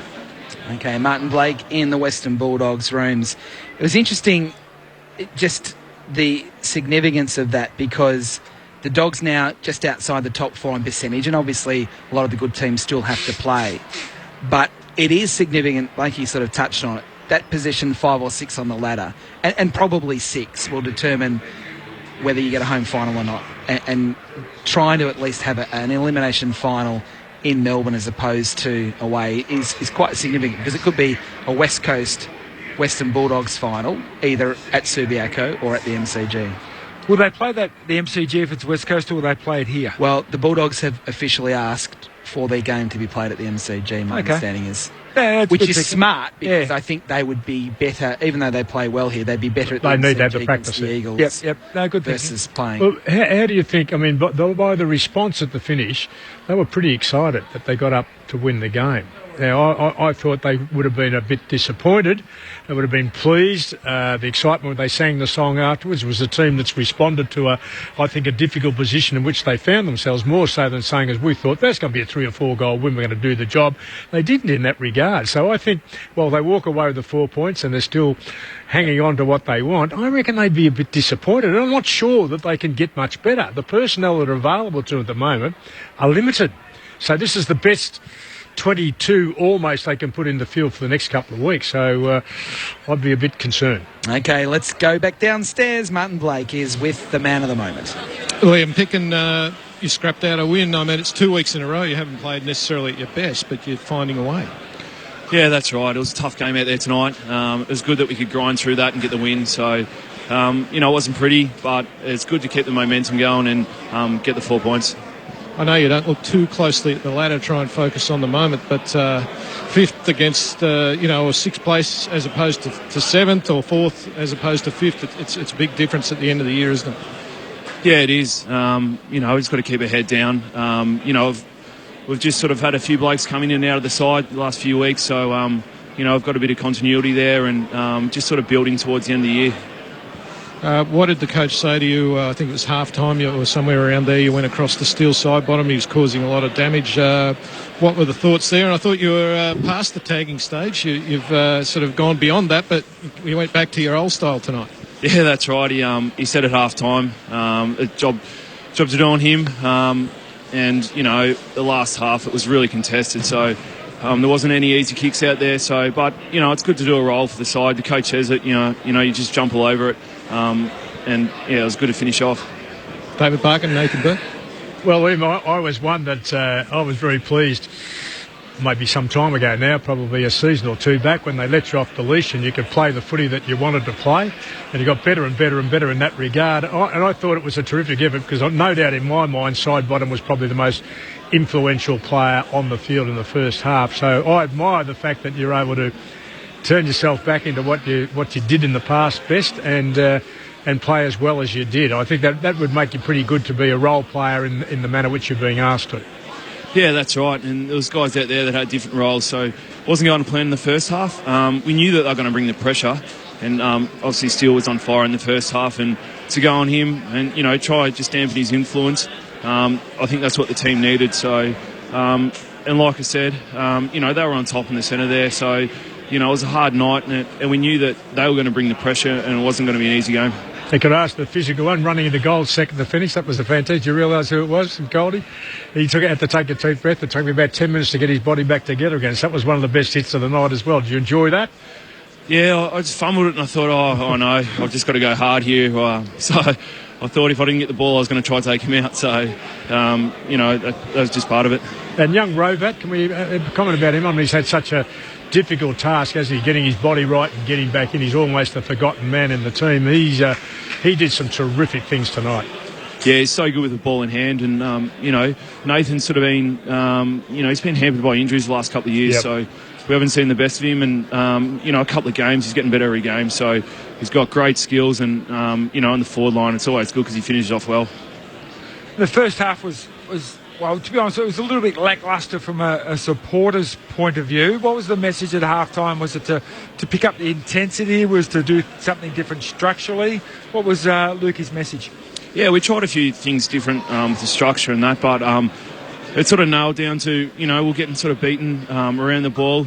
So we tried to fix a few things up there, and, they come out fight up after that third quarter, and we're 3 goals down. So to be able to fight back in the third quarter, just through, the pressure around the footy and surge the ball forward was great.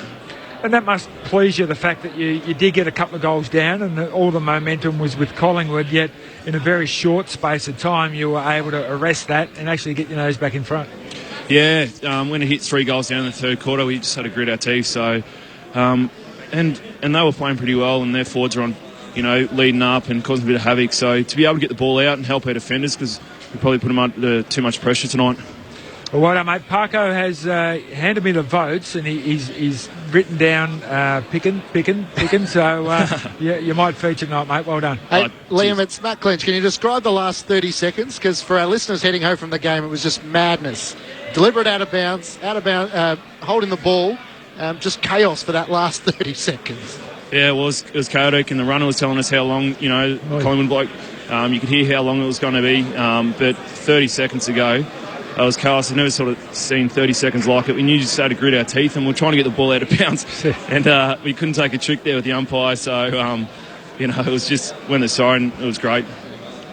Well done. Congratulations. That could be a very important win in the context of your season. Well done. Great stuff. Thanks for having me on.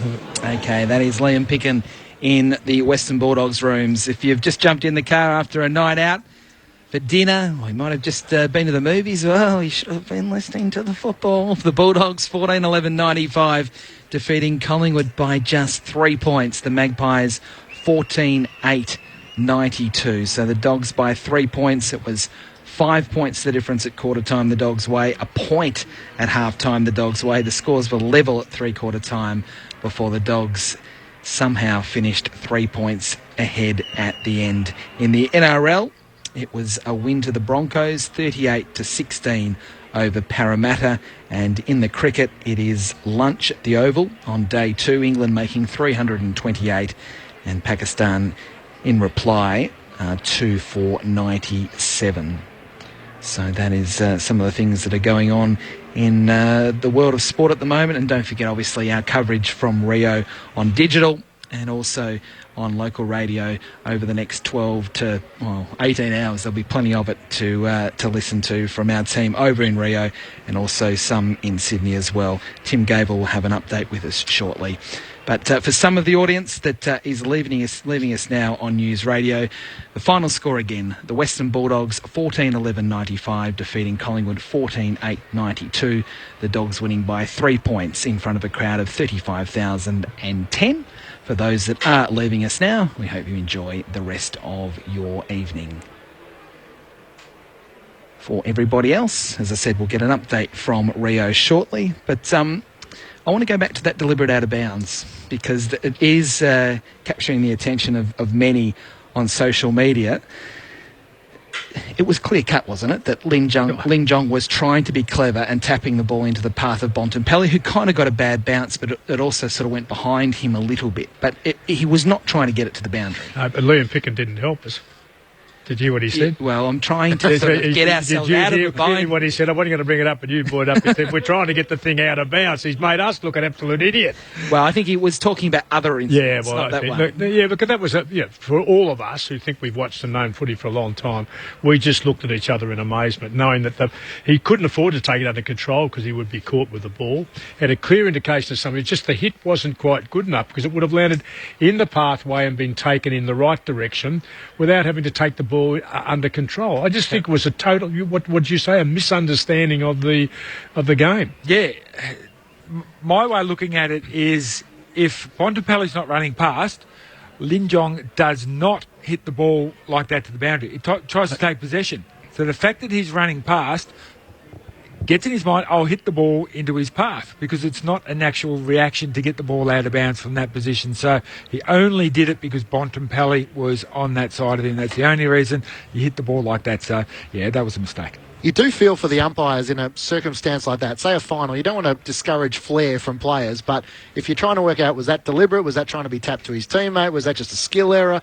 It's a lot to try and sum up in a crucial moment of the game. Considering they missed one in the first quarter, I think it was Marsh who picked the ball up in the boundary line and just strolled across like he was going for a Sunday walk. The comparison of the two is unbelievable, isn't it? I mean, look, there are things that are missed all night. The Bontempelli holding the ball decision when, for some reason, that wasn't paid. But in a situation like that, when it's late in the game, it just, to me, feels sometimes like the umpires just want to have a moment as opposed to just letting it go. Yeah, and some people say the umpires should just keep umpiring exactly the same as they've done for the whole game.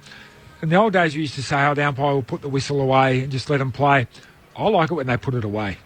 I don't like them playing tiki-touch with it. And they say, but they've been paying them the whole game. Put it away, let them play. We'll try and get the better players and votes and also the highlights of the last quarter to come. To start, I just want to go back once quickly. I know you've got a lot on the plate. That's all right. I named before the game tonight, I look at the Collingwood side, and I go back one step. Goldsack, White, Blair, Varco, Greenwood and Howe, I think were half a dozen players that entered that side tonight with questions, in my mind, over their future at the Collingwood Football Club. That's how, and I thought they were third. They couldn't win on the basis they had, in my opinion, a third of their side. Is that third? Yeah, a little bit more than a third of their side. Not up to it. Goldsack, what do you reckon? I would have given him a tick tonight. He's good. White? He had to kick the goals, he would have got a tick. Yeah. Kick the one goal. Blair? Serviceable. One goal. Blair? Okay. He doesn't tackle that. Barco was shocking in the first half. They put him to half-back flank in the second half, and he actually did some very constructive things in the second half of the game. So he resurrected a bit. Greenwood, or it's as slow as a wet week? No, struggled again, or I didn't think he'd make the impact. And Howe, who's a great jumper and case mark, but I'm not sure what else he'd do, I still think there's a question mark over him. So we've come out of a game again where I reckon Collingwood are making decisions about players for the long term. They've still got some decisions to make. But if you're wondering about Darcy Moore and Travis Cloak, Collingwood supporting, feel pretty entertained by what you saw from Darcy Moore tonight. Absolutely. All right, let's get to Rio for an update with Tim Gable before we go down to the Collingwood rooms, because there is so much going on in Rio going into Friday action in South America, and Tim's got an update for us now. G'day, Tim. Hey, g'day, Adam. Yes, a lot happening. You've got the swimming continuing, and Jared will be calling the final in the 200 metres backstroke. Belinda Hocking in action for Australia there. You've also got the women's 800 metres freestyle final with Jessica Ashwood, Kate and Bronte Campbell in the heats of the 50 freestyle, and Mac Horton and Jack McLaughlin in the heats of the 1500 metres freestyle. Of course, Michael Phelps is going for his 23rd Olympic gold medal. He'll compete in the 100 metres butterfly. We've got track and field starting today too, with Mel Breen in the heats of the 100 metres, and right across the board there we've got a number of athletes from Australia competing today in finals. The women's 10k final, Eloise Wellings up against the Kenyans and the Ethiopians. We've got the men's 20k walk final with Dane Bird-Smith and Reid and Cowley. In the cycling, Anna Mears makes her first appearance on the track, and she hits the track in the women's team sprint alongside Stephanie Morton. Germany are the defending champions, but Anna Mears always expects something when she's on the track. And the men's team's pursuit also for the heats and the finals on today, and Australia, the 2016 world champions in that event. We've got the quarterfinals in the soccer, women's soccer. The Matildas up against Brazil, and Brazil defeated Sweden 5-1. Also, we've got the golf. It's underway in the second run. Marcus Fraser from Australia, after that first round of 8 under par, currently leads. We've got the hockey with the Kookaburras up against Brazil. Australia has already qualified for the quarterfinals. The big game in the basketball today sees the Boomers up against China in their fourth match in Rio. Australia defeated China in London by 20 points. Will be, I guess, interesting to see how the Australians have backed up after that Herculean performance against the Dream Team the other day. And Kim Brennan in the semi-finals of the women's singles sculls. Reece Grant in the semis at Little Goa. You can probably hear in the background. We've got an event underway at the moment in the B final. We've also got the men's 4 in the final, and they're going for gold. Will Lockwood, Joshua Dunkley-Smith, Josh Booth, Alex Hill. We've got shooters with Warren Potent, who of course was the 2014 world champion. Aislinn Jones, 16 years of age. In the water polo, the Sharks up against Serbia, and Serbia won the bronze medal in London, but Australia third in their group, and Australia will secure a place in the quarterfinals with a win.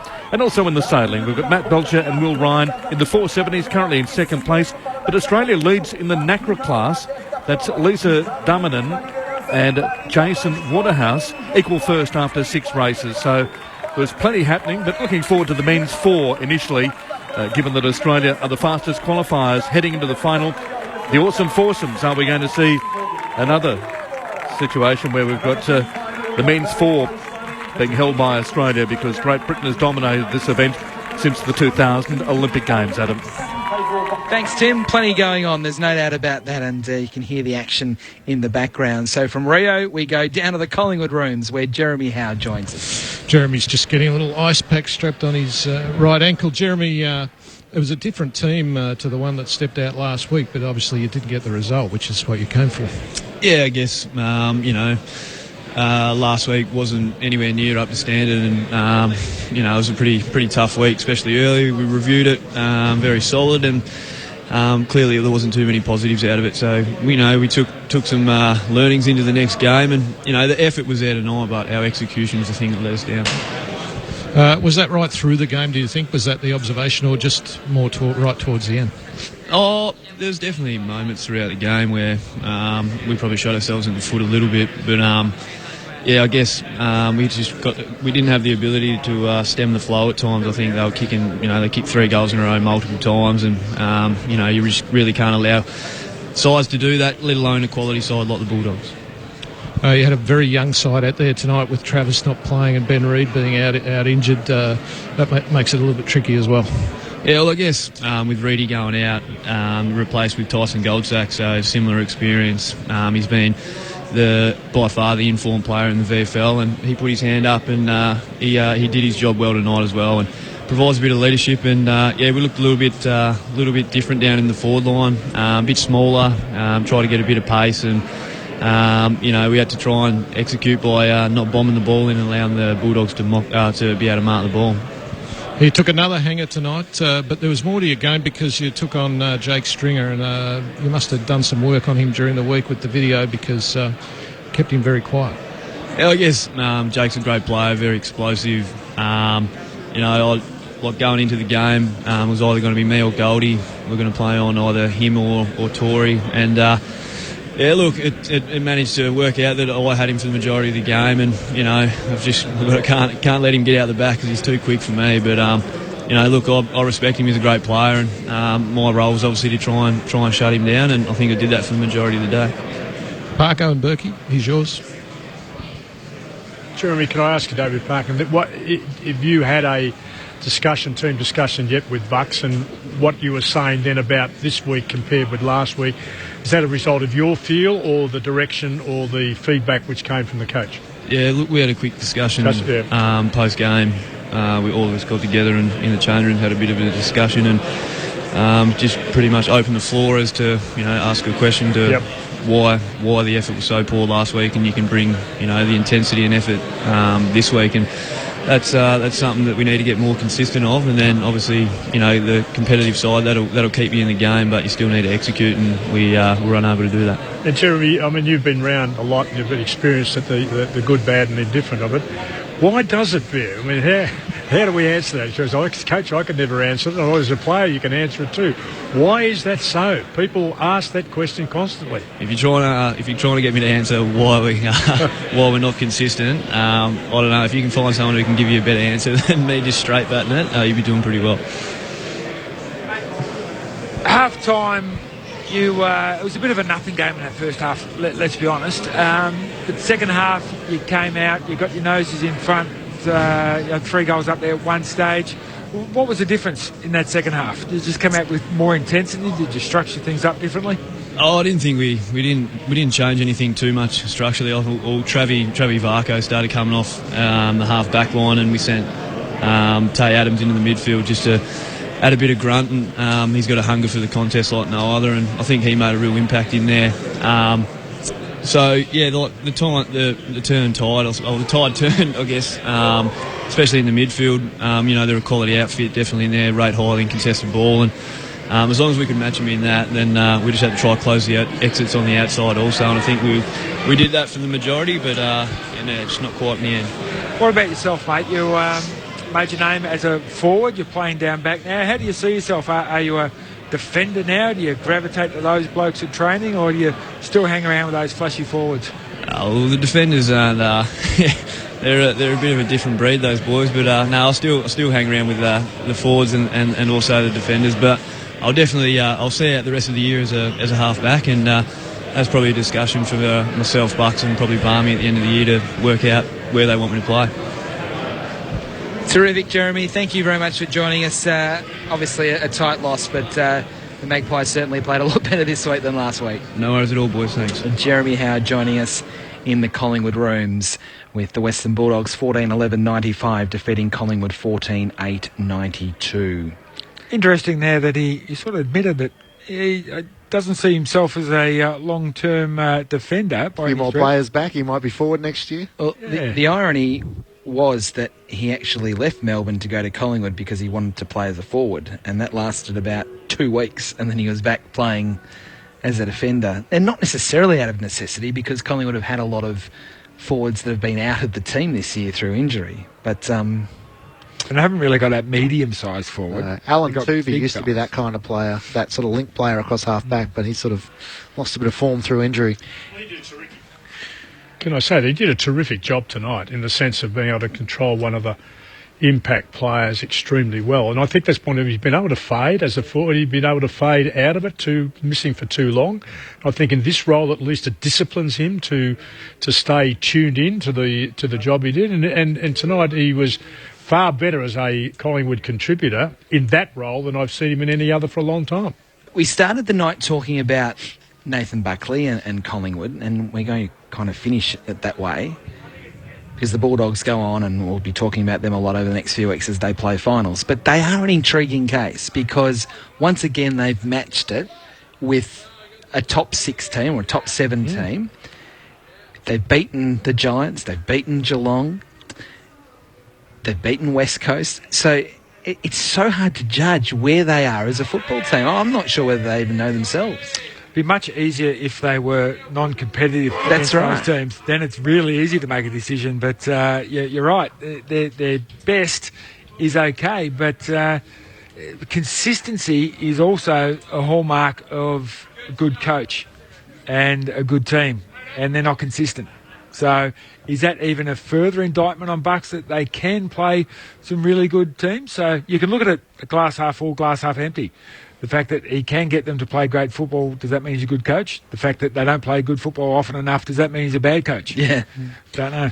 Did you think their ball movement tonight was better than last week against Richmond, though? They still rely a lot on their top-end talent. Adam Treloar was again outstanding tonight, but they did have a few more of those runs through the middle of the ground where they were able to open up the game. Yeah, and they need more of the Aish-type player. Bucks loves his inside in and under players. That's what he loves, and he's built his side. He's stacked the team full of them. To me, they need a bit of variation. Aish gives them a little bit of outside run variation. You look at Hawthorn with Isaac Smith and Brad Hill. They're not your in and under guys. They've got enough of them. They need those guys just to add that little bit of flair. Collingwood don't have the flair, and Aish will hopefully provide that, but they need a couple more that are like that, I think. I was delighted with him early in the first half. I'm not sure that he did as much in the second half, but when they were struggling, he was a very good player. And he did a bit more of, I think you're right, he's an outside carrier and user of the ball, but he won a fair bit of his own ball tonight in heated situations, and I was very pleased about that. But he does provide an element or an attribute or an asset which there aren't too many of at the Collingwood Football Club. That's absolutely right. We're going to go straight to the votes, because we want to hear some of the highlights of what was a dramatic second half. So, better players, no dramas. We're just going straight to the votes. Handballs, Parko. That's Friday night. That's right. Straight to the votes. I've given Treloar 1 vote. I thought he was probably Collingwood's best all night. He was hard and tough, runs, carries the footy very well. Bontempelli was the guy who changed the game about 10 minutes into that third quarter. He came on, had about 6-7 possessions, ended up with 17 in the second half and 2 goals. So give him Bontempelli 2. And your man, Picken, gets 3. Not very often we give it to somebody who shuts a guy out, but he had 10 in the first half, 10 in the second half, kept side bottom from 17 possessions down to 3. That was the major difference in Collingwood's side, keeping him out of the play, because if Sidebottom gets 10 in the second half, I reckon Collingwood win. Absolutely. Happy with that? Yep, very, very happy with that. All right. Thank you, Parko. We'll see you soon. Berkey, thank you. Thank you to Matt Clinch. Thank you to Martin Blake. Thank you to Andrew Mays. And thank you to Stuart Birchmore. As we finish off the night, let's reflect back on what was a dramatic night at the footy. The Doggies by 3 points. Enjoy the rest of your evening. Goldsack in front, spoils. Stringer over the back, 15 metres out. Traps it, looking to snap on his right boot. Gets it around his opponent and finally snaps the goal. He wins the tap. Bontempelli crumbed it beautifully. Good tackle by Greenwood. But Roback picks it up and snapped the goal. Up towards Zane Cordy, who marks top of the 50. Now he's played on. He's kicking deep, rough head out of position. It's cleared in and gone through for a goal. An accidental goal from Zane Cordy. Going to go in the more direction. He's got 2 to beat. Easton Wood dropped the mark for the Dogs. Wheels a handball to Sidebottom. He's got 1. Make it 2. Grundy tapped it down to Adams. Hand pass to Treloar over the top to De Goey. Back to Treloar. Brilliant ball movement from Collingwood. Treloar to finish. He kicks the goal from 30 metres out. Oh, that was slick from the Magpies. And they draw scores level once more. Greenwood nearly at half forward. High kick. Pendlebury there. So is Moore. Neither can mark. Roberts at the back. Looks nervous. Moore collects the ball. Shrugs the tackle. Handball to Phillips. Left foot snap. Left foot goal. Daniel in there. Hand pass to Bontempelli. He breaks clear. Hand pass back to Jong. 50 from home. He goes for home and kicks the goal. Magpies by 12 points as it's tossed back in. Boyd one down the tap. Comes to Caleb Daniel. Kick to a loose Bontempelli, who marks 40 metres out directly in front. One of the young stars of the AFL, Marcus Bontempelli, kicks the goal. 2 in 2 minutes for the Western Bulldogs to pull the margin back to 6 points. There's no mark taken at half back. Hunter onto the loose ball for the Dogs. Handball over the top to John. He's got one in his turn. Why not make it 2? And that goal puts the Bulldogs in front. Back into the centre square to Roughhead. He'll set it up to the teeth of goal. Pickens there, over the back. He'll take the mark. It came from Cordy. Unmarked Gibson in the goal square. And the Dogs make it 4 on the trot. Couldn't mark. There's some carnage out of all of that. To go in loose footy. Handball to Greenwood. Back. Oh! A goal out of absolutely nothing. And Collingwood stay in touch. Hand pass over the top to Daniel. And the Dogs are charging forward. 2 bounces. He gets to 55. Sets it up to Roback. He cuts the mark. Roback from 15 metres out to return the Dogs to the lead. He kicks the goal. Daniel of the Dogs. Defensive 50. Kick was poor. Maynard marked it. Played on. Lost it. Somehow came back to him. Broke the ball. Hunt for a goal. Sensational from Maynard to take the game on and put the scores level again. Hits into the pocket, up they fly, no one can take the mark. Matthew Boyd clears out towards defensive 50 to silence down, and the Dogs hang on. They hang on by 3 points and keep top 4 hopes alive. The boys of the Bulldogs bring with a team of the mighty. ABC Grandstand. Welcome to Rio Today. Highlights of ABC Grandstand's coverage of the Rio Olympic Games. Day 6 in Rio saw 2 silver